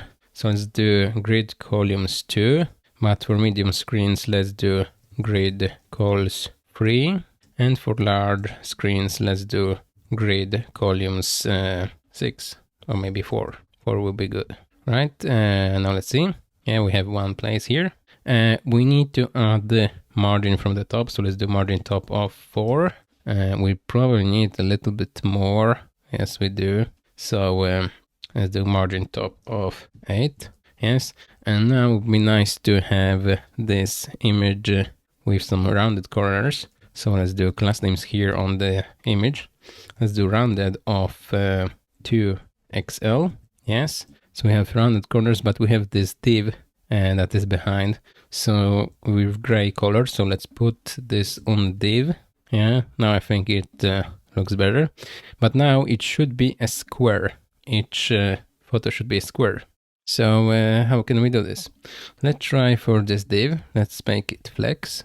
And now for the image, let's do object fit, object fill, maybe object cover. Nothing happens. The object contain. Maybe if I change it to absolute positioning, then it's really wrong. Let's see, maybe we can use aspect ratio.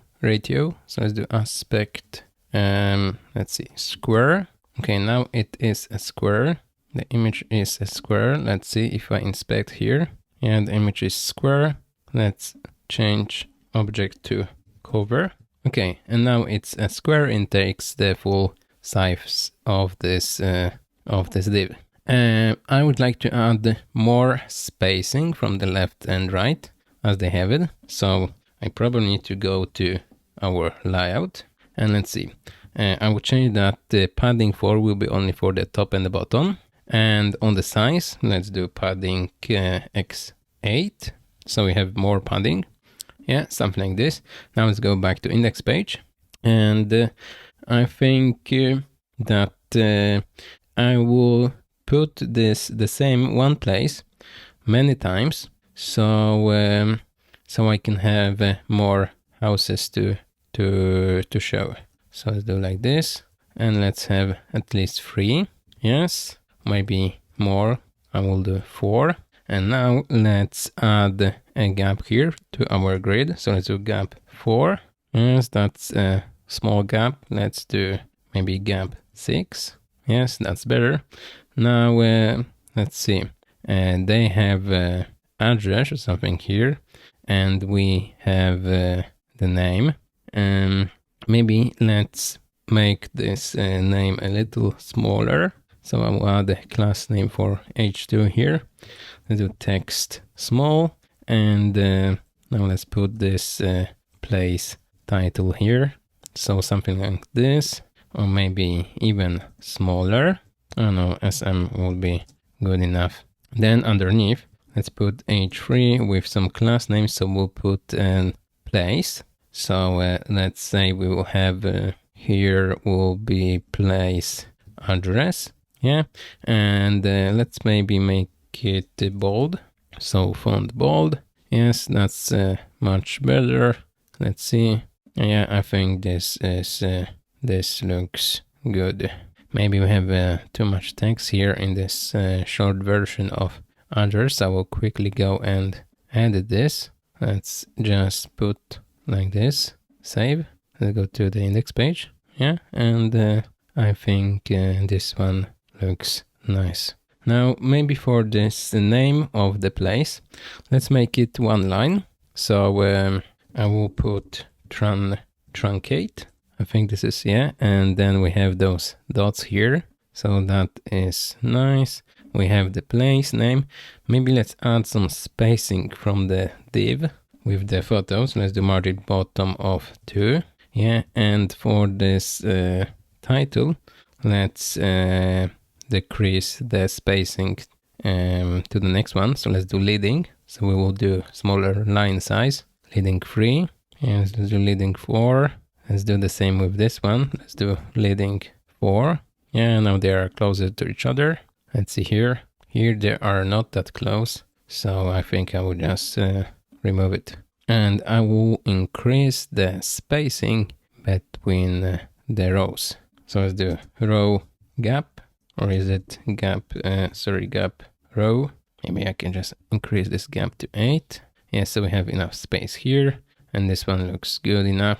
Yeah, it should be 6 here, but for gap we can do even the letter X or Y, and on the Y we want to have more, so let's do 8. Yeah, something like this. So this one will be for X, and the other one is for Y, so for rows. This one is for columns. Right, so this one works nice. And now the one thing that we forgot, we need the prices. So let's go back to account, accommodations, and now this accommodation. And let's see, we have check-in, check-out times, but we need also here price. So let's go to the form places form page, yes. And on the bottom, somewhere here, where we have those 3 inputs, I think I will put just another one. I will just copy this and put it like here. And here I will put the title price per night. And then we have it here. We need to create state for this one. So let's go to the top and let's define it here. So let's do price and set price equals use state, and default will be 100. All right, and now let's scroll down. Let's see. All those 3 or 4 inputs are inside this grid, and let's see, it's columns 3. Let's change it to columns 2. But for medium screens, let's do grid columns 4. Yes, and let's make this one as default grid columns 2. And now we need to update the state. So as the value here will be price, and the same for this one, set price and event target value. That looks good. Now let's see if this is going to be sent. Now we need to add it to our place data. So let's add price, and let's see. Then it should be saved. And so now we need to check our endpoint. So let's go to index/index.js inside API. And now let's see, for the places, we have both put and post. And on both, we are grabbing all the data here, but without price. So let's add it here, and let's grab it from request body, and let's put it also here where we are updating our place. Same for posting new places. Let's grab it from our request here, and let's add it to our place that we are creating. So now if I refresh, it will be 100. Let's do 120, save. Let's see if it has been saved. No, let's see why. If I refresh, let's do 120. Maybe let's hit save now. Let's see places, 200. Let's see. We get put request. Let's see if it's saved. Yes, we are sending price as 120. One thing I forgot about, we need to add it to our model. So let's add it here. Price will be a number like this. And now let's try to update this again. Price per night, 120. And now let's see, still not saved. Price per night, 120, save, still nothing. Let's see if we are sending this thing. Yes, we are. Let's check it inside our API for put requests. Let's see, put places. We are grabbing price. Let's see how it looks like here. Let's do console log and let's do price. I will put it as an object. Why not? And now let's do 120 here. We have price 120, so this should work. And let's see, place.js, we have price. That should be a number. Okay, I think I know what's the issue. Let's see in the database. I will reload the places. Let's refresh here and let's see if the price is saved. Yes, the price is saved, but it's not retrieved. We still get this default 100.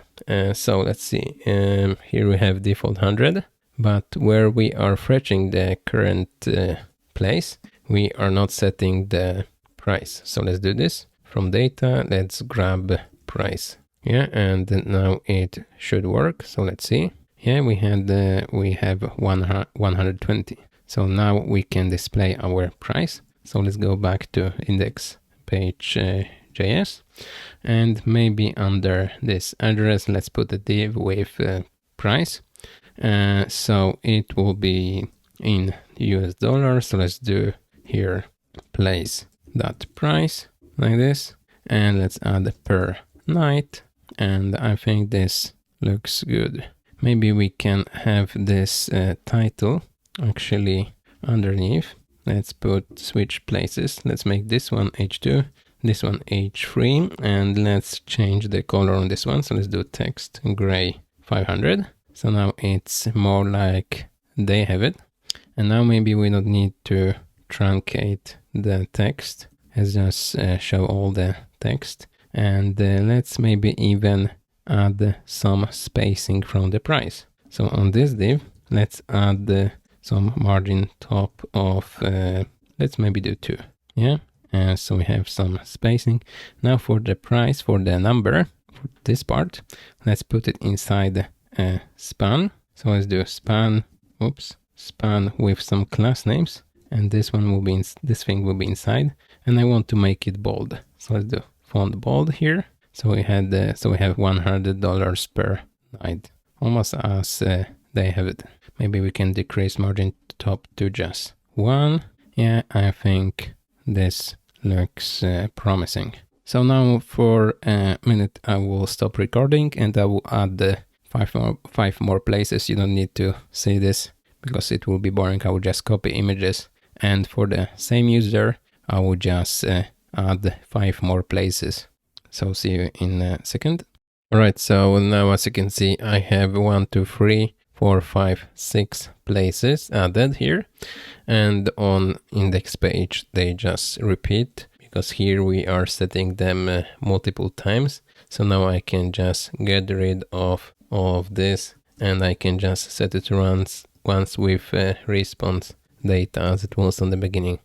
So now we have 1, 2, 3, 4, 5, 6 places as they have it on the start page here. One thing I forgot is on this one, I just need to add the place. So let's go to this one, and here for address, I will just quickly put this Akershus, Norway. So we have some address text here, and yes, now it's much better. Right, so now the next thing is actually we need to have a page for each one of this. So when you click on the image, you should enter a specific place page. So to do this, first we actually need to create the links of those. So let's see, we are looping through them, but instead of this div, let's put this as a link. Let's add a to attribute, and now let's see.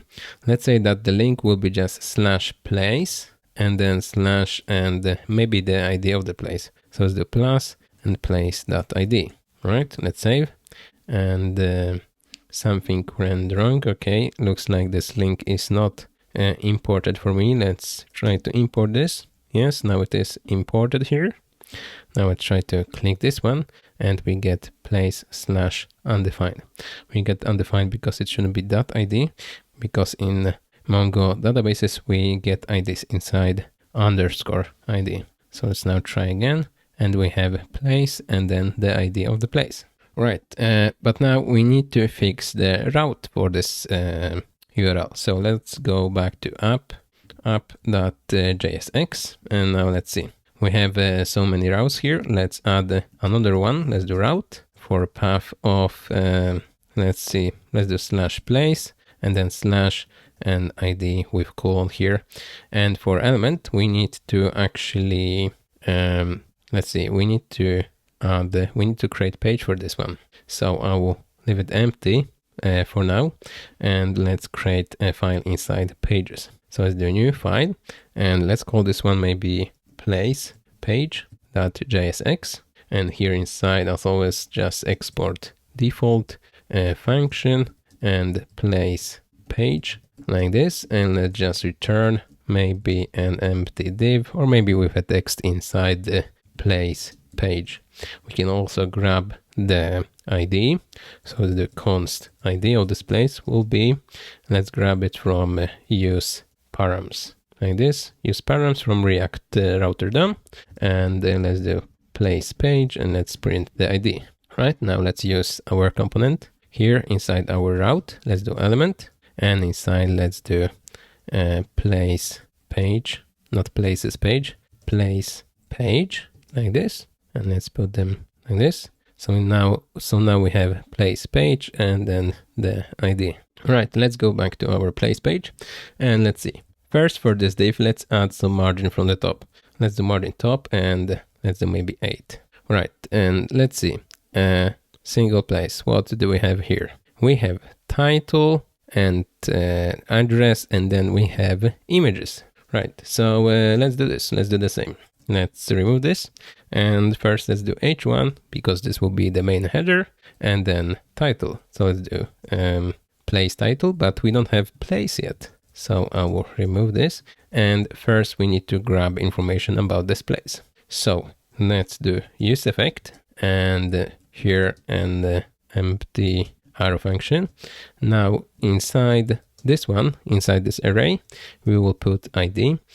So every time this ID changes, we want to run this use effect function again. Here first we are checking that if something is wrong with ID, so let's do question mark ID. If it's empty or something like this, let's just return here and do nothing. Otherwise, let's see, we want to do Axios. So let's import this one. Let's do get, And let's say that our endpoint will be /places / and then ID. And the ID will be just plus ID like this one. And it will add ID to this URL. Or maybe we can even do this fancier strings. So let's do /place / this one, and let's do ID. And now let's do then, and then response, arrow function. And with the response, what do we want to do? With the response, we want to save our place to a state. So let's do const place and set place equals use state. And let's say default will be null. Right, now let's do set place and let's set it from response data like this. And now let's see if we have this endpoint, and if we don't, let's create it. So let's go to API index.js, and let's see, we have places, and then we have this one, places and ID, and it does exactly what we need. It just returns the information about the specific place. So we have it. Now let's go to our app and let's see. We have our place. So now maybe let's try to display the title. So it's the place title, and looks like it didn't work. I think the problem is that on the beginning, the place will be actually null. So let's maybe add here, if no place, then let's just return empty string. Okay, let's refresh, still nothing. Let's see, I will do inspect here. Let's do network, let's refresh. Let's see, we are grabbing a place here, but looks like it doesn't work. Okay, we are doing /place /ID. It should be /places /ID. And now we have this header. All right, back in business. Let's make it bigger. Let's add some class names. Let's do text to XL. Yes, and let's see. Yes, maybe we can even add a different color, because as you can see, here they have white. Here underneath they have almost white. So I will do the same for this div. I will add the background gray. Let's do 100. Yes, something like this. But as you can see, we have margins here on the sides. So I will do here negative margins on the sides for this one of 8. And then I will add paddings on the sides of the same number. So it's still centered. Let's see how it looks like comparing to this one. Let's maybe decrease this margin from the top to just 4. And let's add padding from the top to 4. Yeah, something like this. Maybe padding on the above top and the bottom of 4. Yeah, I think now it looks better. Maybe we could add even more spacing from the top and the bottom, maybe 6. Or maybe even more, let's do 8. I think this one will work. Right, underneath, let's do maybe just h2 with address. Let's do place address. It's not the full address, but it's the place name or something like this. And let's say that maybe, you know what? Maybe let's do this as a link, as they have it. So let's do link, and it has been imported too.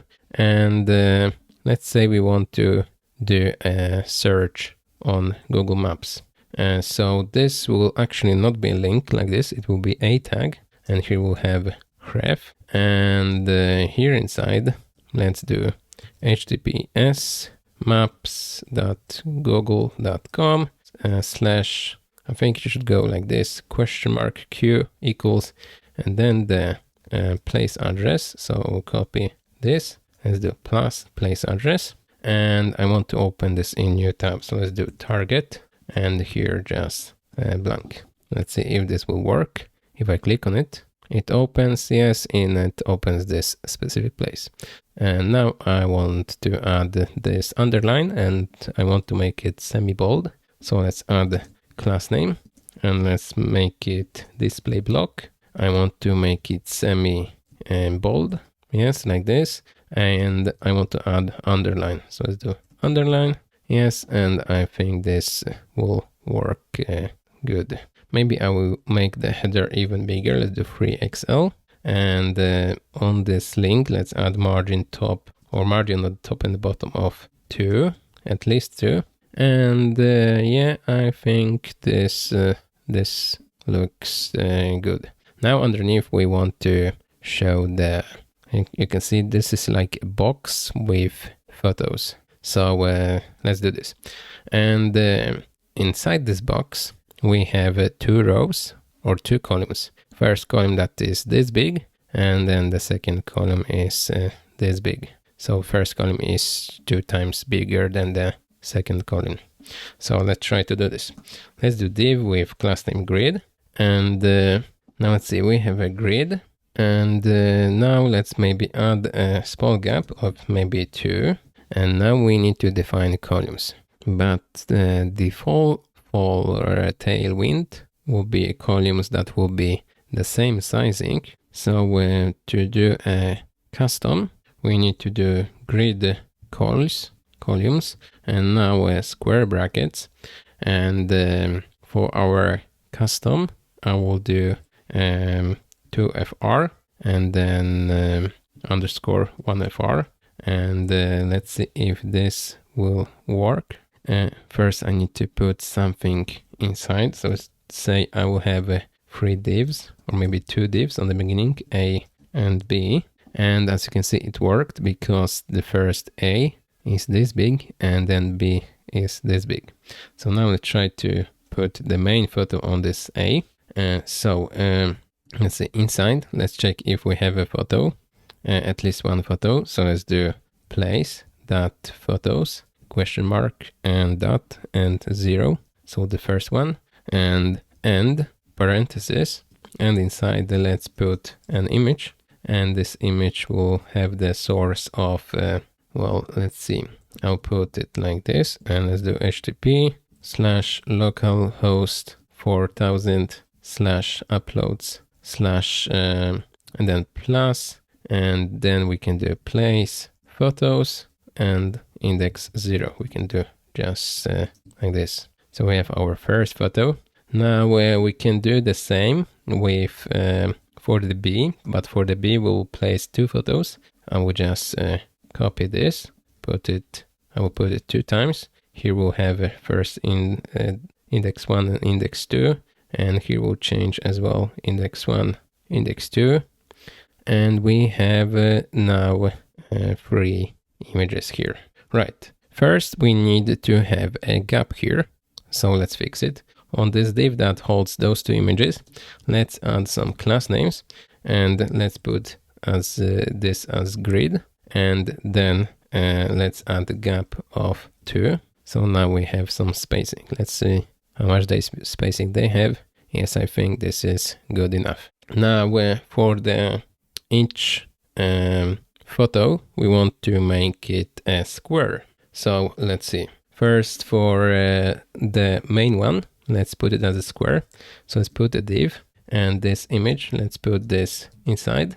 And for this image, let's try with a class name, aspect square. And then let's do object cover. Yes, so we have a square. Now we need to add those 2 classes to those 2 images. So let's do class name here, put those 2, and class name here and those 2, and see what do we have.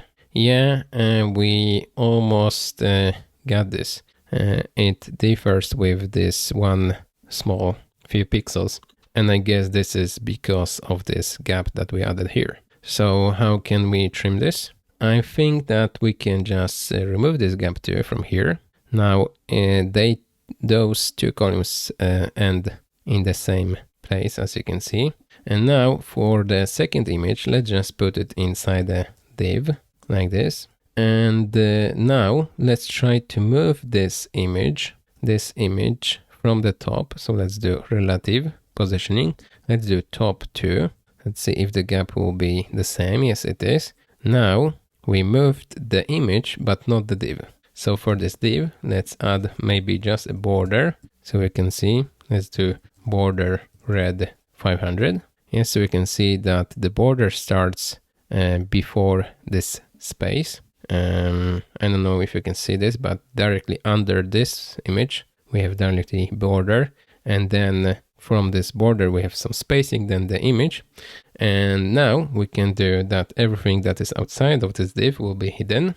So let's do overflow. hidden, and that's how we trimmed those 3 pixels from the bottom of this image. Now let's remove this border. We don't need this, and now everything is looks really nice.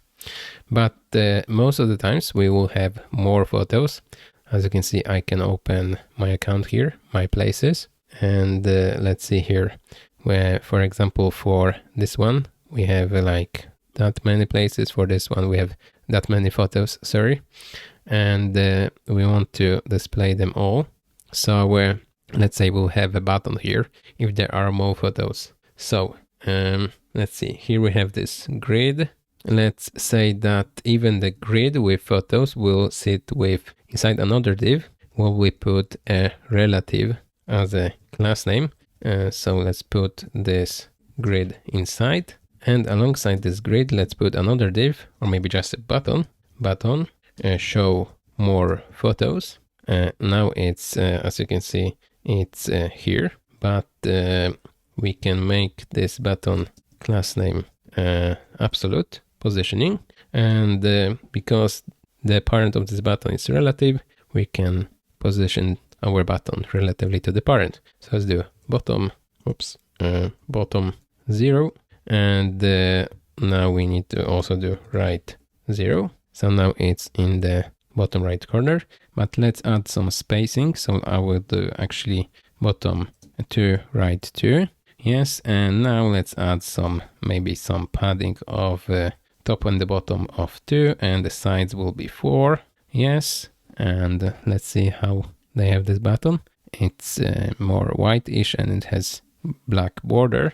So for the button, let's add background white, and let's do rounded corners. So let's do rounded 2XL, and let's add border, and let's make this border black. Yeah, and maybe we can add some shadow.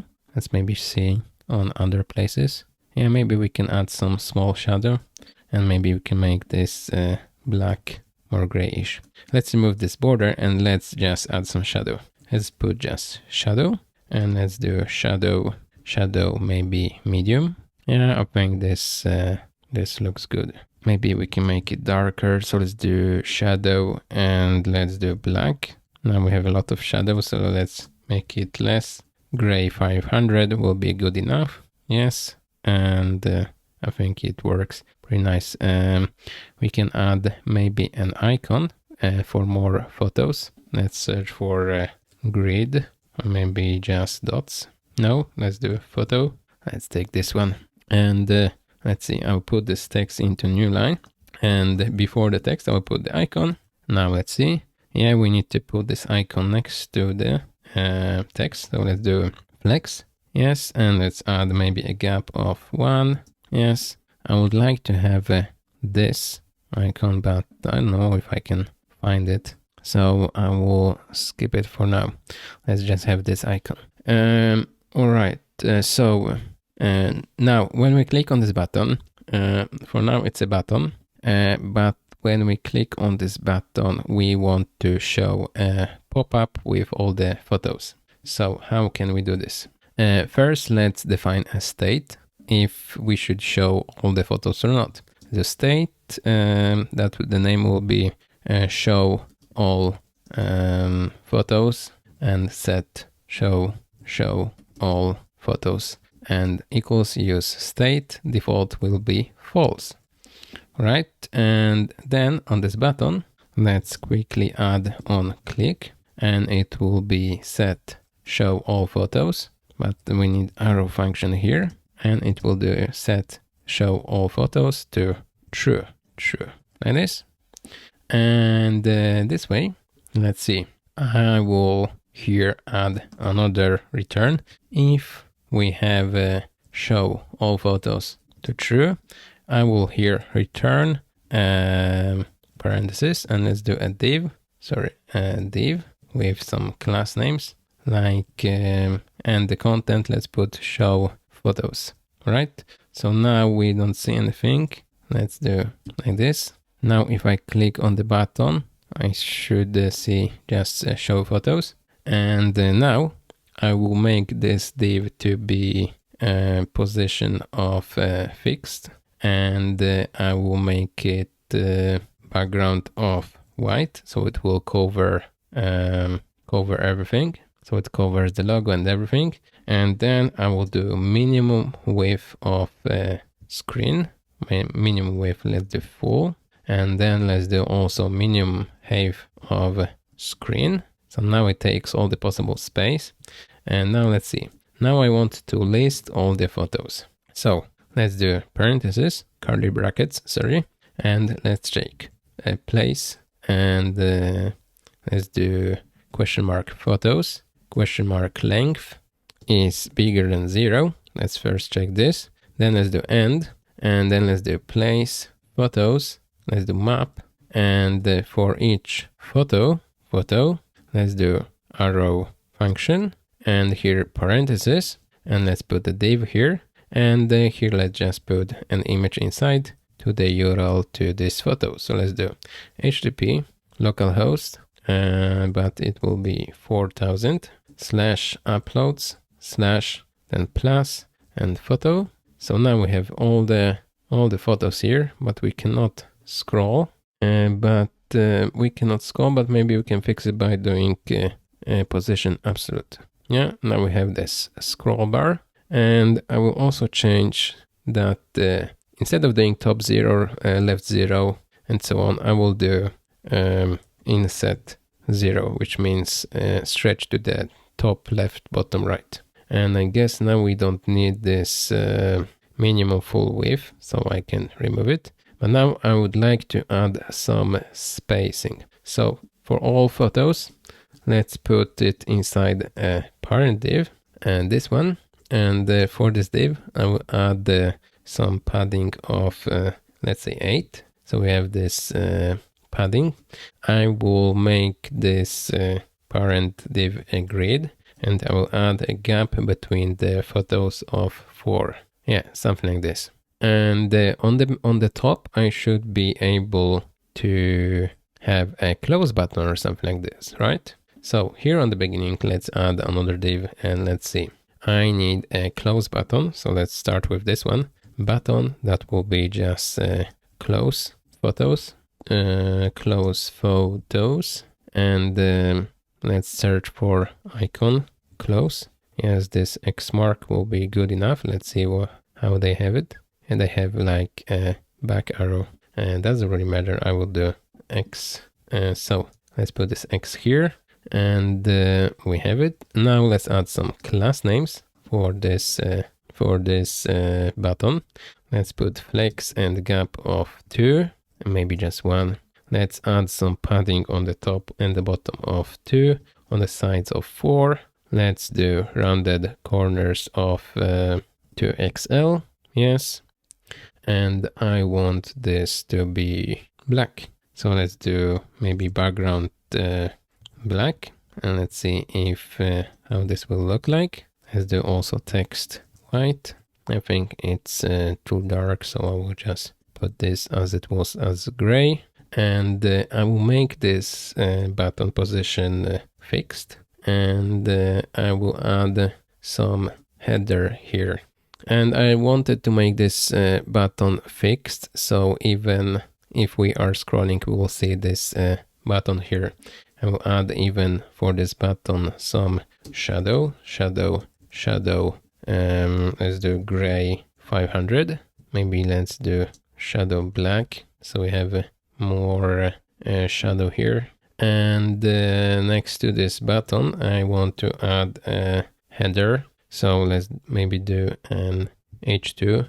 Let's do photos of, and then the titles. Let's do place title, and let's see how it looks like. Yeah, we want to make it bigger. Let's add some class names, text, and let's do 3XL. Yes, I think this will work. Now for this button, let's put this on the right side. So let's do right 0. Maybe not 0, let's do right 8. Let's do more like right 12, and let's pull it down. So let's do maybe top of 8. Yeah, I think this will work. This for now. Let's see how they have it if I put it like this. Okay, they have a black background. We can do the same. So instead of background white, I will do background black like this. And let's do text white like this, almost as they have it. Maybe we can add some more spacing or something. But first let's fix this button so it will be prettier. So we have shadow and stuff. Let's make it a background of white and white, and let's do a text of black. Yeah, and now let's see. This background, black background, stops here. So to fix it, let's see. To fix it, I will add black background even here. Let's do background black. Yes, and then we have even behind the parent of the all images is also a black background. So this one looks really nice. And now let's fix that. We can close this. So for this button, let's do on click and arrow function, and let's do set show all photos to false. And now if I click on this button, we get this view. For this link here, for the place, I will add a map icon if we have something like this. Yes, we do. I want the outline version. So let's maybe take this one. And let's scroll down here a little bit. Let's see. Here we have photos. Here we have a link to this place. I'll put the text in separate line like this. And now the icon will go here. And let's see how it looks like. Yeah, I want to make it flex. And now I will add a little bit of gap 1. Can remove the space. Yeah, I think this will work. Maybe more margin from the top and the bottom. Let's do 3. Yeah, I think this will work. Let's see, maybe we can add some border on the photos or something. No, there are no borders, but I guess we can add some rounded corners on this main div. So let's see, here we have this grid. Let's add rounded corners here. So let's do rounded, and let's do 2XL, and let's do overflow hidden. Overflow hidden, and now we have rounded corners. Maybe we can make them even bigger. Let's do 4XL. No, 3XL.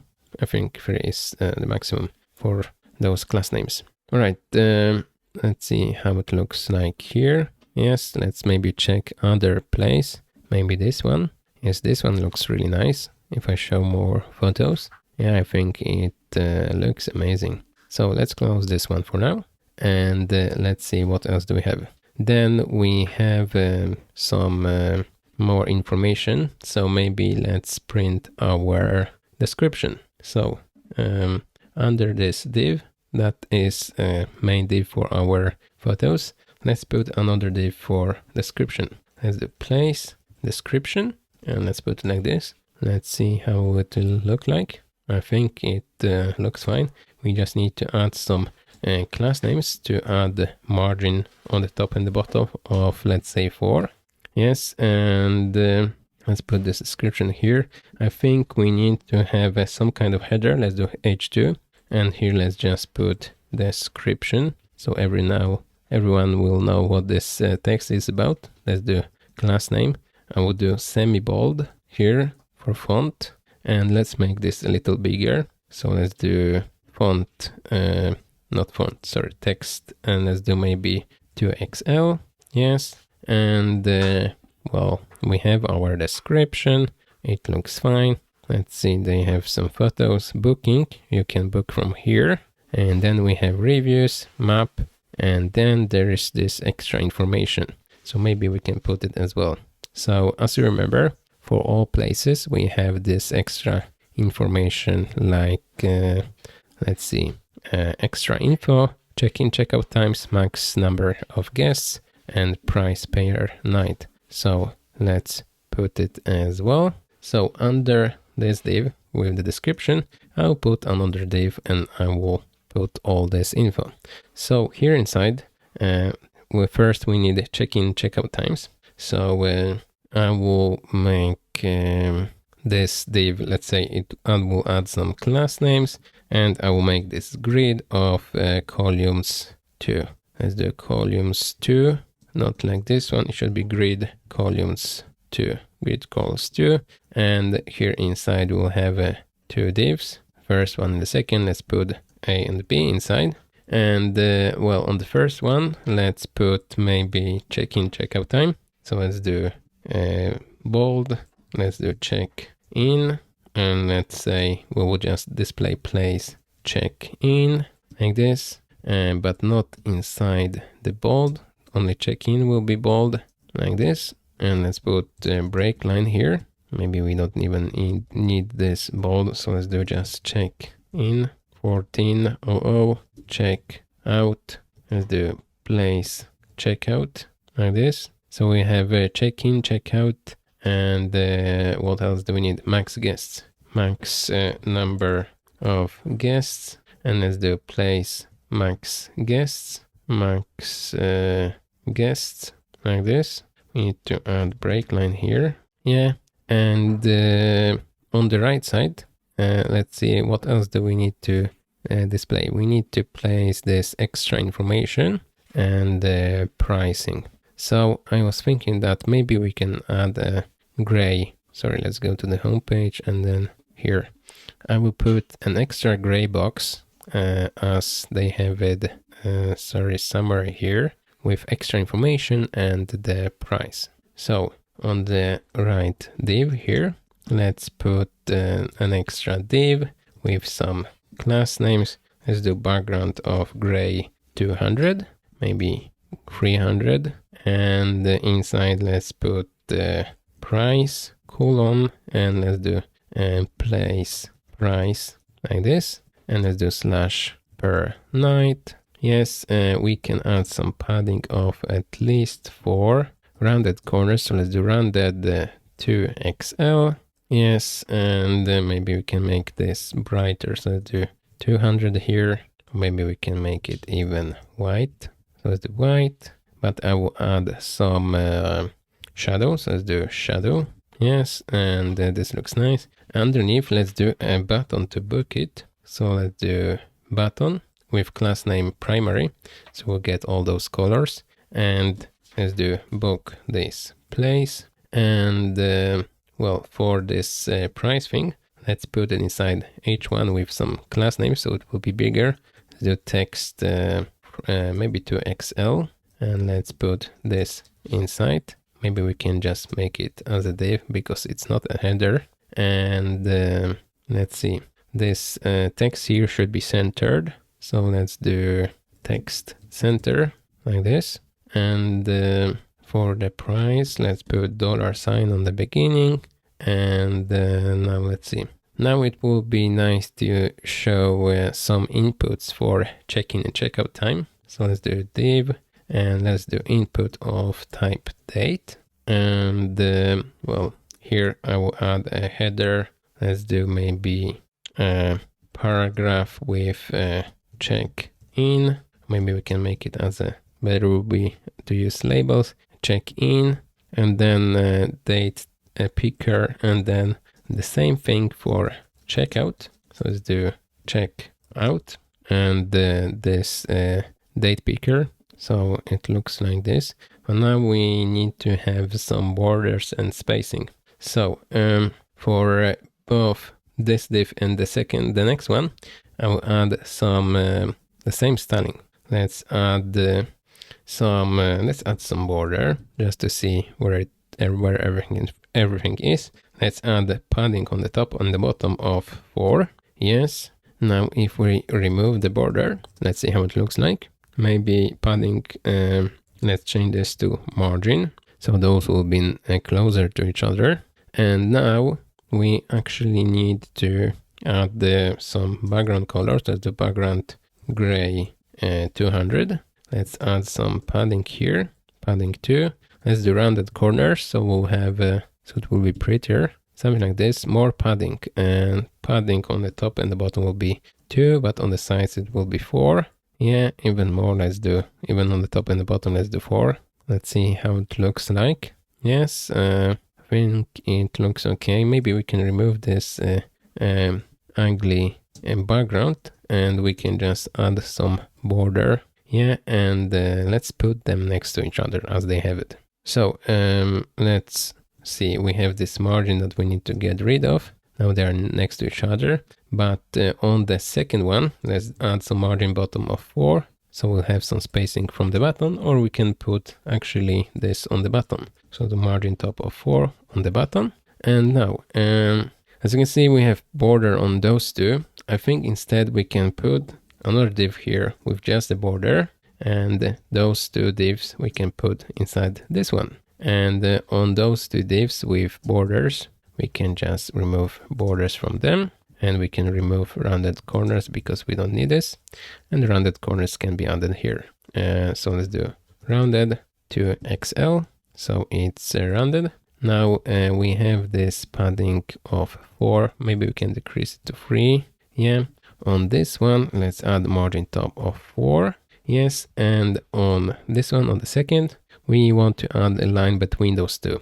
So either bottom border on this one or top border on this one, doesn't really matter. Let's do border top like this, and we have this border here. And now let's see, they have it like this. Yeah, I forgot about number of guests that we need to add as well. So maybe let's do that first. Here we'll have a div with class name flex, and we'll put those two divs here.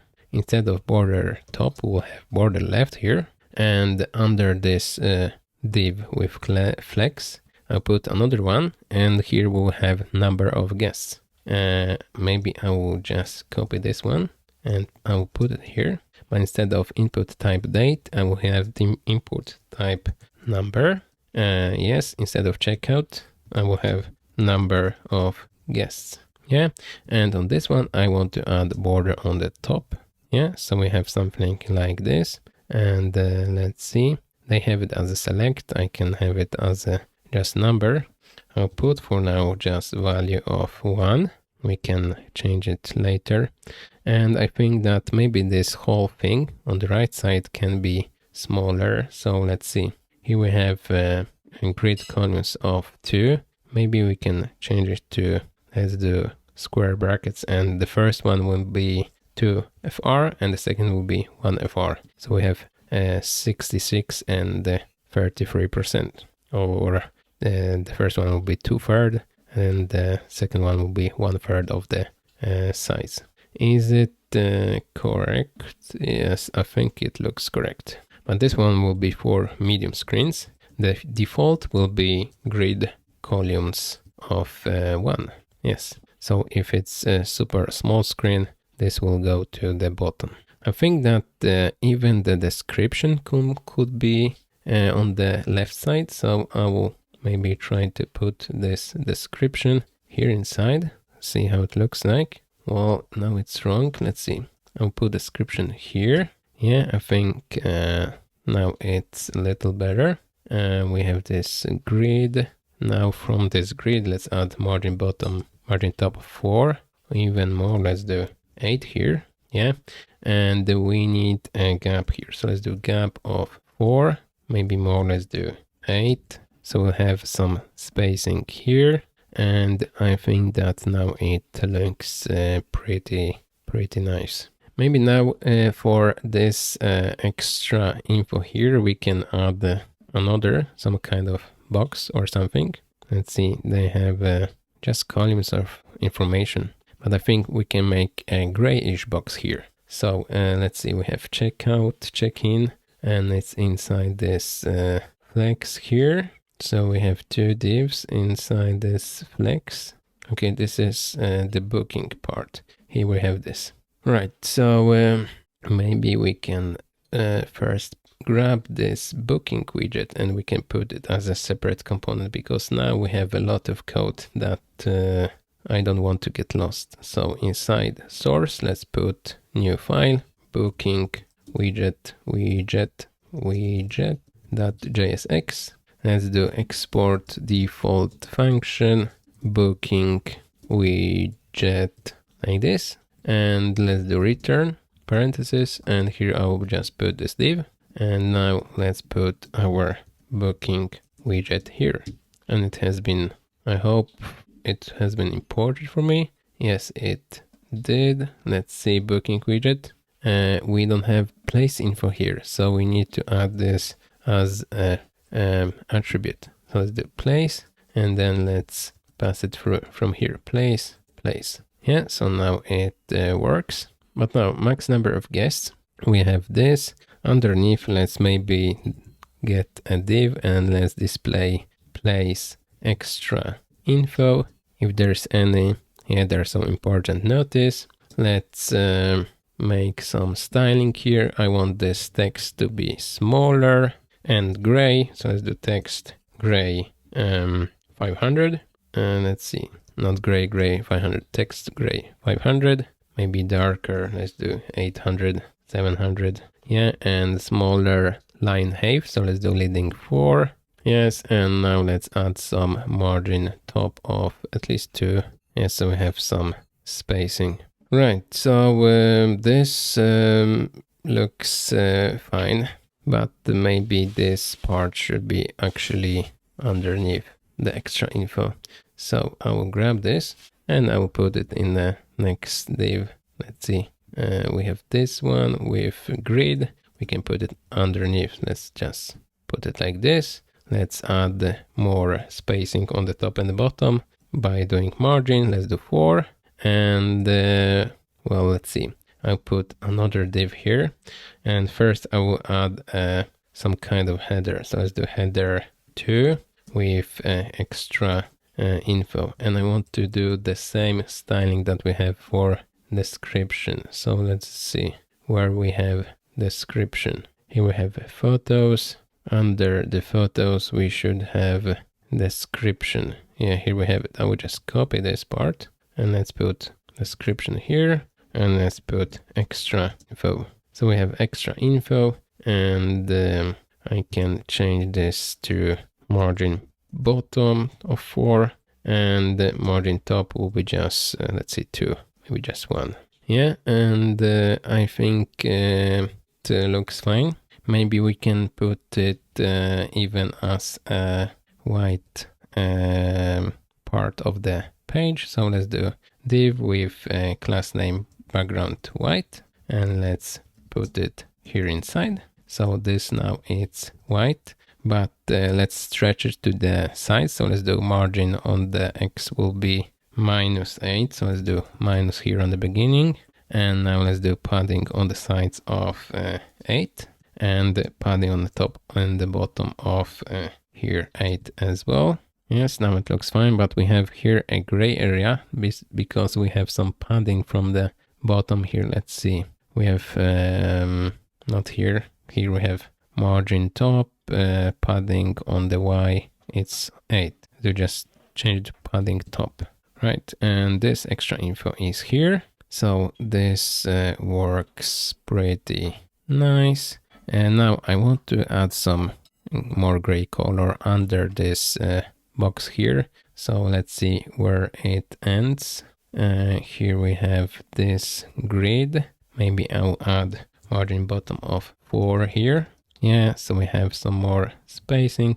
I will do this to 8. And I want to add on this white box, I want to add border on the top. Border top. Yeah, something like this. So we have some kind of line here first. And I think this looks nice. Maybe we can make the spacing between the lines bigger. Now let's make this leading 8. That's too much. Let's do 6. Maybe just 4 or 5. Yeah, I think 5 looks nice. There's a more margin top 2. Yeah, I think this will work. So we have a really nice looking page here. And one more thing is that I want to be able to click on those images. For now, I just need to click this one. Then I can see all the images. But I think we should implement the same behavior when I click on the images. So let's scroll up here a little bit. And here we have first image, second and third. And on those 3, I should implement the same on click and the arrow function. And it should just do set show all photos to true. Now it doesn't really matter if you click on the photo or on this button. If you click on the photo, you just show all the photos. If you click on this button, you show all the photos as well. So it doesn't really matter. All right, so maybe I will also, no, I think this looks good. Maybe we can add a hand icon on those images. So let's do cursor pointer. So we'll have this hand cursor. Yes, now it's better.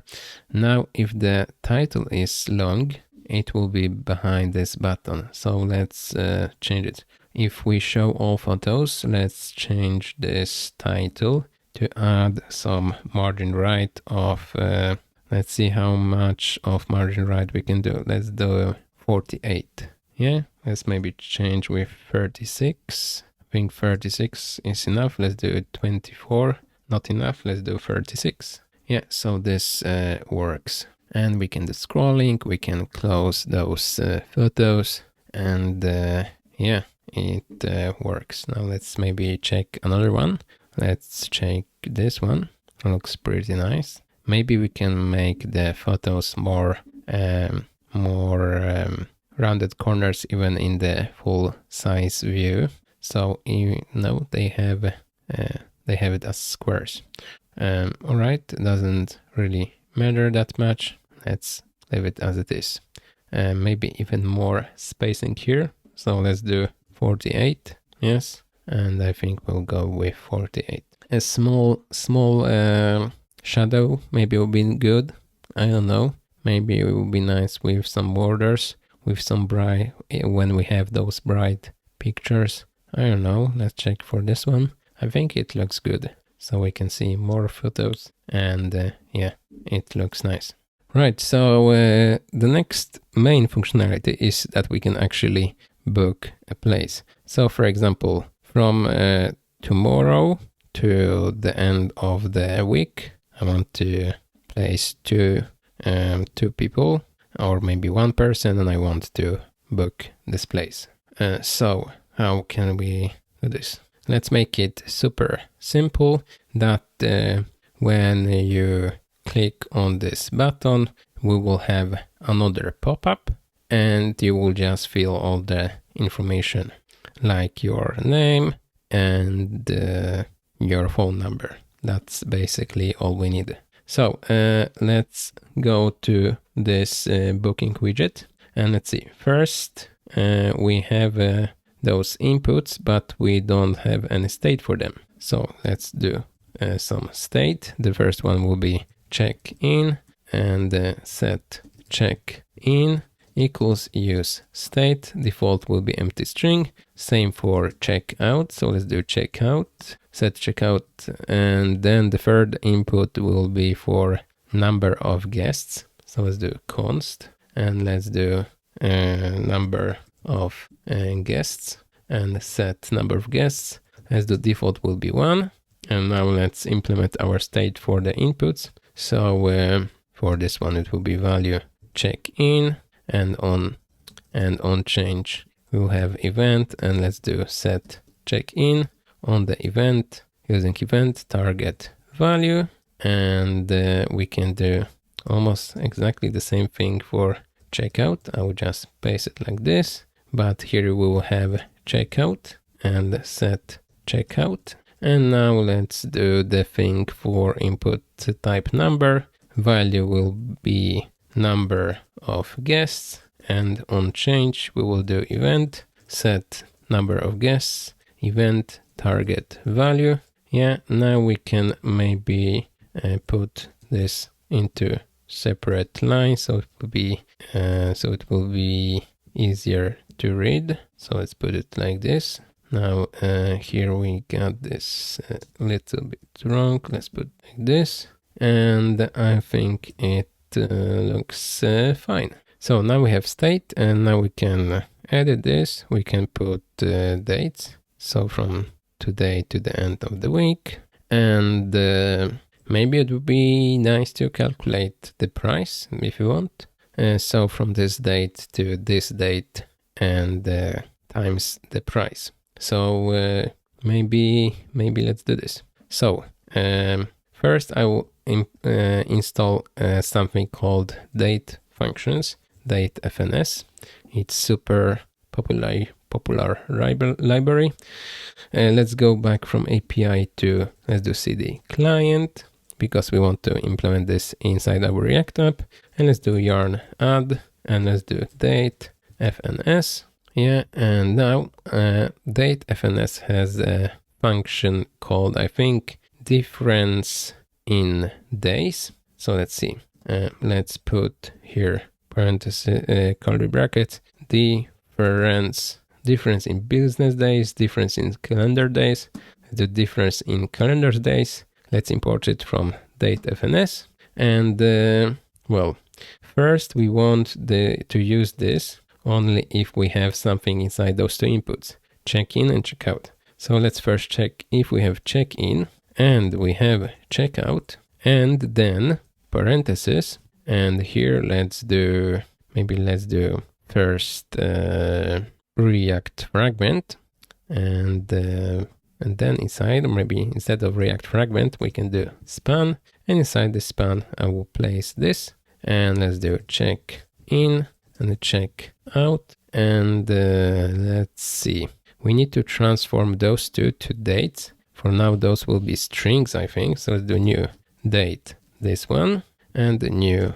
date this one, the parentheses here. And let's see, if I select today and end of the week, we have book displays -6. Okay, we get -6 because the difference between this and this is actually -6. But let's see, let's calculate the number of days here. Let's do first, let number of days equals, for now it will be 0 on the beginning, but then if we have check-in and checkout, then let's up the number of days to be equal difference in calendar days, and let's do check-in, let's do first checkout and then check. All right, and now instead of doing this if here, let's just check if number of days is bigger than 0, and if so, let's just display this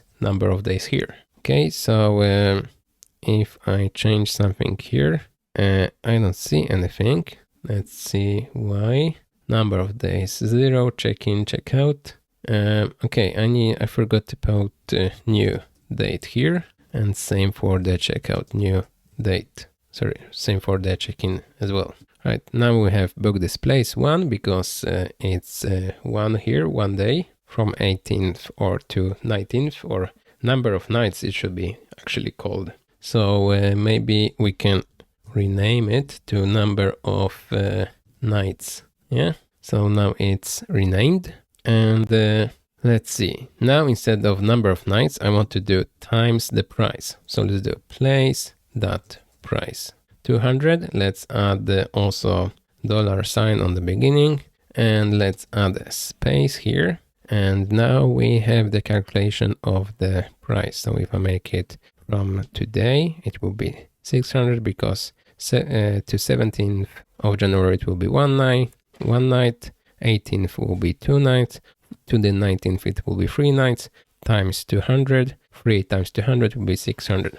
All right, so now we need also information about the name and the phone number or something. So let's say that if we have the dates, we will display other two inputs for name and phone number and email. So let's see, here we have number of guests. Under this div, let's check if we have check-in and we have checkout, or we could actually just check if we have number of nights bigger than 0. Then let's do and parentheses, let's put another div, let's put some class names. For now, let's leave it empty, and let's say we would show an input for name. So let's do placeholder will be John Doe. So let's do John Doe, John with small o here.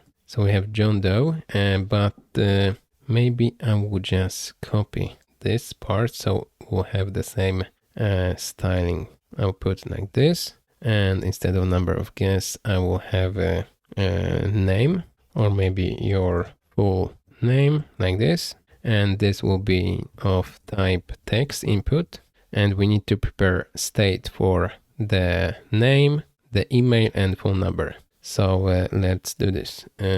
Let's add here state, name, set name, default will be empty string. Now email, set email, empty string. Maybe we don't need email. Let's do just mobile, and set mobile. Yes, and now let's scroll down, and let's see your full name, and then we also need the phone number. So when we have dates, let's see, I'll put this date and this date, your full name, and the state will be name here, the value, and on change we will do set name, like this, and then underneath, I don't know if we want to put it next to each other or we want to have a line. Let's maybe put it next to each other. I will just copy the label and the input, and the second label will be your phone number, or maybe just phone number, like this. Let's see how it looks like. Yeah, I think it looks fine.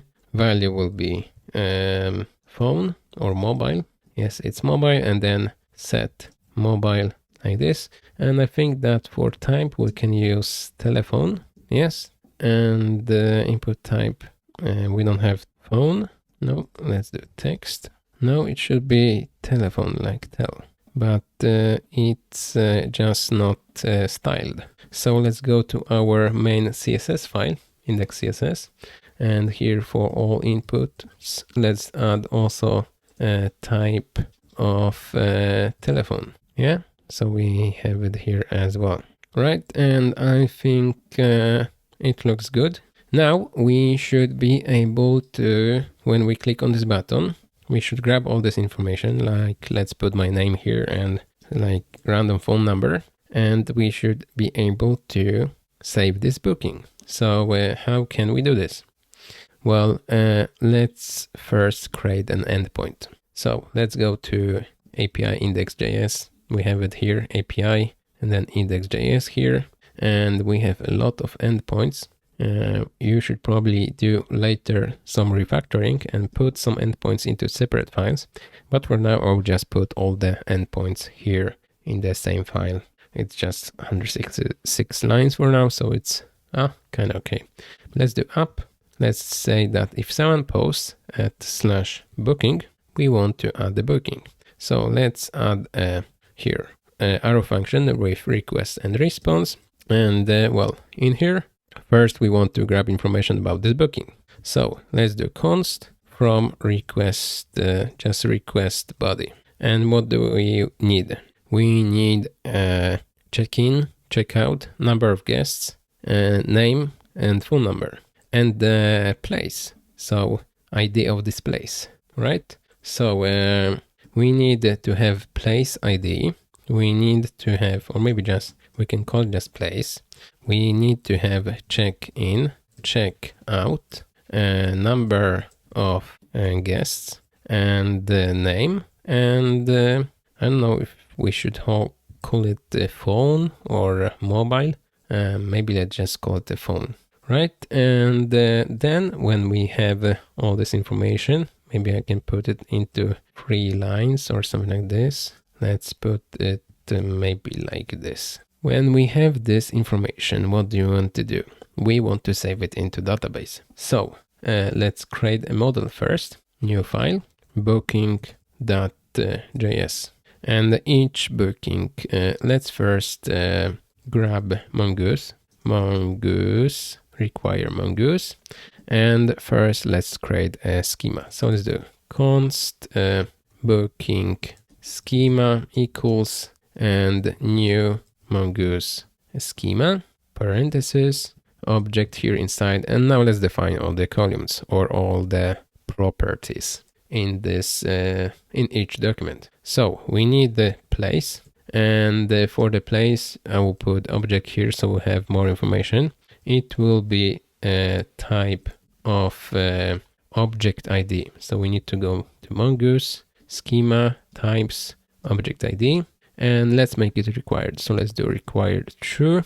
Next, well, we need check in. So let's do check in. And I guess everything here will be required. Type will be date here. And let's do required true. Checkout, same thing. We can just actually copy this part for checkout. And then we need a name that will be just a string. So we can put it like this, string.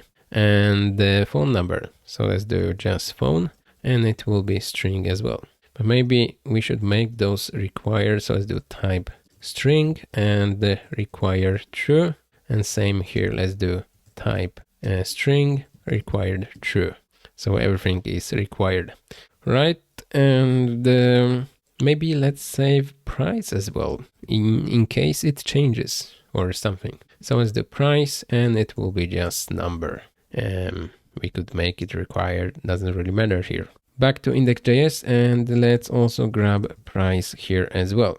Right, and with all this information that we will get from the body sent with Axios, what do we want to do? We want to save it. So let's import our model, but we don't have model yet. So let's define it here. Const booking with capital B because it will be a class. Booking model equals and then mongoose.model. First is the name, so let's do just booking and then the schema, so just booking schema. And now module exports, I forgot how it was. Let's see, module exports equals booking model. Okay, now let's use it inside index.js. On the bottom here, let's try to auto import it with my editor here. So let's do booking. And no, it doesn't want to auto import. So let's go to the top and let's do const booking and booking require models booking. Yes. And then let's do booking and we want to create a booking. And inside we can just put all this info like this. And because this is an async function, this create, I will add a wait here and I will put async here. Or maybe, you know what, maybe this time we can use that then, so you can learn both. So let's do that then, and let's put arrow function here. And inside, let's just respond with JSON. And well, what do we need to have here? We want to respond with, maybe just respond with OK. Yeah, that's actually all we need. Right, so, but here in this dot then we can have an error or the document. So if error throw error, maybe instead of OK, we can just return this newly created document. So our newly created booking from the database. So yeah, I guess now it should work. So let's go to our booking widget. And now let's see, we have this button here. Let's see that on click, it will have some kind of function here called finish, or maybe just book this place. Now we need to define this function here somewhere up. So let's do function book this place. And now when we click on this button, we want to do Axios request. It will be post to /bookings. If I remember correctly, let's see. Booking, we have it here, but let's use plurals everywhere. So let's do bookings. So let's do bookings, and then we need data here for post. So let's put const data equals, and let's put here check-in, checkout, number of guests, name, mobile, but we actually call it phone later on. So I think we can rename this one to phone and this one to, yeah, set phone. That was really good. So the phone, let's see if it has been renamed some down here. phone and set phone. Yes, it works nice. So we have the data.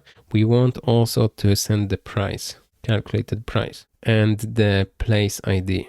I will put it into several lines because we don't have that much of space. Let's put also place, and I want to send only the ID. So let's do place.id. We do place to do the name, and then place ID, we grab ID from the place. And we also want to send the price. And where do we have the price? We don't have, but we have number of nights down here. Let's move it here above, and let's do price will be actually number of nights, number of nights times place price. Yes, and this should work. Now this data, we can put it here for this post request, and then we can do a wait here, or then, doesn't really matter. Let's mark this one as async, and let's see. Here we can grab from this, we can grab the response. So let's do const.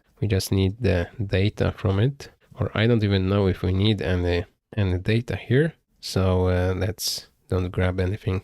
Instead, when we booked something, we want to go to this booking. Let's say we will have some kind of redirection to here, and then my bookings. And so let's go back to here, and let's see. This data we are sending, let's put this as an object. So I will put it like this, and this post will return response, const response, and then let's say that we want to grab the ID from the response. So let's do const booking ID equals from response data, we want to grab underscore ID, because as we remember, we are just putting the whole object here, the whole document. All right, so now when we have the ID, we want to redirect to this booking.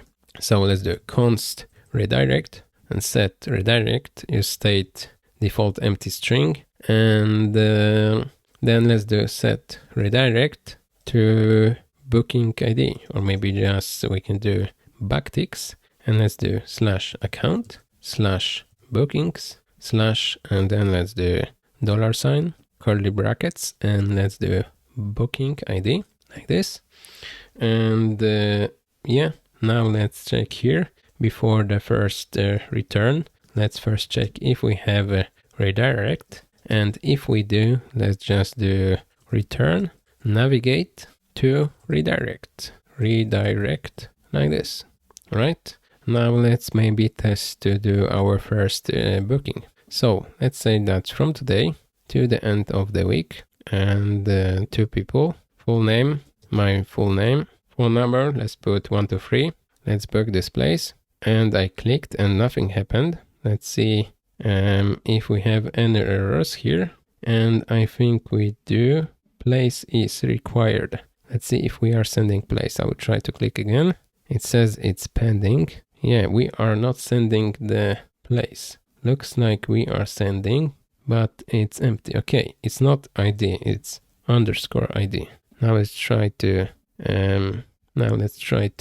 click this again, and let's see how it was. It's still pending. Let's see about the errors. We are sending check-in, check-out, name, number of guests, phone, place, and price. So it looks like we are sending everything, but we are not having this .catch that we probably should have on this crate. So instead of having this error here, we need to do .catch here, and I can remove this if error throw error. And instead I can do arrow function here on the catch, and here we'll have error, and I will just do throw error here. All right, and now let's try to book this place, and as you can see, we have white screen because it redirected us to /account /bookings and / the ID of this booking. I will go first go to my homepage, and let's see what is the URL here. /account/bookings, but we don't have any route for this one. So let's now create a route for our bookings so we can display them. So let's go back to app.jsx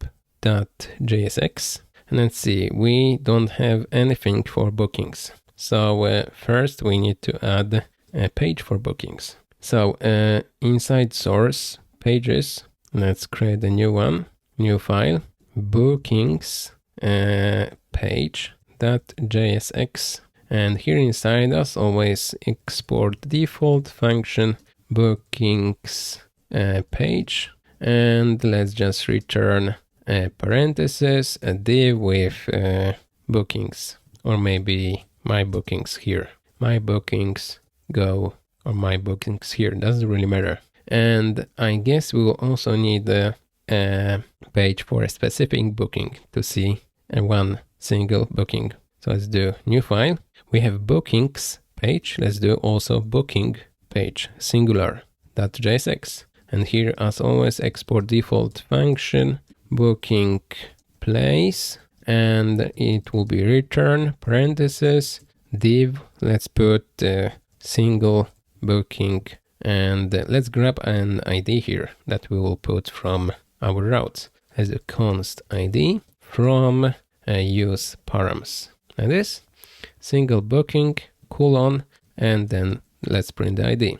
Now let's go back to app.jsx, and we can add two routes. The first route, let's add to the bottom. First route will be to path of /account/bookings, and it will be element of bookings page plural, because for all bookings, to display all the bookings. And then for a single booking, let's do the same thing, but let's add here an ID. So let's do colon ID, and element will be actually, let's see, booking singular booking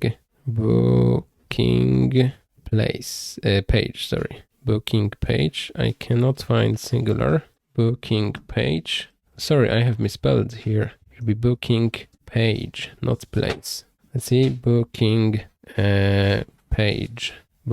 page singular, like this. So my bookings here, this is this one, and for singular, let's see, I will go back here to this specific booking, single booking, because we have this ID inside URL. But first, let's display all the bookings. So my bookings, and let's go to bookings page. And first I want to display those links that we had here.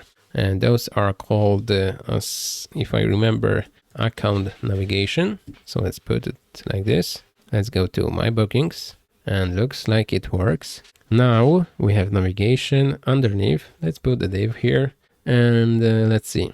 We want to have just a list of all the bookings. So let's say that first we need to grab our bookings, and we need an endpoint for this. So why not, let's go to our API index.js, and let's add a get endpoint for /bookings. And bookings are always private. So let's say that here we'll have a request and response. And here, because bookings are private, we want to first grab the token and everything. So from, let's see, I will copy paste this token part. Let's grab the token from cookies, like this. And then we need to this JWT token verify, and then we'll have user data. But you know what? Maybe because it repeats that much, I can put it as a separate function. So for now, I'll create a small function here and get user data from token, and we'll have token here as a param. And then let's see, we have token. Then after we have token, we need to do this verify. So let's do this verify, and then we need to close this parenthesis here. And here inside, after this async, we get this user data. Let's check first if we don't have any error. If we do, let's just do throw error. But if we don't, we can just return this user data. But we cannot return here because it will be returned to this function and we want to return it back here. So to fix it, I will do return new promise with resolve and reject. I'll add a semicolon here, and let's put those two things, those lines here inside. And now if we have here, instead of return, let's just do resolve, and inside let's put user data. Okay, and now we should be able to do get user data from token. So let's maybe we can do just put a request here. It would be even better.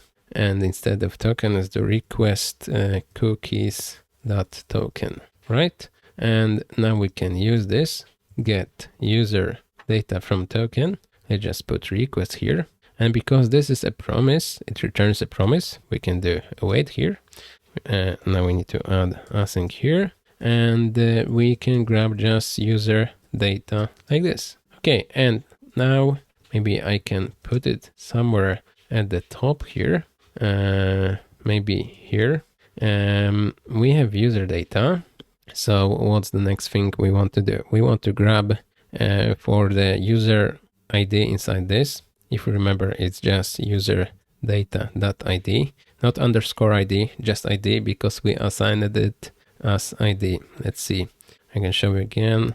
When we log in here, we assign this token with ID without underscore. But we get the user ID, and then what we want to do, we want to respond with JSON with all the bookings. And so let's do bookings and booking, and let's find all the bookings where we want to do where the person who booked, or not even the person who booked. And because we don't have this information, you are probably not logged in.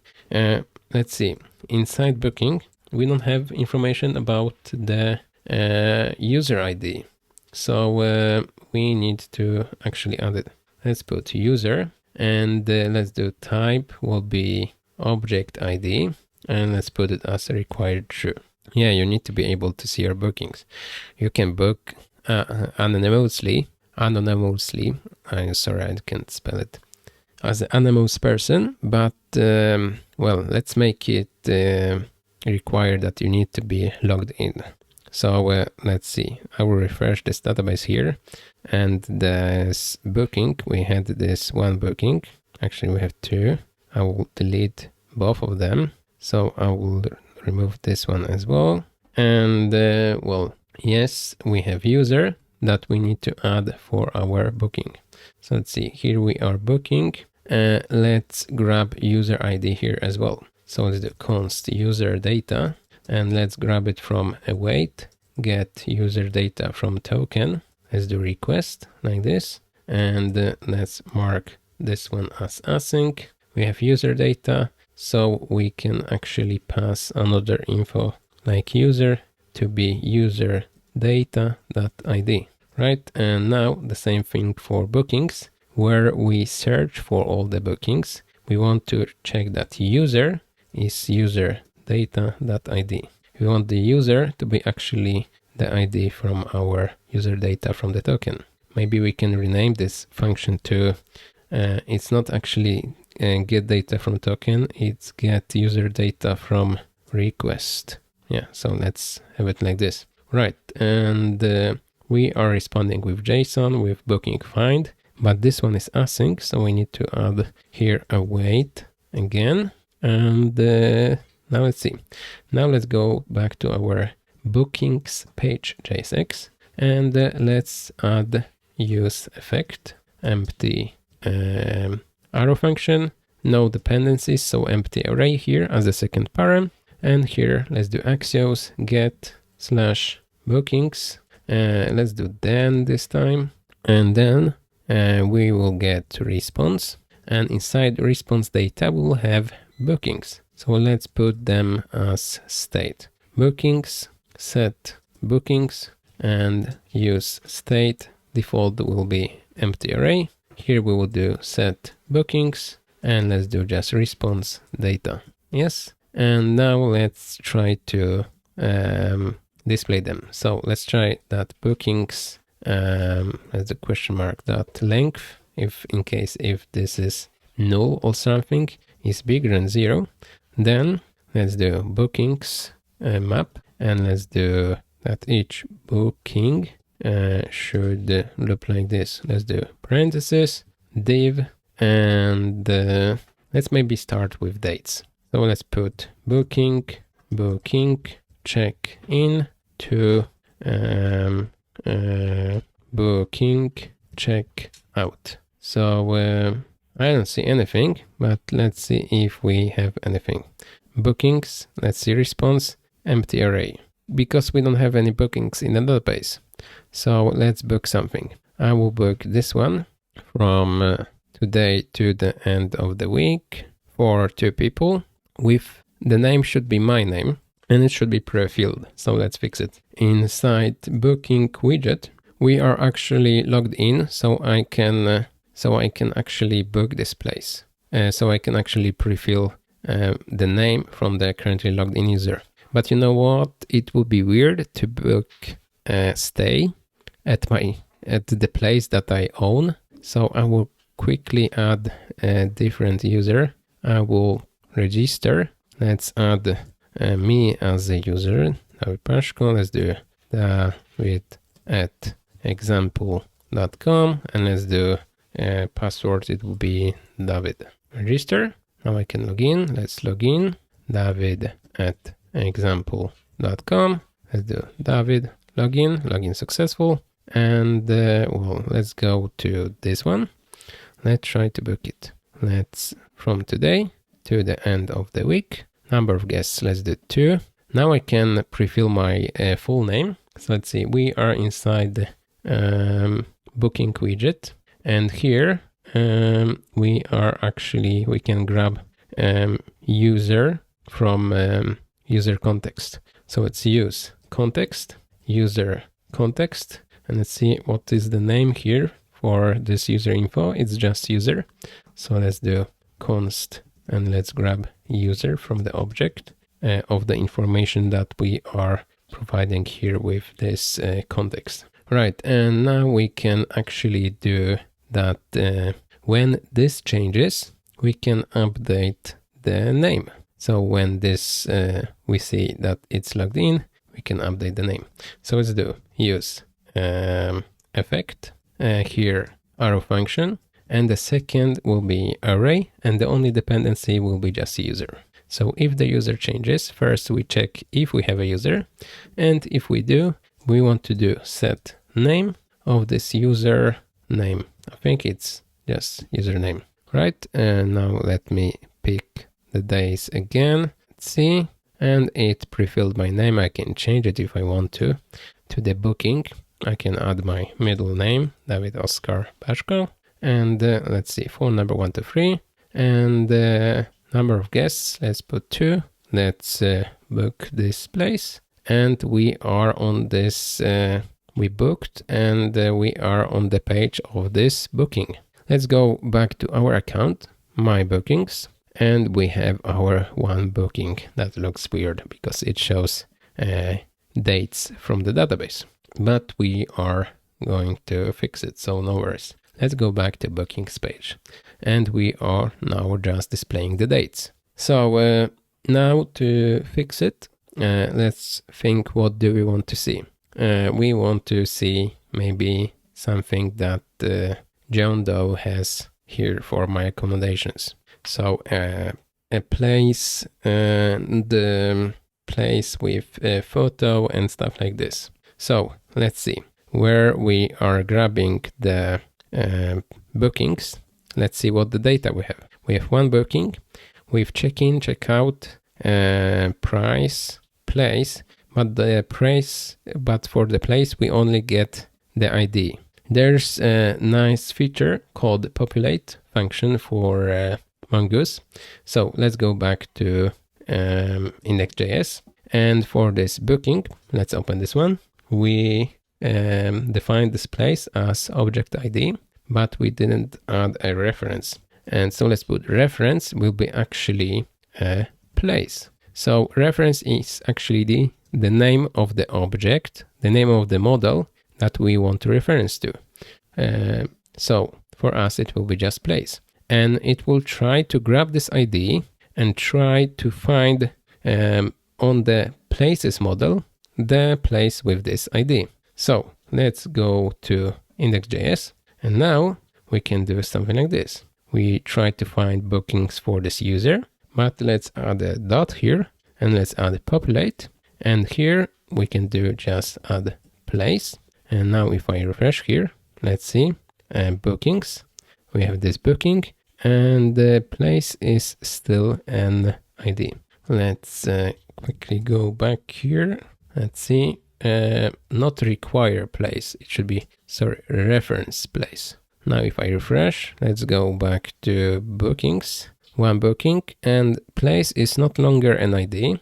Place is an object and it's a full object of this place. So now we have some more information that we can use.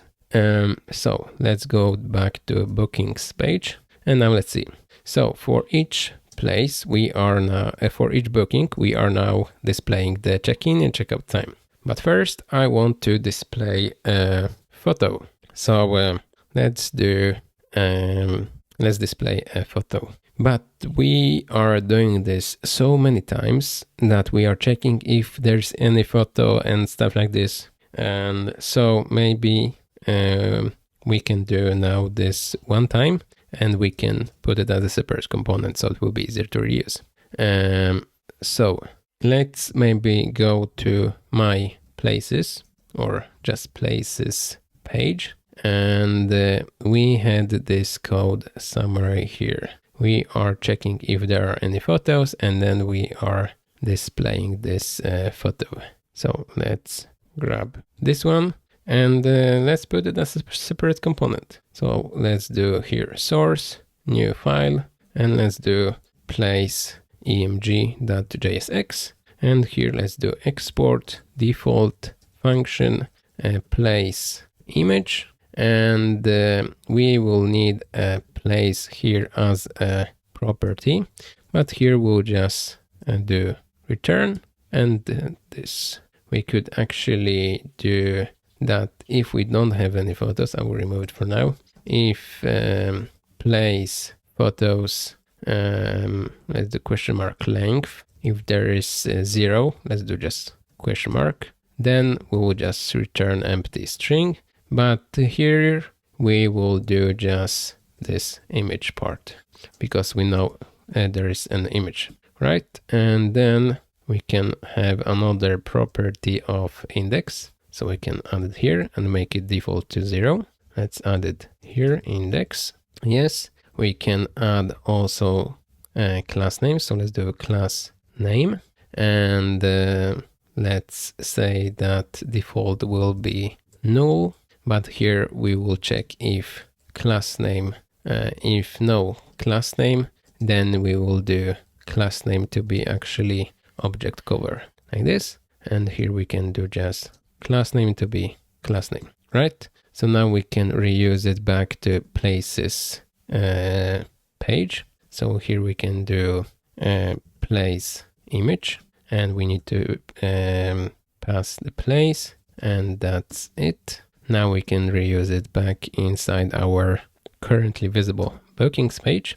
Let's put maybe inside another div and let's put place emg and place to be just place like this. And we don't have any place variable because it sits inside this booking.place. And now we have it here. So now we can make it smaller. So let's add the class names on this div above.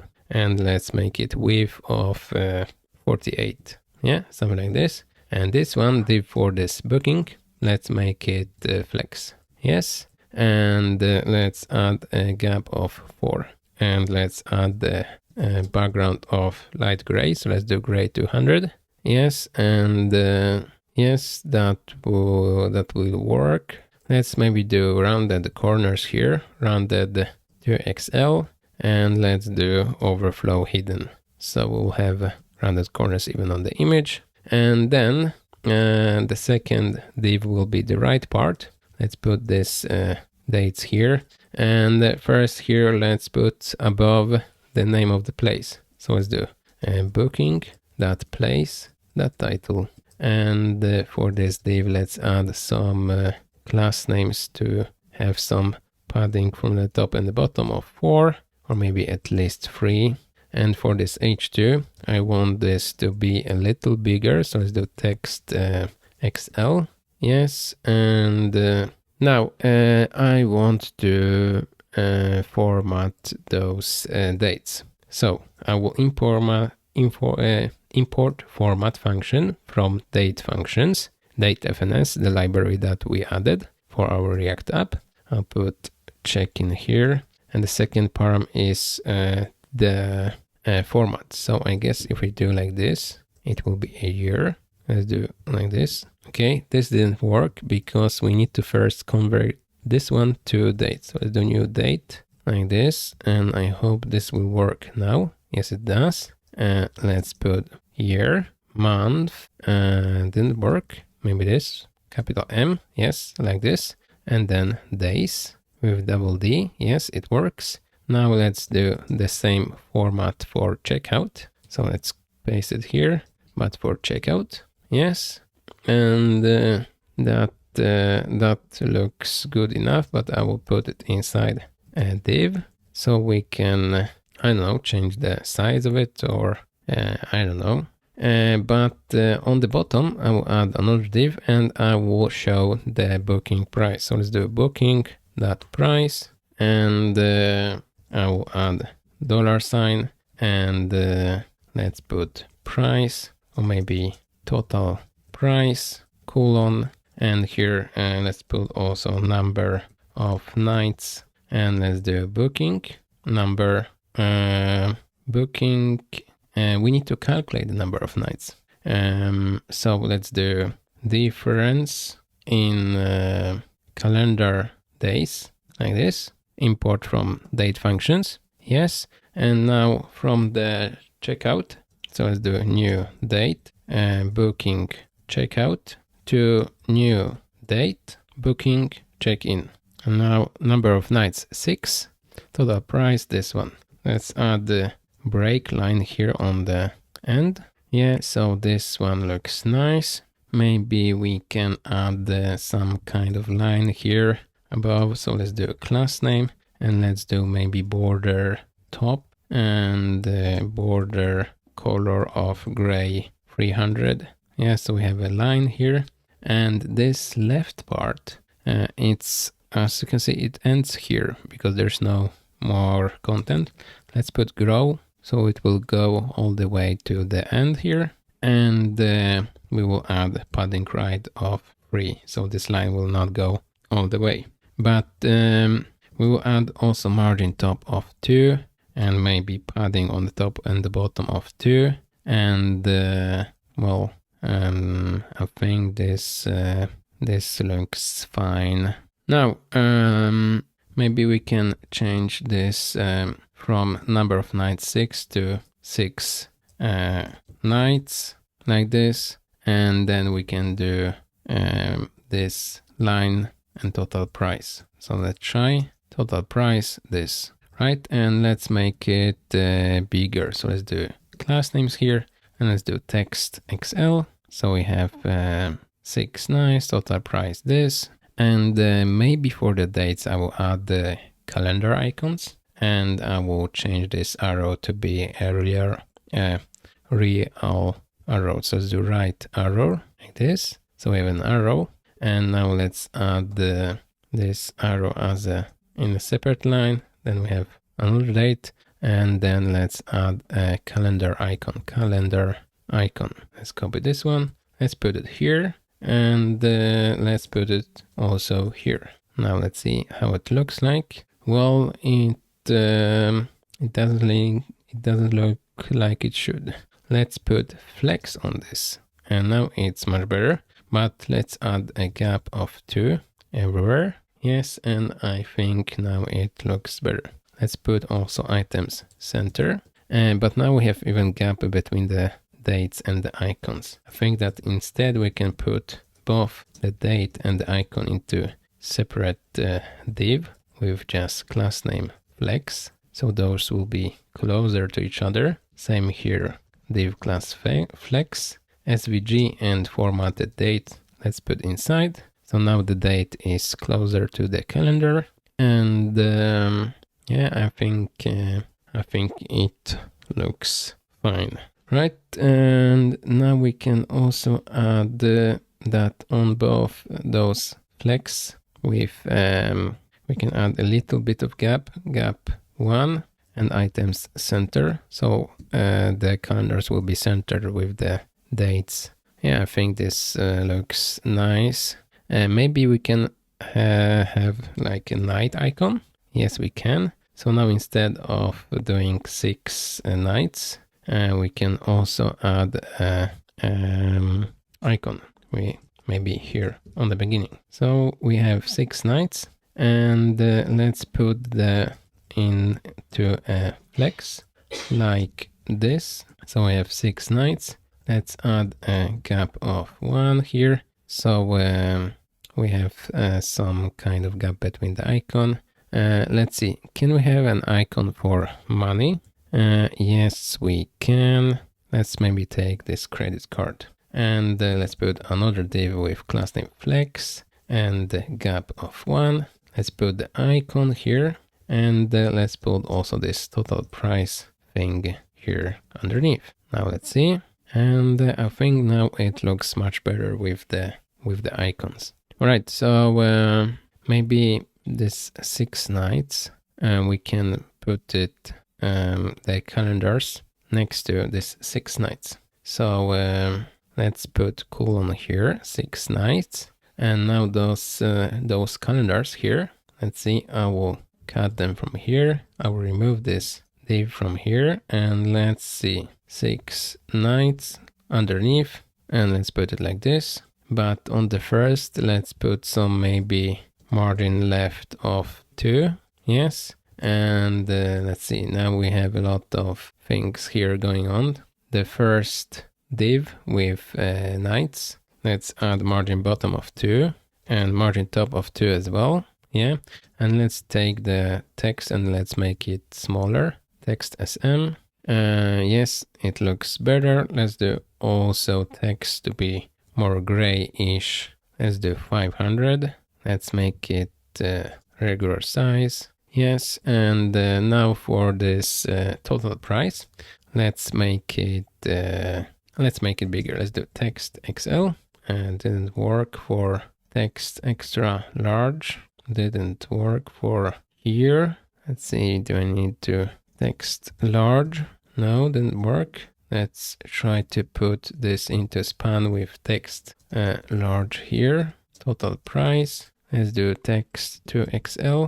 Okay, now it worked. Let's make also the icon bigger. So let's do with 7 and height 7. We can maybe do 8. And yes, and I think this will work. I will add more margin from the top somewhere here. Margin top, let's do 4. Yeah, so we have some more information. Right, now the whole thing should be a link. So let's see. Here we are looping through. Let's change this to a link. We need to add a to attribute. Let's put class names on a separate line. Or maybe it doesn't matter. I will put backticks this time, and let's do /account /bookings and booking._id, and that's it.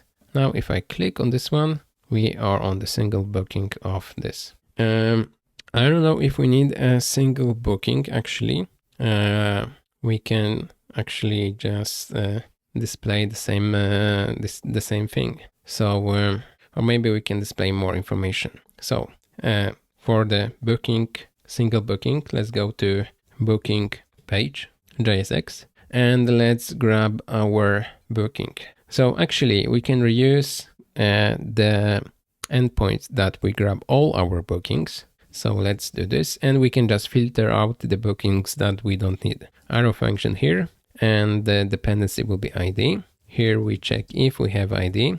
Then let's prepare state, booking, and set booking, and default will be use state, and it will be null. And now I will use Axios as always. Let's do get, and let's do /bookings, and let's do then response arrow function, and then inside response data we have a list of all bookings for this user. So in case there are many, let's do filter, and let's check that let's distract the ID, and let's check that the ID is the same as this ID. Okay, that was dumb because we cannot have the same names, but let's maybe call this whole response booking, and let's check that response booking ID, or actually we could do this because we have underscore ID here. So let's distract underscore ID, and let's check that our underscore ID that comes from bookings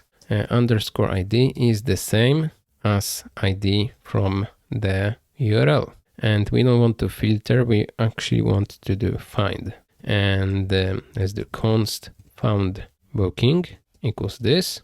And if found booking, let's do just set booking to found booking. So we are grabbing all the bookings for our user, if there are many. But we are trying to filter out on inside our React to just grab the only one that we need. Right here, before we do any return, if we don't have any booking grabbed, let's just return empty string. So in case it's loading, we are not showing anything. So I don't know if you can see, but if I refresh, on the beginning we have this logo, but we don't have the single booking and ID and stuff. Right, but when we have the booking and we have the place and everything, we have all the information. Let's maybe display some photos. So I would like to display the photos the same way we did it here. So actually I would like to display everything, maybe not everything, but the title, and then this link, and then the gallery here. So how can we do this? We need to first go here to this component called the place page, and we need to make this as a separate component. I think we have gallery as a separate component. Let's see. No, we don't. So let's maybe start with this gallery. Those images, this button, and then the pop-up that shows here when we click show all photos. So first let's grab this relative. Let's see where it ends. Relative div. Yes, let's grab it from here. Now we don't have any photos, but we are going to add it inside source. Let's add new component here called the place gallery.jsx, and let's do export default function place gallery, and for properties we are going to need place information. Right, and then let's do return, and I will just put all of this that I have just cut it from the previous place. Here we can just do place gallery. We need to pass the place to be equal place, right? But now this button doesn't work, and this is because, as you can see, we are on place gallery, we are using state that we don't have here. So let's copy even the state, this set show all photos, and this pop-up. I'll grab first this pop-up, and I will put it into place gallery like this. And now even this state, let's grab it from here, and let's put it into place gallery here like this. and we need to import use state. So let's do this, use state. Yes, and now it works, and our place page is much shorter. It's just this short. Right, but now maybe we can even export this link as a also separate component. So this link is here. So let's cut it from here, and let's put it as a separate component as well. So inside source, maybe we should have another directory for components, but maybe we can refactor it later because we have a lot of files inside source here without any extra directories. But let's do address link.jsx, and now let's do export default function address link, and let's say that inside we just need an address, or we can just grab it like this. Children will be actually the address, and let's do return parentheses. Let's do like this. Instead of place address, we can do just children, and let's see, we are using the same thing here, place address for Google Maps URL. Let's do just children. And now I can show you how to pass this children thing. So here inside our place page, as you can see, this thing disappeared. We can do just address link, and the children is actually the thing that we have between the opening and the closing here. So let's do place address. Yeah, so this should work. Let's see why it does work. We have children here. Objects are not valid, React child. Okay, maybe we cannot use it like this. Maybe we actually need to have it as a property. Or maybe we need to grab it like this. Yes, now it's fixed. Sorry, I forgot about curly brackets here. Because we can have other properties like property1 and stuff like this. And we can have, for example, here class names. So I will add a property class name, and by default it will be empty. It will be null. So if no class names, I will put those as default. Let's do class name equals, and let's put those as default. Let's put those like this, and maybe we can add underline and those even if we have any classes here. So let's do class name, and let's add space and those. So if we are passing anything here, we are adding only semi-bold and underline. But if we are not passing anything, then we are also adding flex. I think flex should be even here, so let's add it. Gap 1, let's also add it as default. Maybe not default, but for all possible links. And block and margin 3 will be only if we don't have any class names passed as a property. And here should be plus equal, like this. All right, now let's see. We have this thing here, but it looks weird. Let's see, class name we are adding, but we are not using this. So let's do class name, like this, and now it works. Now we can use some stuff. Let's see, first let's grab this header place title, and let's put it into our bookings. So I will do here we have small warning, I will fix it later.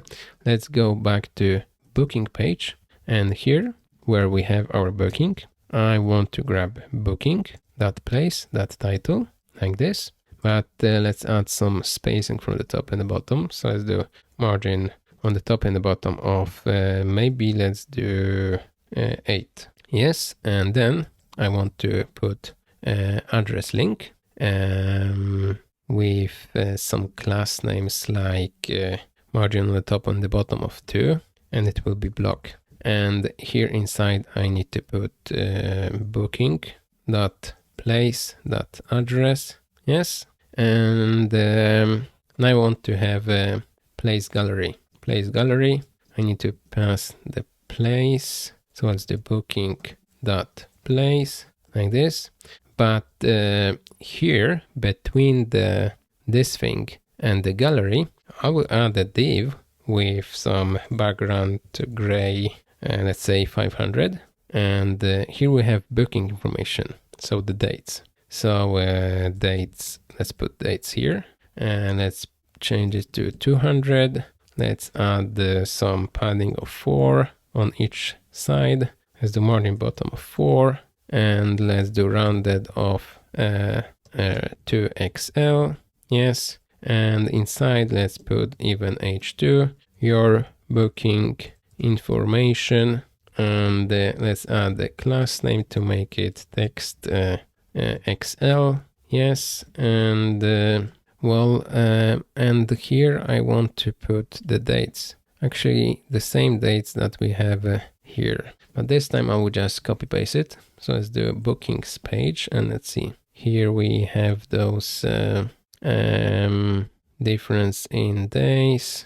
I will grab all of this, maybe even including this div. So let's copy this. Maybe I should actually, this is a lot of HTML. I will put it as a separate component. So let's do a new file. And how can we call it? Let's call it maybe booking dates.jsx.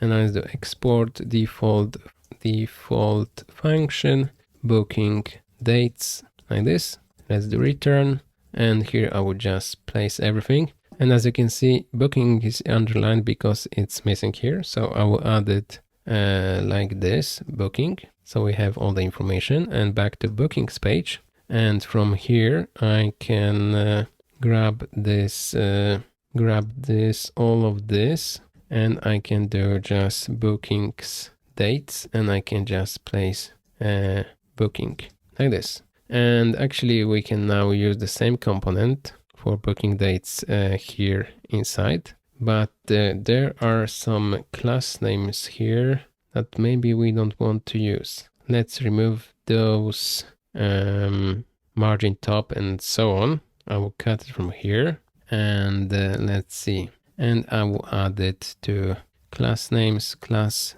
name equals, and let's pass those. And now let's see, I will go to my bookings, and now it doesn't have this text gray 500 because this property is not used inside. Let's see, so we need to grab class name, and here we have those class names, and we just need to add those from properties. So the class name, and let's add space here. All right, now let's go to a booking page.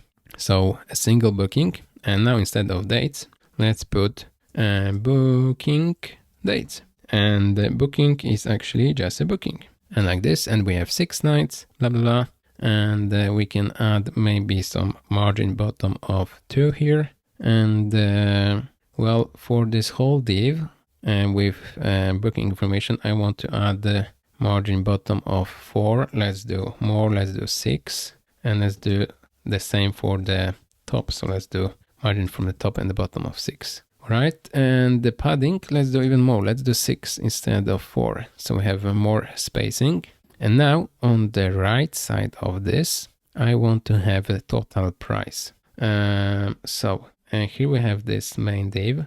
I will make it flex, and inside I will have 2 divs, and the left side that will have be this, and the right side that will be total price, and then the price, booking that price. So we have total price and this. Let's put this total price inside div, and same with this booking price. And now I want the space here to be as big as possible between those 2 columns.